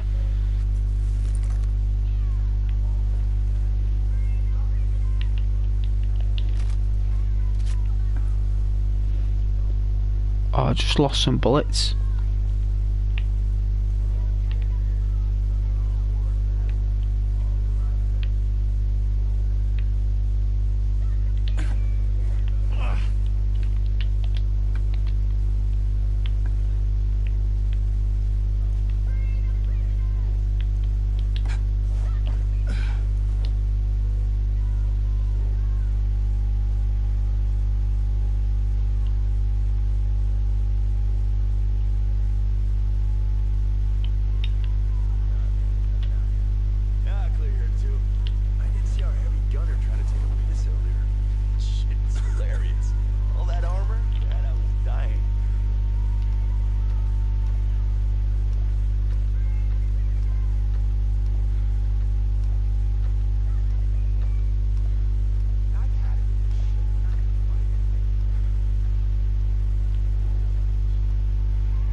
Where's the biometric reader?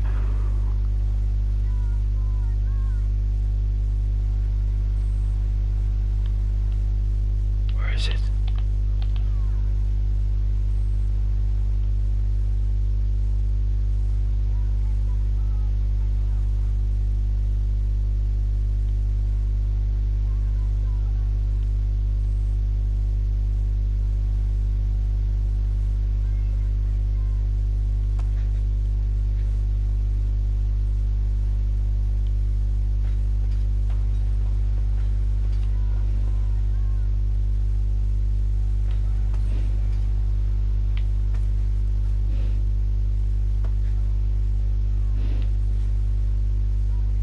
Nothing. What was that? What was that? What was that? Ah.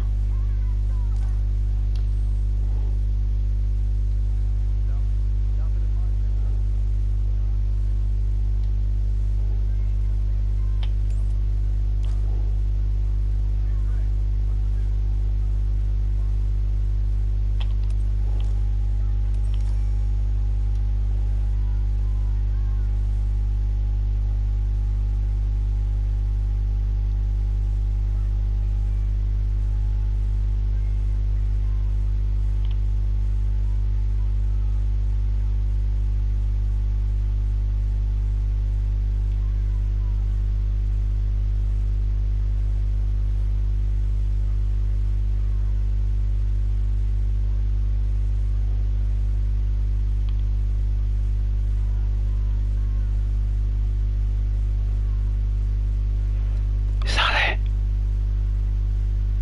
That can't be it.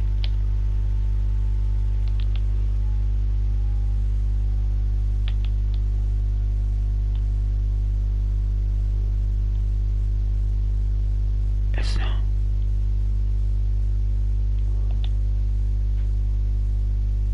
Look at the biometric computer. That's what it is. That's what I'm trying to find.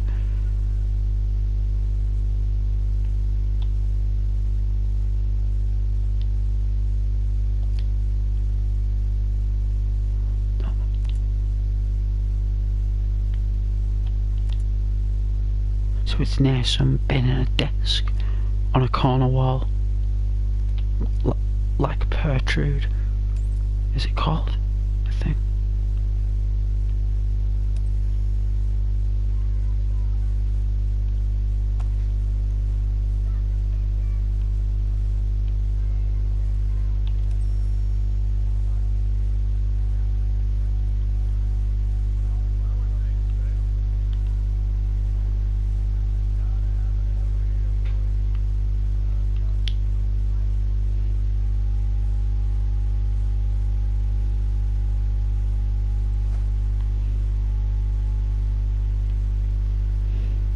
Is it this thing? That's a vending machine. That's not a biometric machine, that's a vending machine.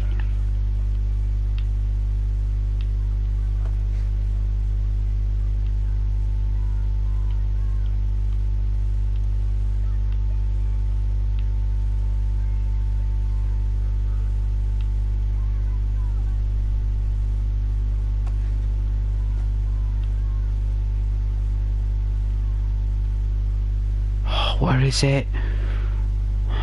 That's a supercomputer. That's a supercomputer. It's got to be close by if that's a supercomputer.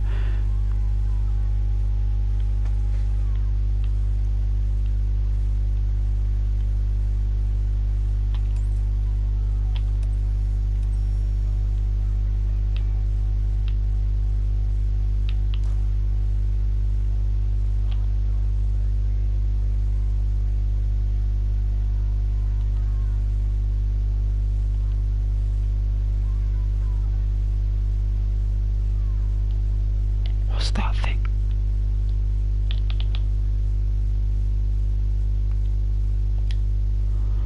Oh, where is this server building?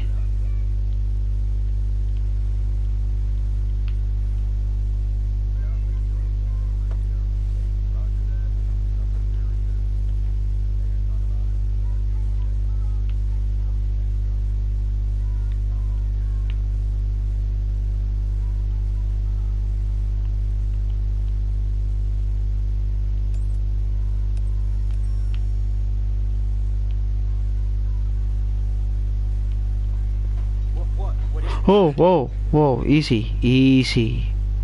Quiet. Shh. Quiet. Do you know where the biometric machine is? Is it alright? Do you know where the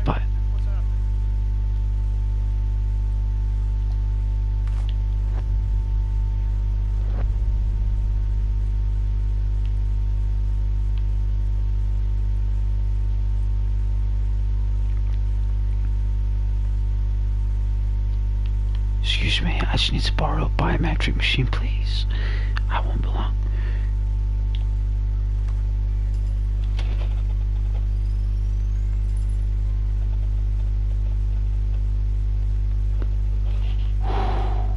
Alright. Let's see if we can get out.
Let's consult the postcard plan.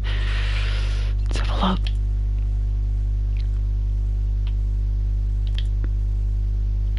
Alright, so the security... Oh, there is... Oh, I've already done it. So the security... Right.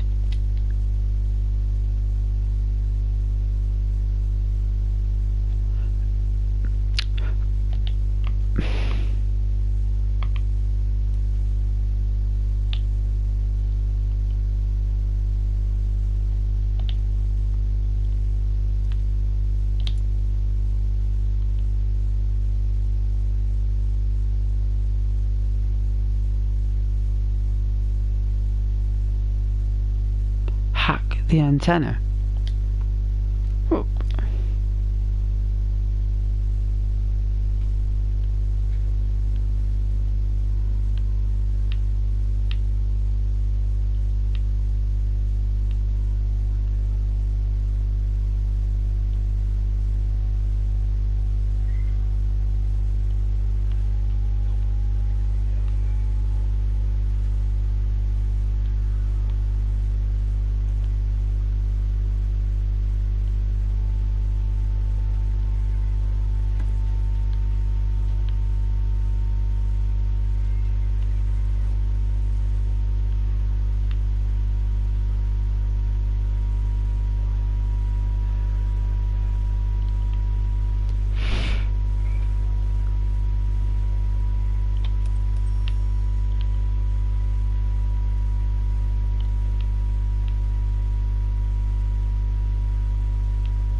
Like, is it that little lightning bolt?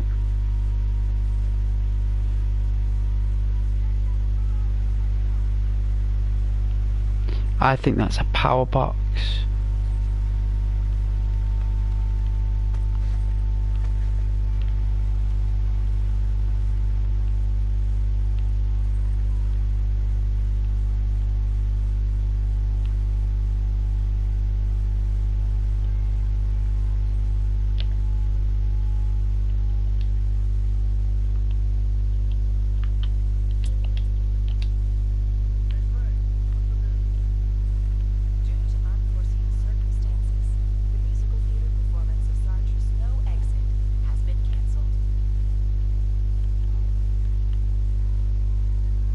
Does anyone know where the antennas are? Does anyone in the chat know?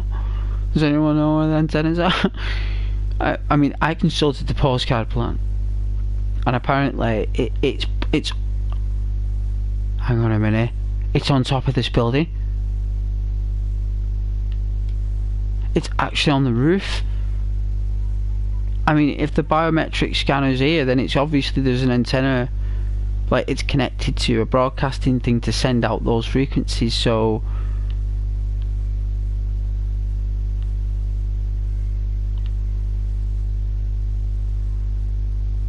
I've got to find a way on the roof.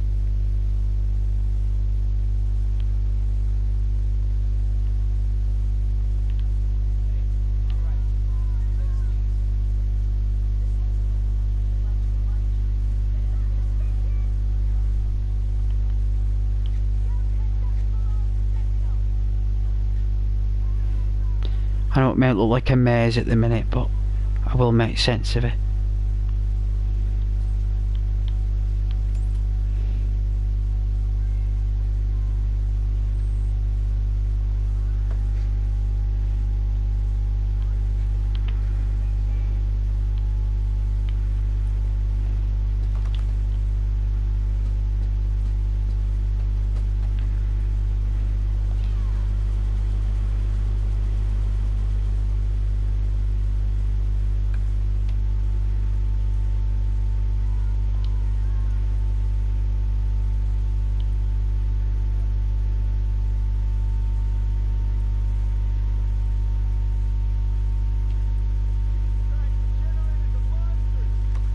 Alright, found it. Yeah, untold millions to work here. Let's make sure nothing happens to them.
Oh, jeez.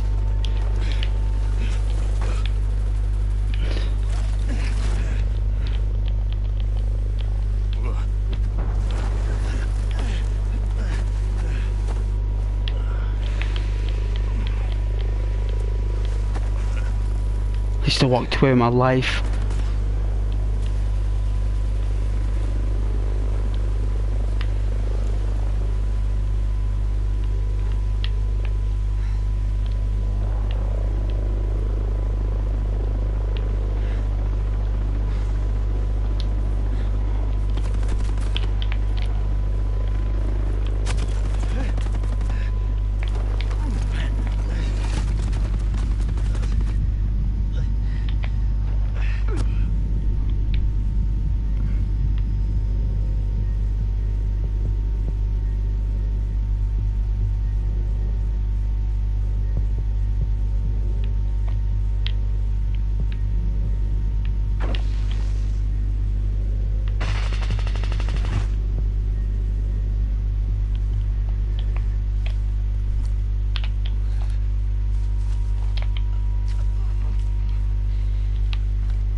No. I tried.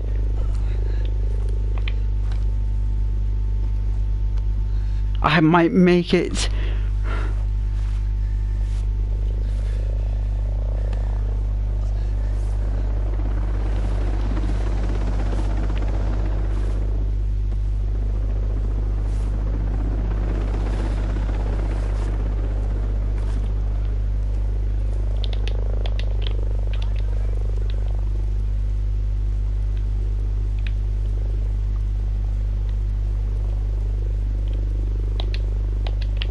I can't hide.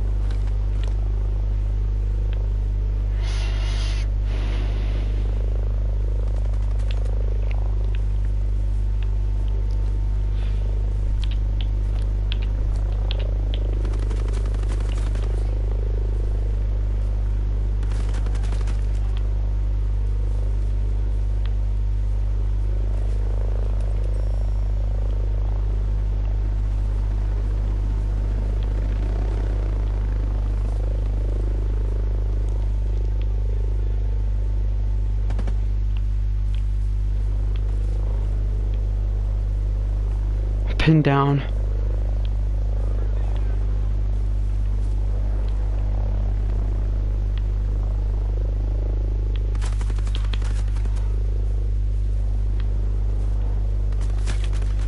Ow!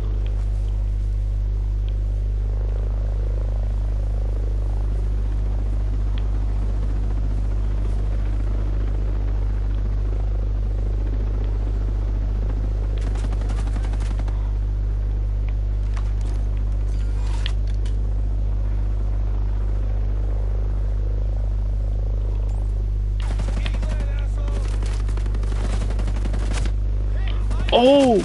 Oh! I'm paying a pincer. Oh! I was... Took me so long to sneak in there and get... Oh.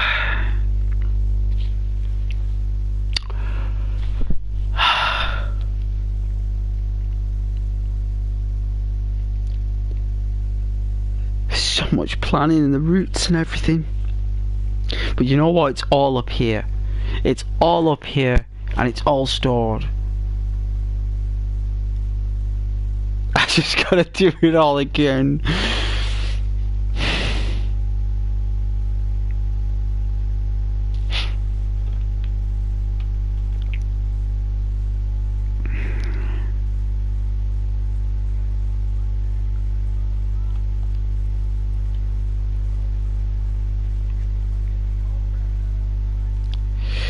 Thank you for your support.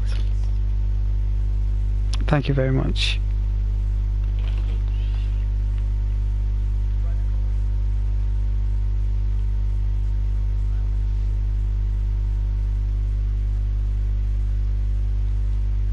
I think it's give us the benefit of the doubt.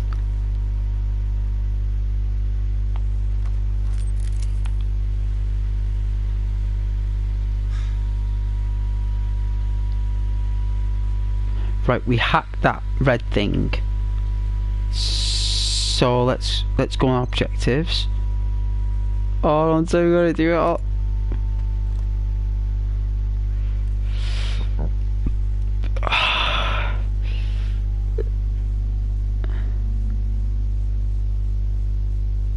Right.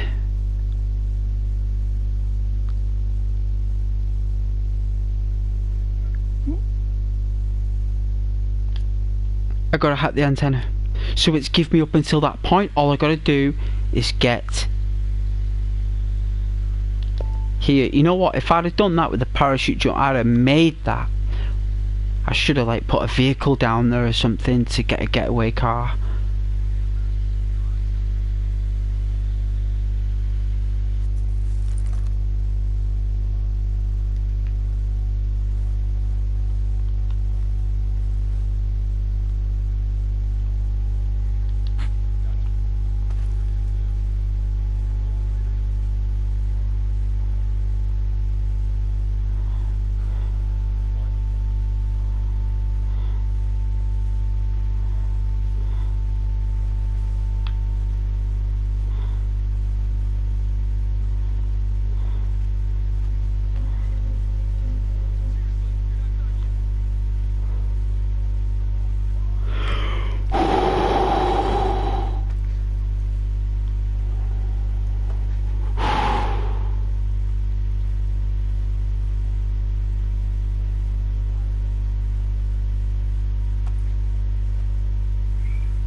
I've messed up.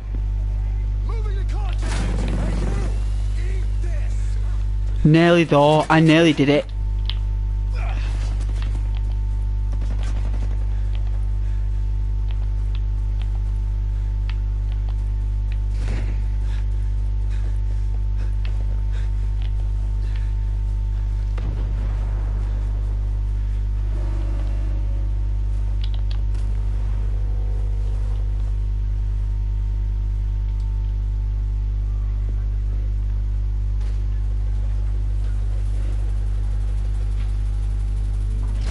The Lord's name?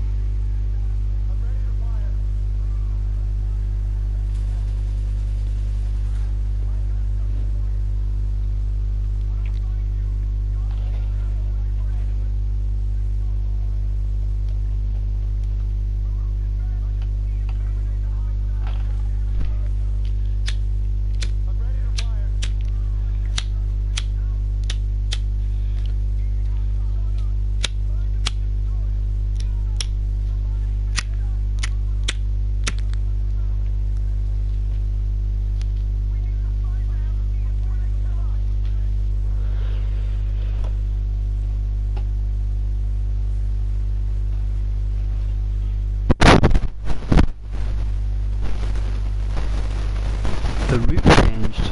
The heavy started patrolling upstairs.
Hey Scar, I'm on the last part.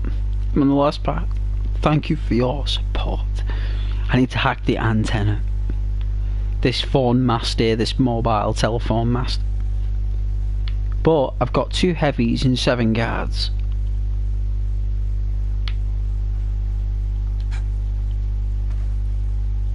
I'm gonna go for it.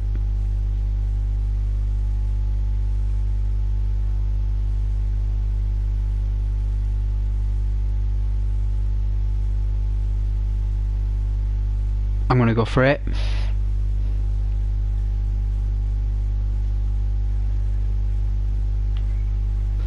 He's up there, look.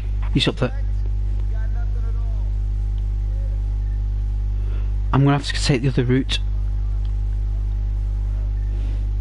I have to take the other route.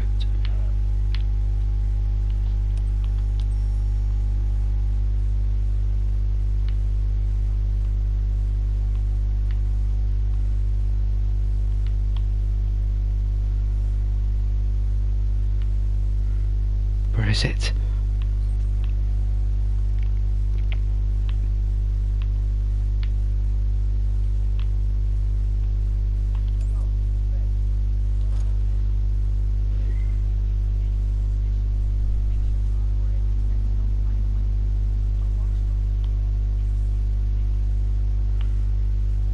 Is he gone?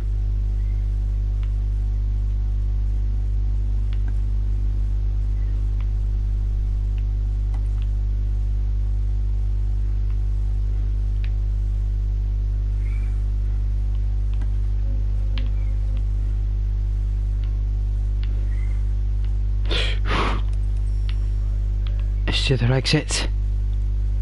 It's the other one.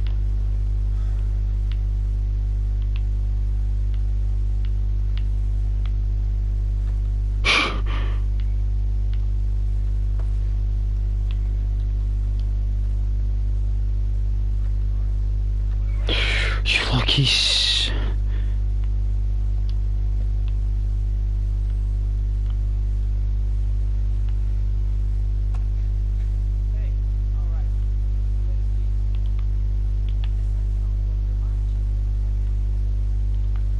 There you are.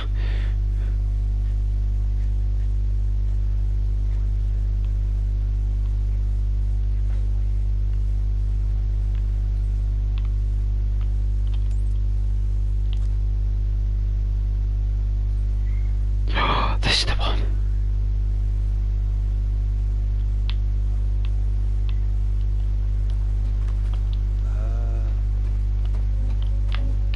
Damn, got hostiles in my sights. Whoa!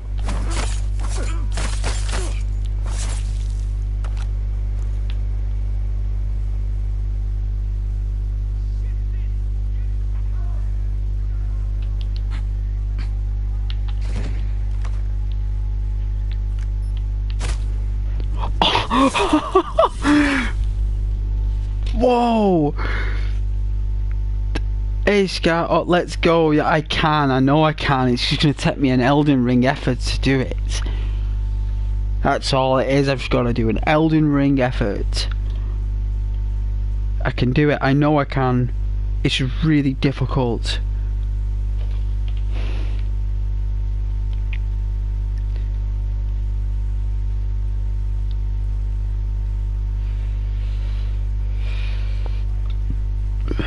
I will do it. I will. I promise I will.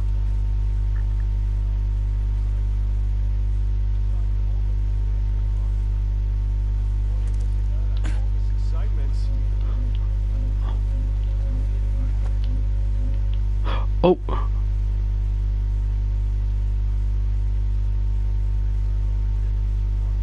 They're not normally there.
boys. I think someone's out here. Copy that. Everyone be on alert.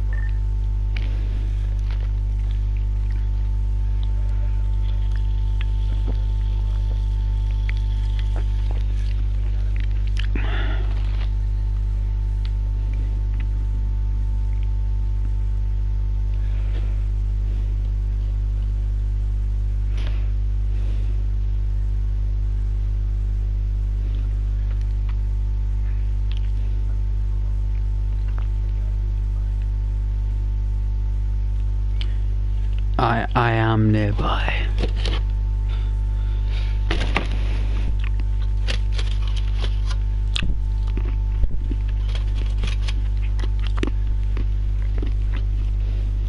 Well, I can only digest half an eggshell there.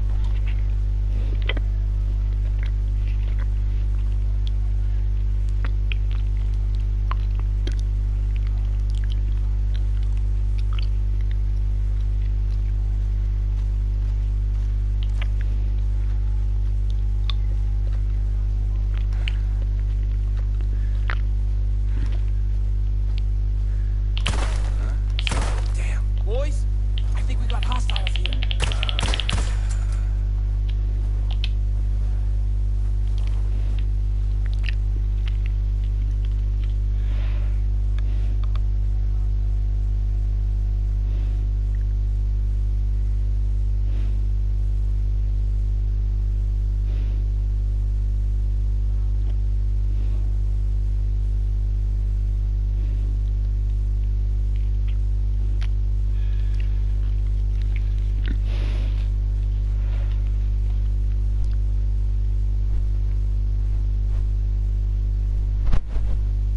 I have to be like a bit more patient.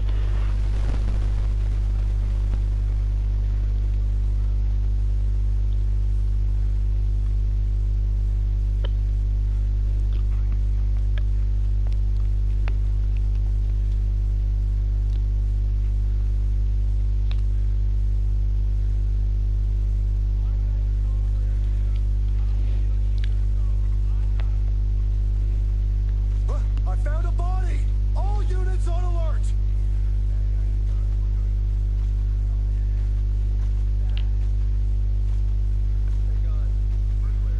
Heads up! We have possible hostile activity. Copy that. Fire on alert.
Please be patient with me.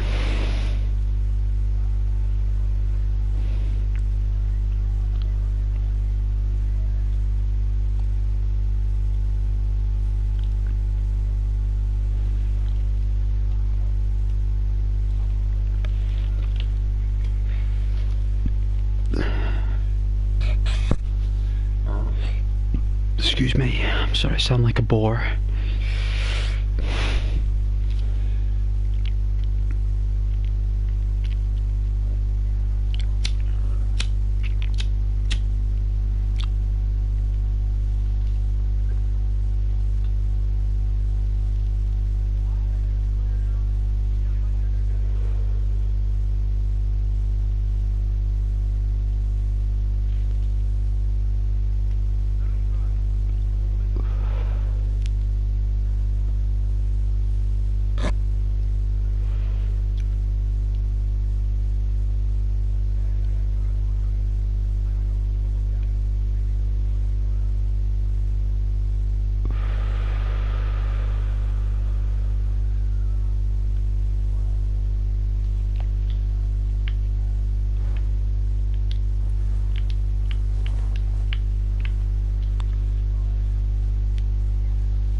Who is that?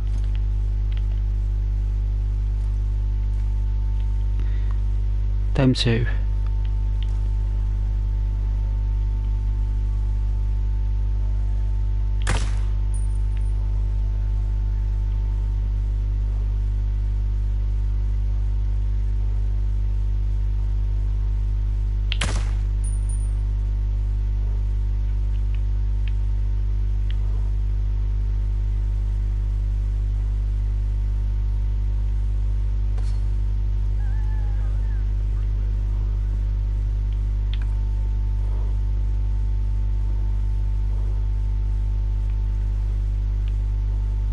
If I see them, they're dead. Where's that coming from? Let them. That's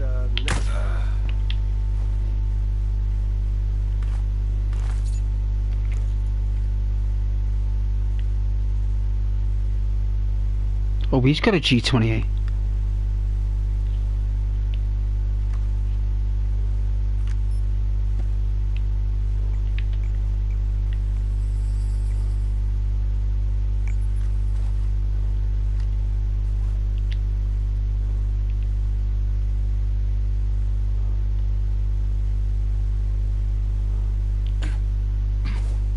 Alright, I've hacked the thing.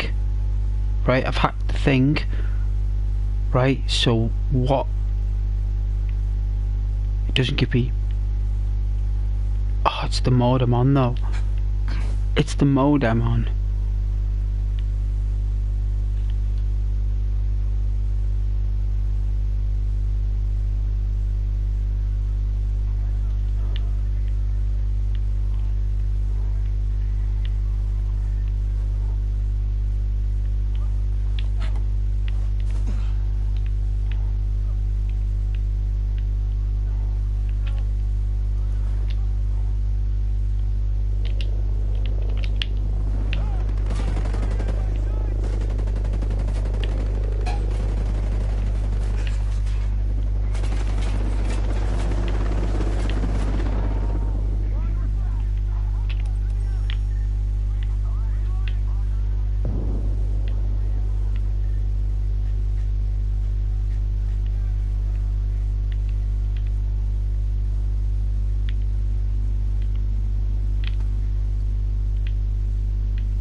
Oh! Oh!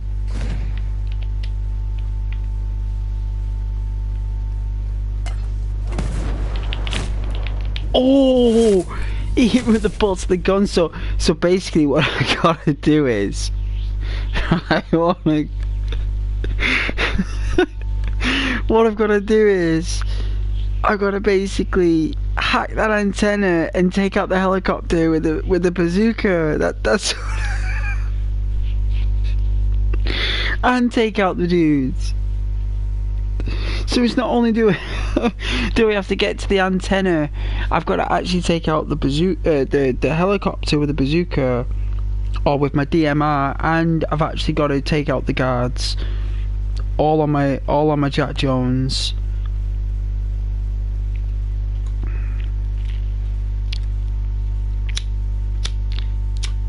I did okay there. Maybe I'm a bit tired. Right.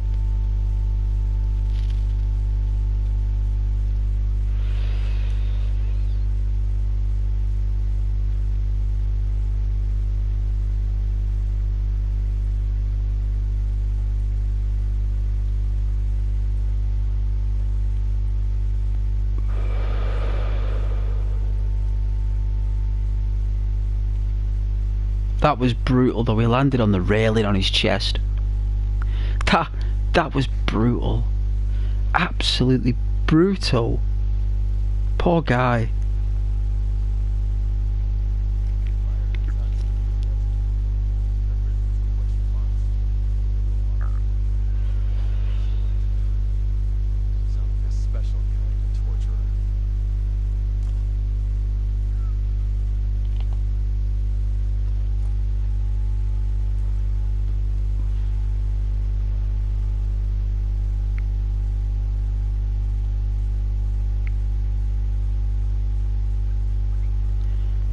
Maybe I need a mini break. Oh, what is going on? What is going on? What?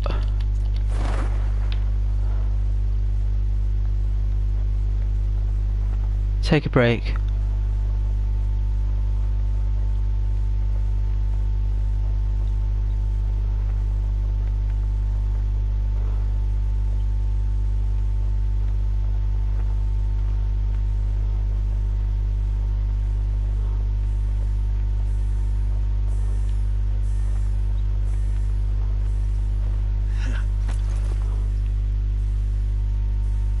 To an alarm.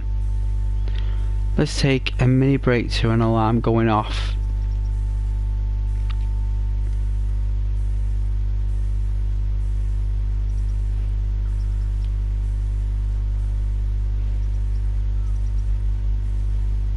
At least I know all I need to do from now on is take out, well, is to protect the antenna. So at least I know what my job is. At least I've done the hard part. All I need to do is just go in from the side and maybe parachute down, I suppose would be the best option next time as a strategic measure. Even though we went in there by foot, that time we went in there manually. Went in there, we wiggled in and we wiggled in and we wiggled out.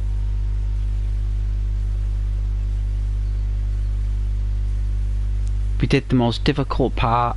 It's just that this is the most like annoying because it's a helicopter and a guy who's probably on acid is piloting the helicopter.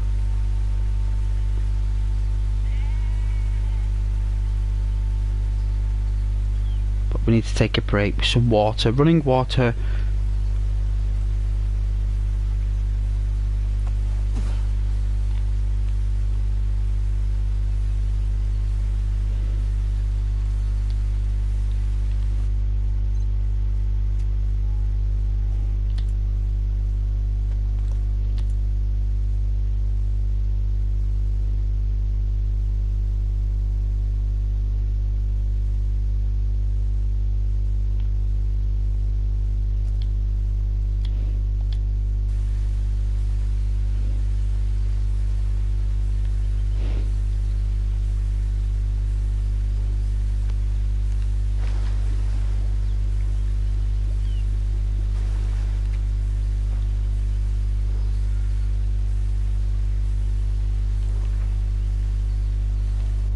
I think we can actually use that as a tool now.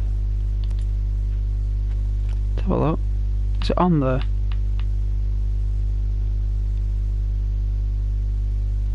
It's not.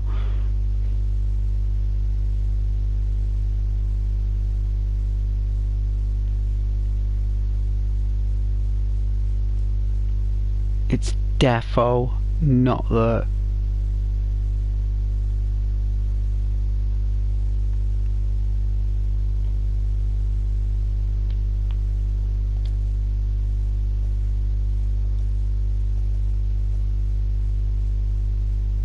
Oh, it's there.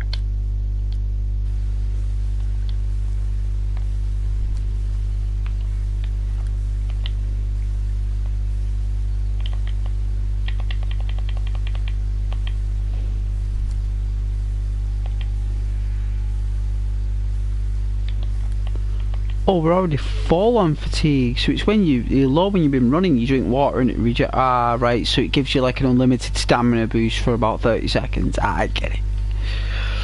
It's probably about 15 or something, but I can see where it's coming from. You sacrifice that, like, I mean, you're probably sacrificing, I mean, I suppose you drink it before. I mean, if it's not let me drink it now, when can you drink it?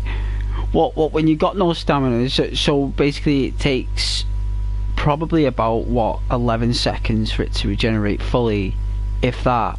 What, and it takes like 4 or 5 seconds to drink it, so you benefit from about 5.5 seconds. Well, I suppose that could work. 5.5 seconds. I suppose it would work in certain situations.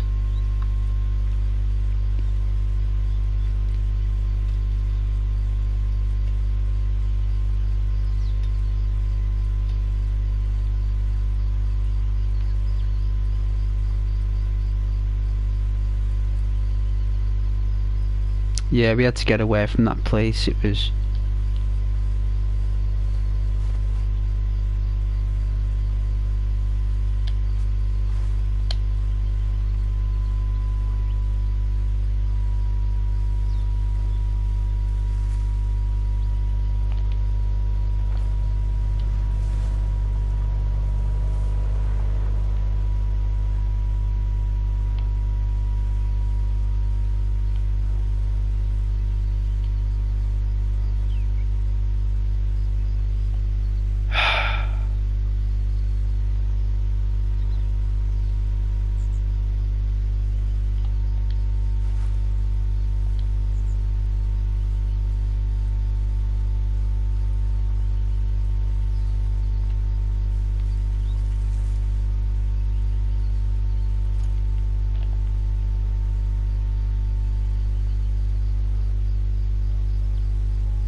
This is like a side mission.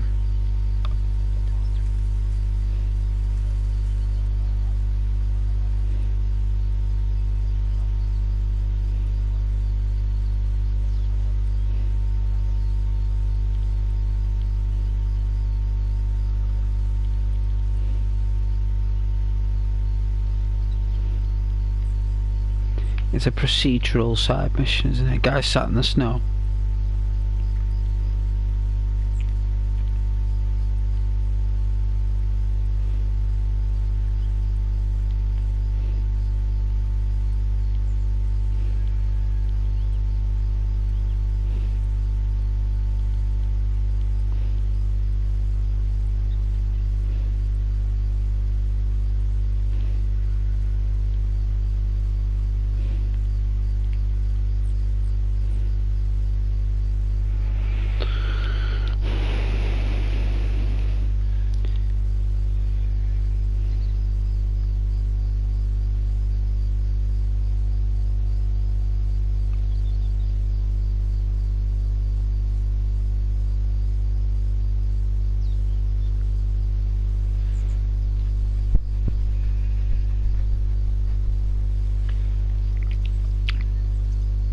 Oh, what a day, guys.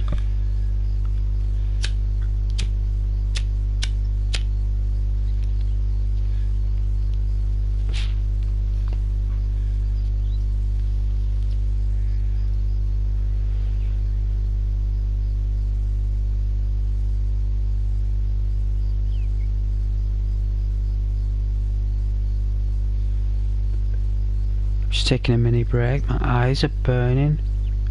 I think it's because it's late. Apparently it's 12:30.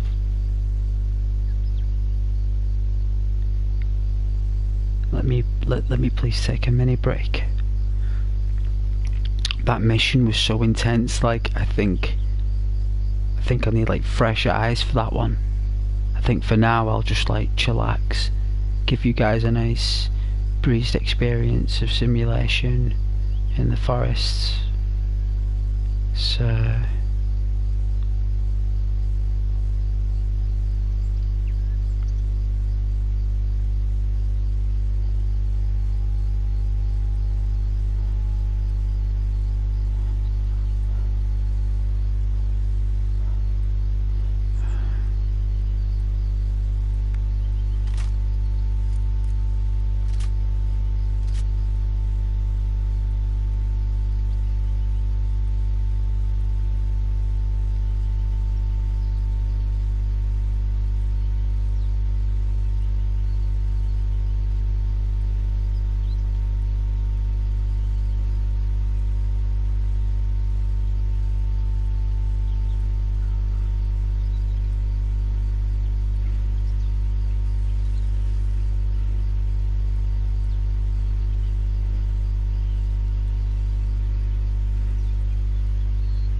that beautiful sounds.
Got some jeans, right? Oh look, so we picked up some new clothes, some new clobber. Got some new clobber. So, customize outfit, and where are the trousers? Here we are, trousers. Right, so jeans with knee pads. Oh yeah, cool. Oh, so we've kind of like wearing the just jeans. So now we've got knee pads. Alright, let's check it out. So collar,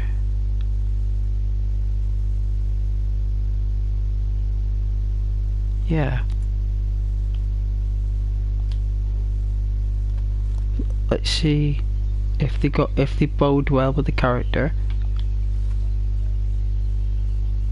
Oh yeah, pretty cool. Oh yeah, I see the knee pad thing.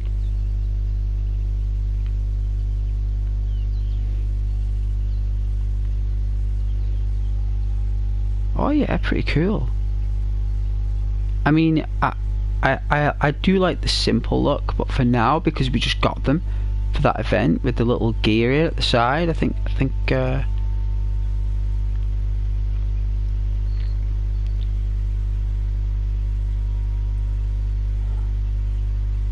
it's got like an accessory there, isn't it, for the handgun?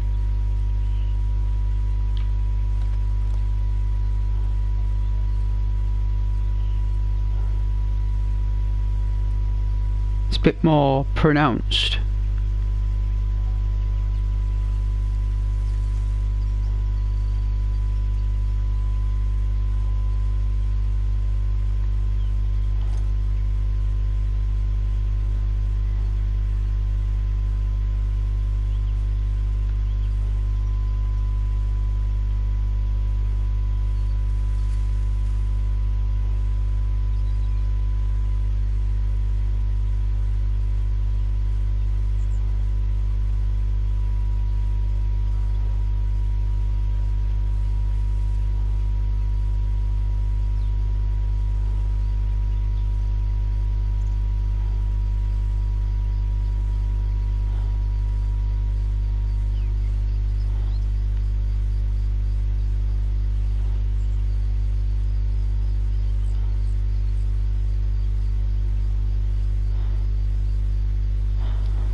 Should be a bivouac.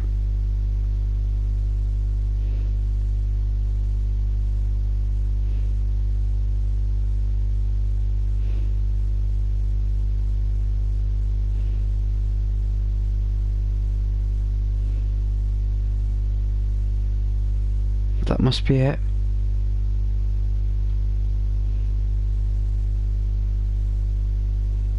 But I'm sure I've unlocked that before.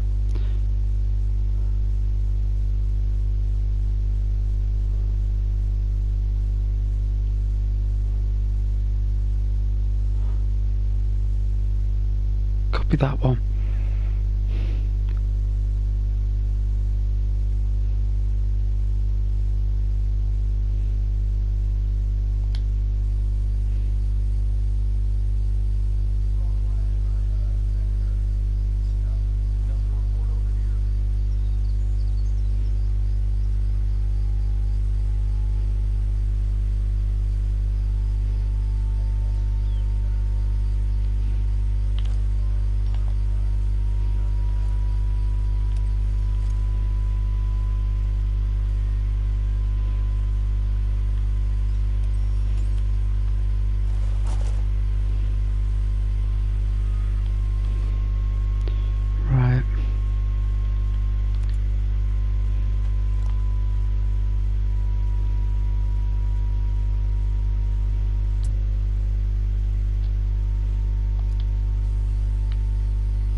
Mm-hmm.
Exhausting running uphill.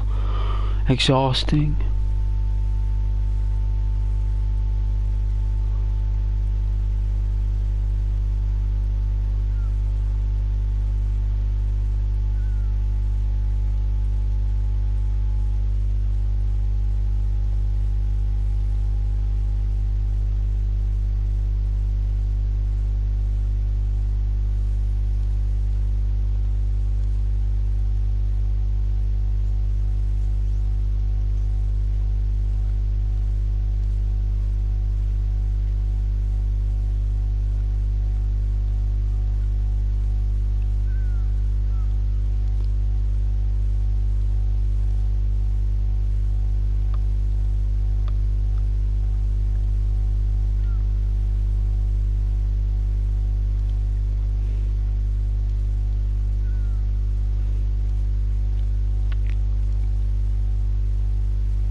Yeah, please like.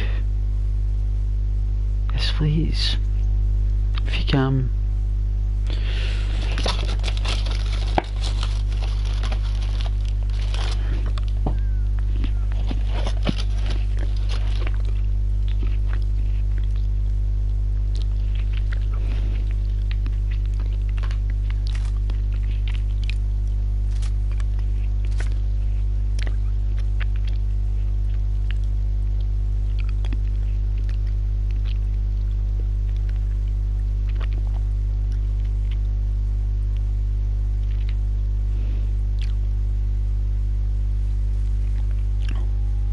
Oh my goodness.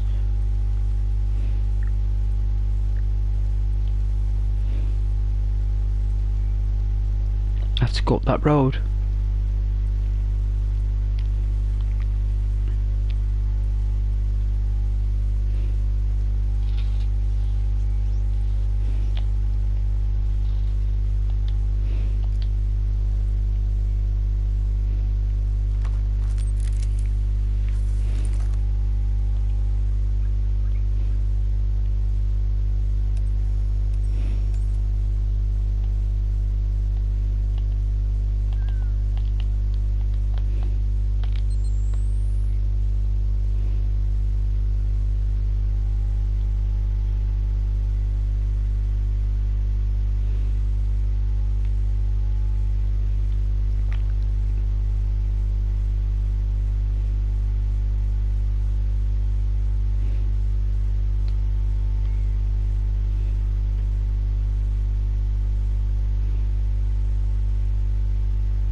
Ah, well.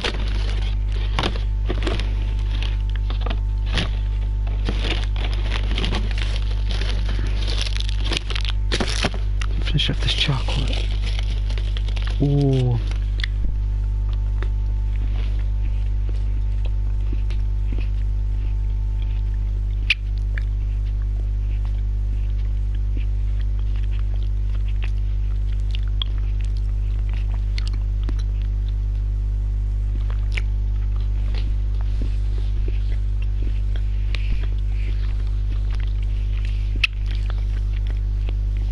You guys are amazing for watching.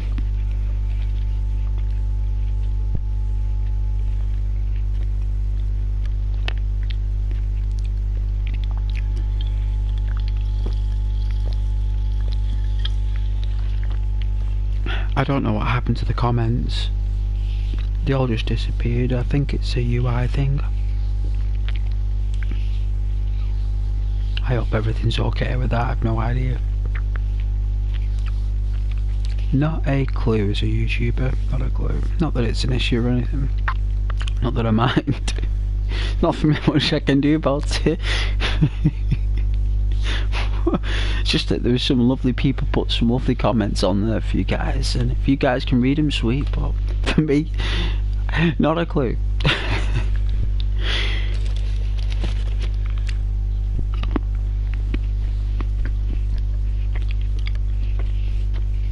I think the glitch goblins have come round again.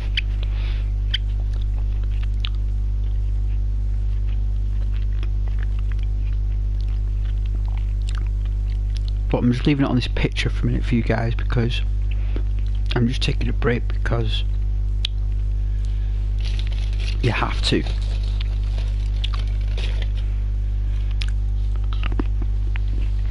I'm playing for a while there.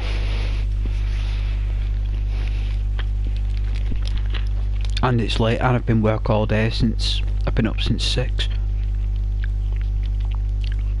Quite a legend really.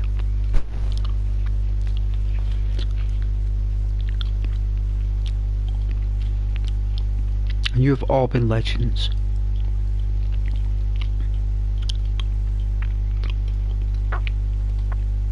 Please enjoy the photograph for a moment. We're on our own. No help from anyone.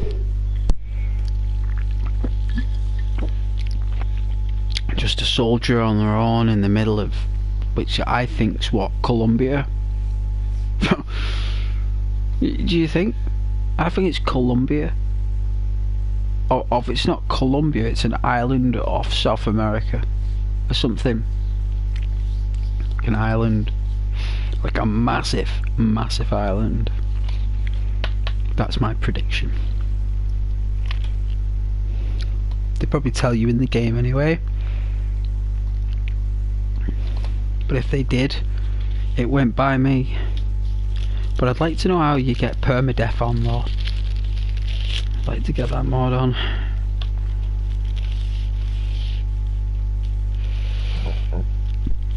I don't think you can do permadeath on this.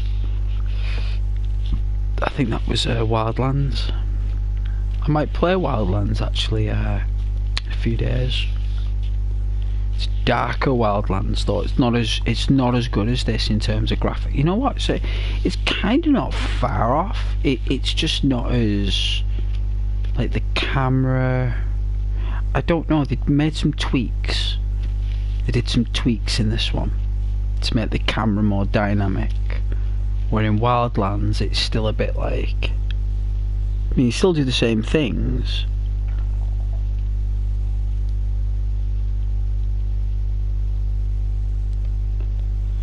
There's just no wildlife, unless they've done an update where they've added wildlife to it. I don't know, but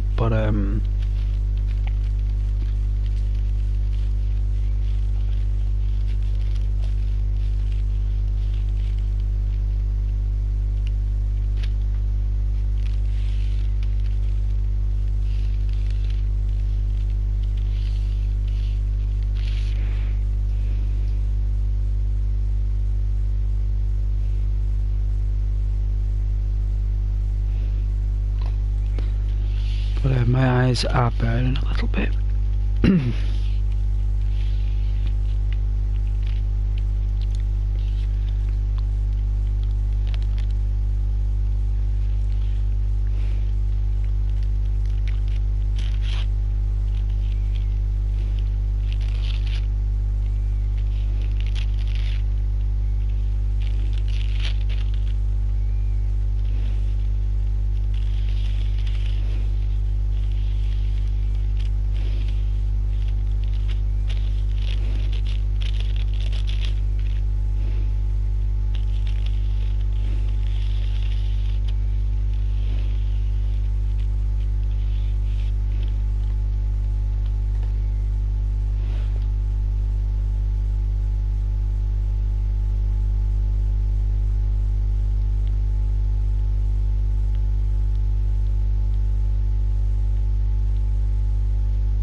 Yeah, but please let me take a break.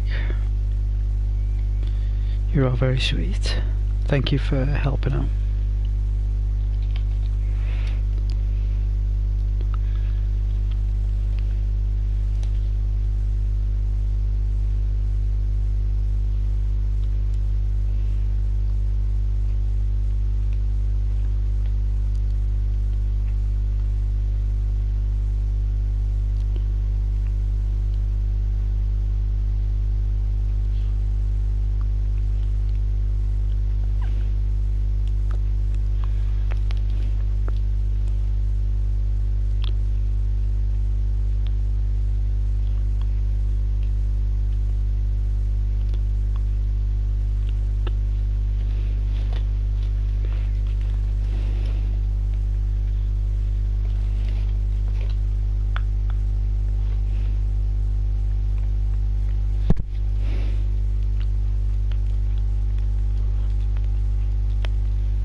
Yep, you are all amazing.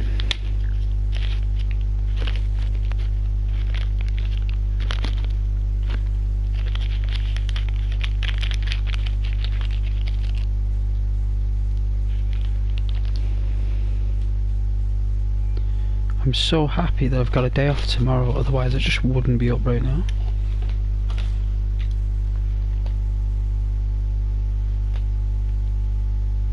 So happy about that.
Oh, sugar.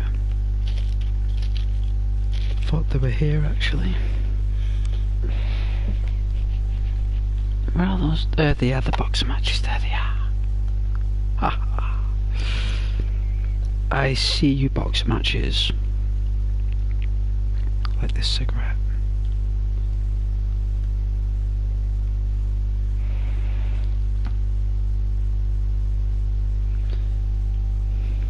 Well,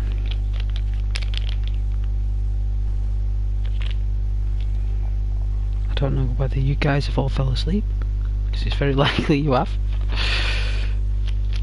It's sweet that you fell asleep. I suppose that's what the channel's all about really as well, you know what I'm saying? It's part of the content, I suppose.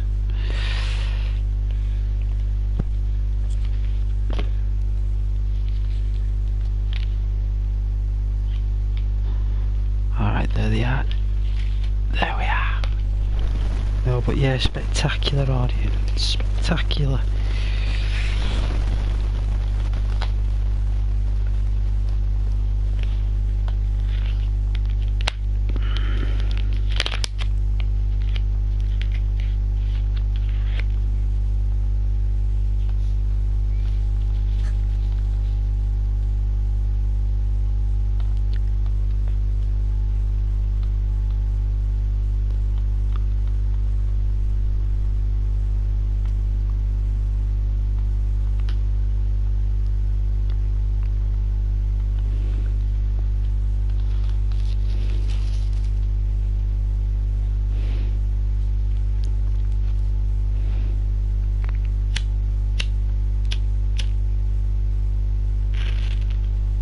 There we are, it's better.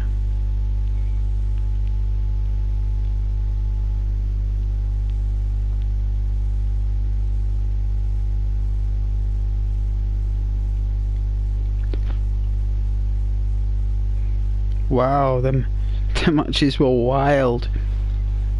It was wild.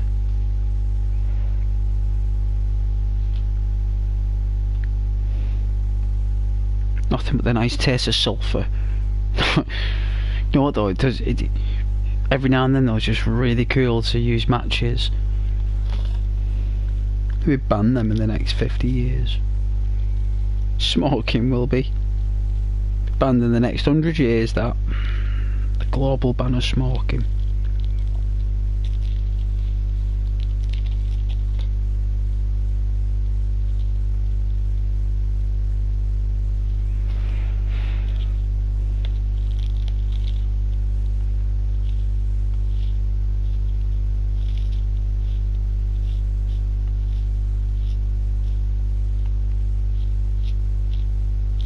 It'll be like cyberpunk though, wouldn't it, with all the vapes, the inhalers, the boosters.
This tobacco smells great.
you're all amazing. I hope you like the photograph. It's a postcard.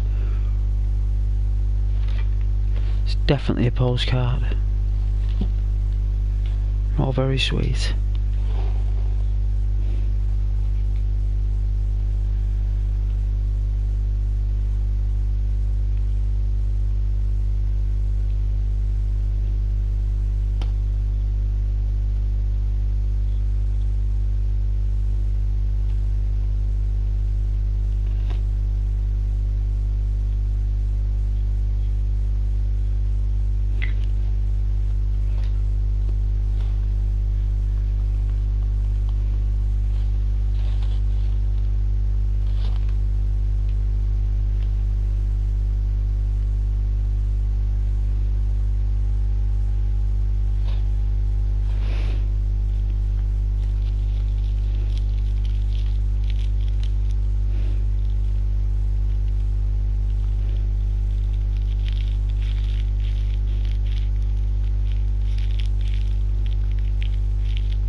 How much more I can go on, guys.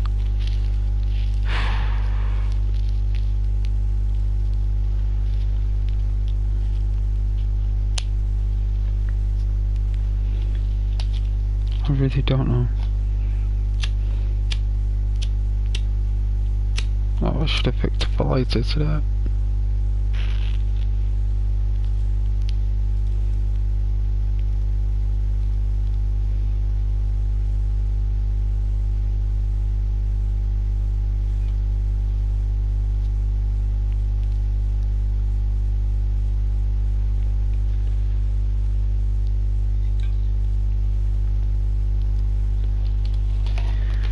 Alright, we sparked this up. I've sparked it up, as we say.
almost.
Oh, oh, oh, oh.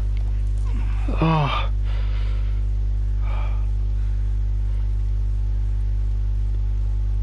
Jeez.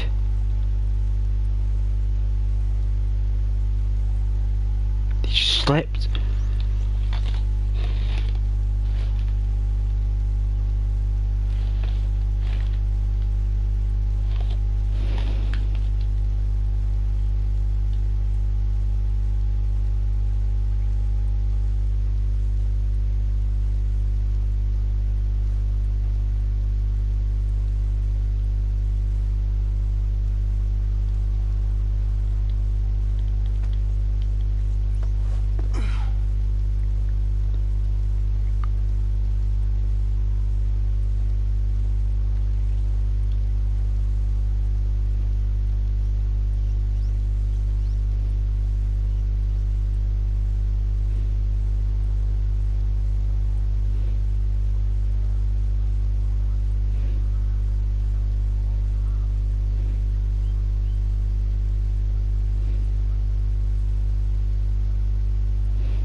Probably think I'm a deer.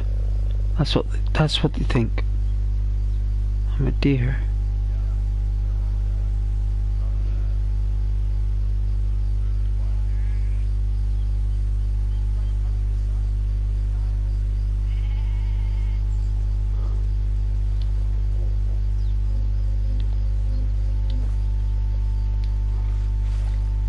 Get behind this rock.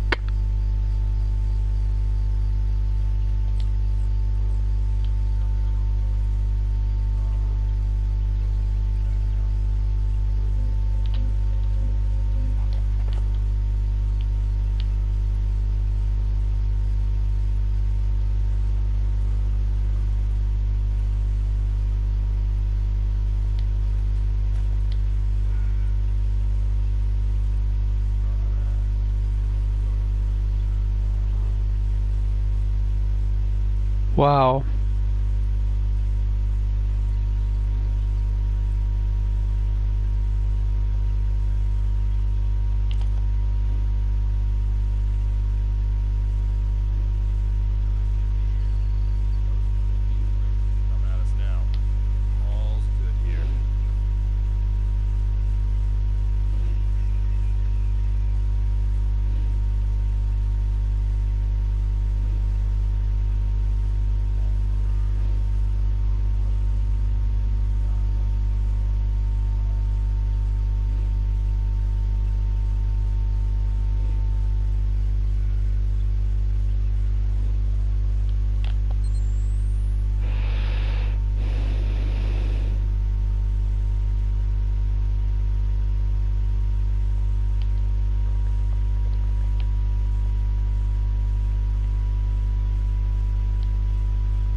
darker. There we go.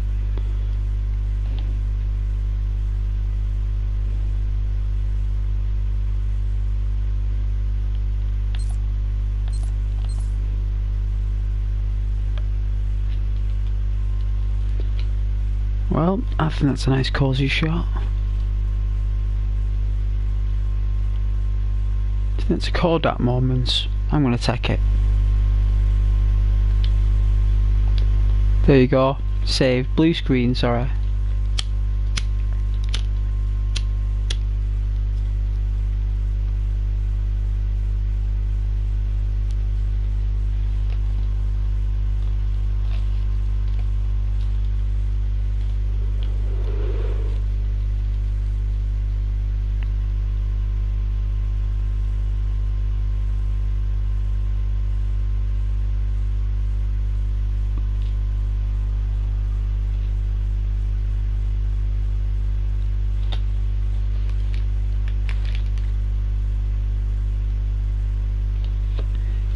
I hope you do like the photo. It's the postcard. It's a postcard from Ghost. Happy Easter, everyone. This is me as a soldier sat down looking at the Easter sun.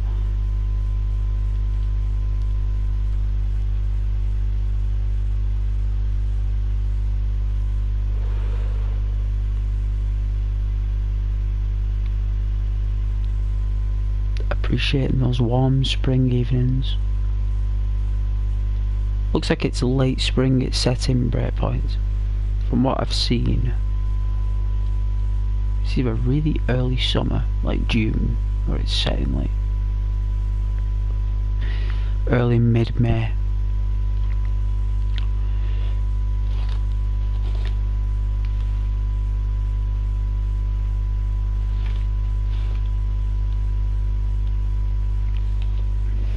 I would say.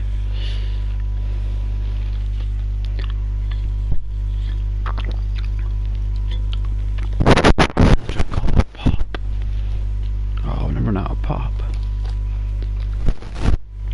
I normally used to buy bottles, but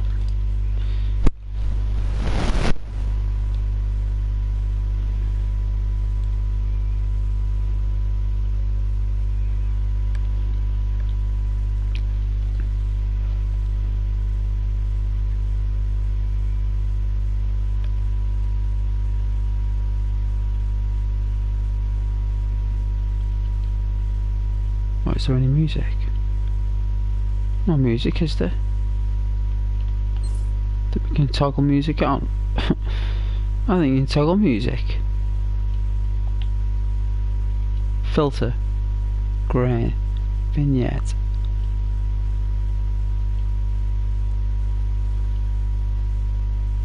Wow, full grain.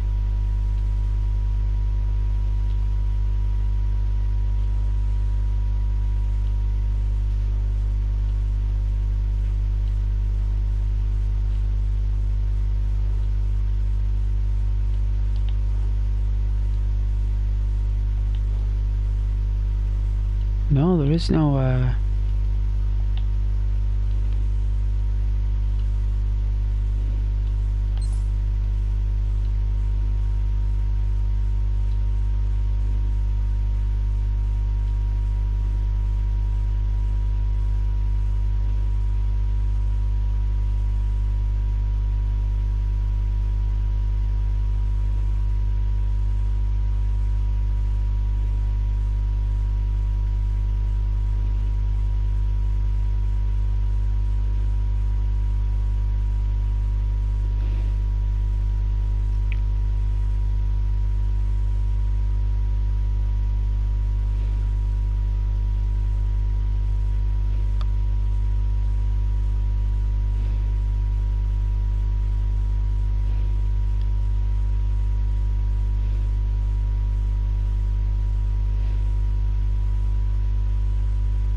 think I got up here last time like this.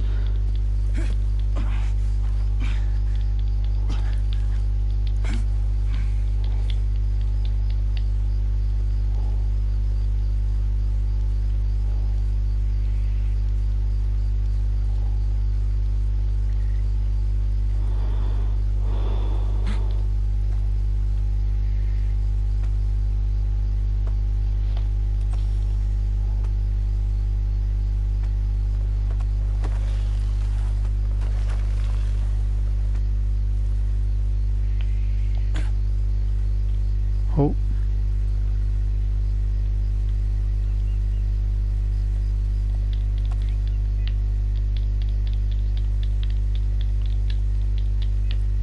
Be careful there.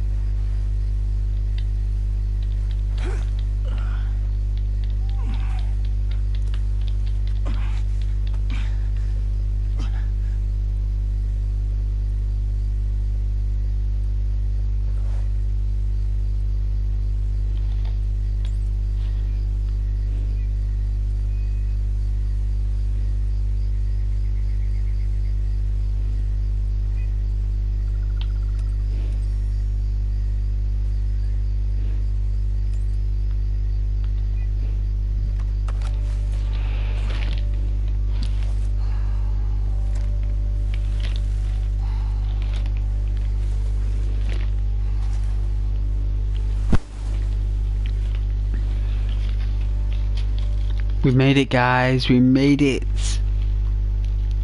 Got knocked out 2 or 3 times though, but we made it.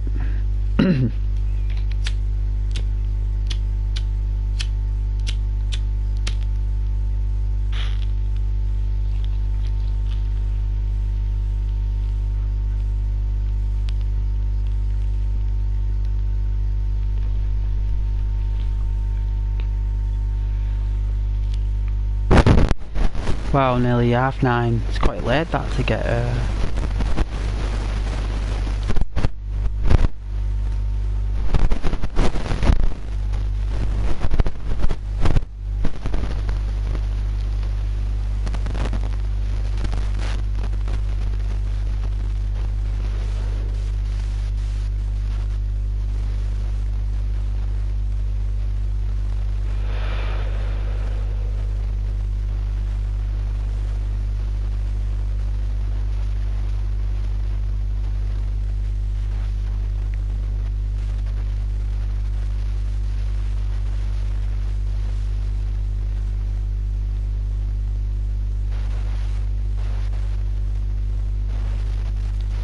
kinda like my rifle.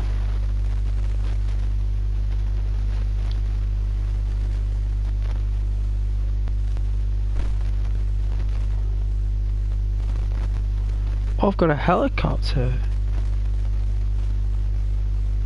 Really? Oh, do you get one anyway? Let's go in the shop. Oh, I haven't got any money.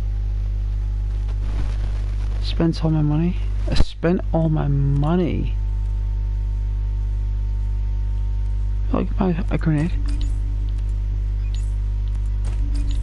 Got rocket launchers there, bazooka. There we go.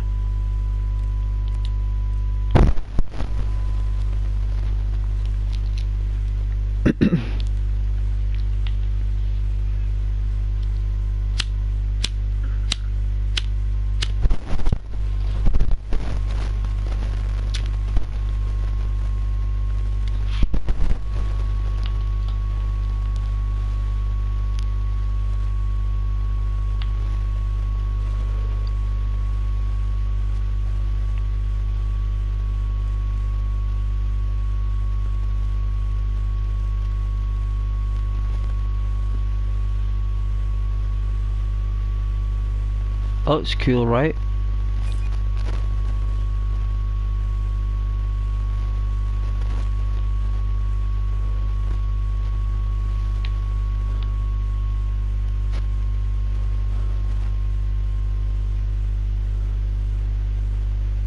A dual harness.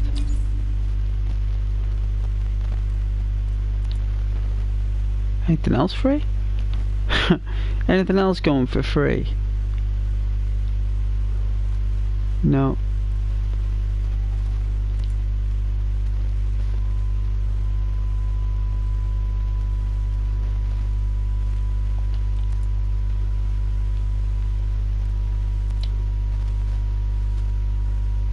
Oh yeah, these are all free, look.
Pretty nice looking.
Writing in the dark.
check that out tomorrow, right?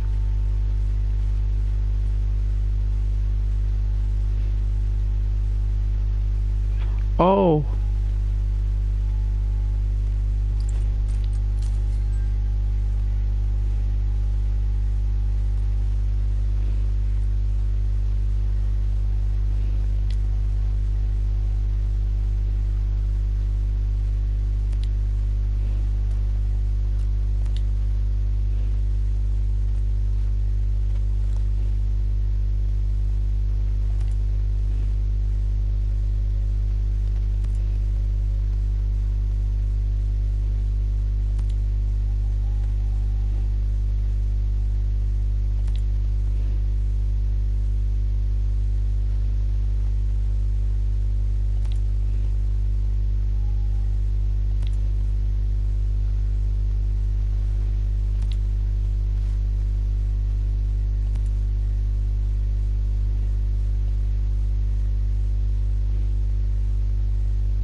You can't buy guns.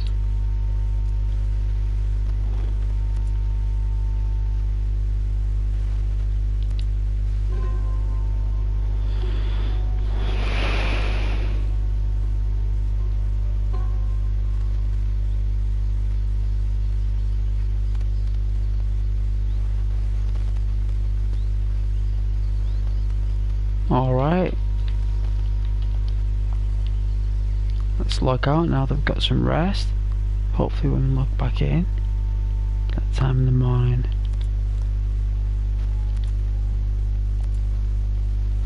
Well, that was awesome, guys. Like, I can honestly say thank you so much for your support on the channel this evening. It's much appreciated. Glad that you tuned in. I'm gonna go to bed now because I'm really tired. It's like 10 to 2, so that's my limit, especially after being up early this morning. So I will catch you again tomorrow. Very likely we'll be playing this again. But yes, good night, God bless, and I hope to see you again soon. Bye, guys.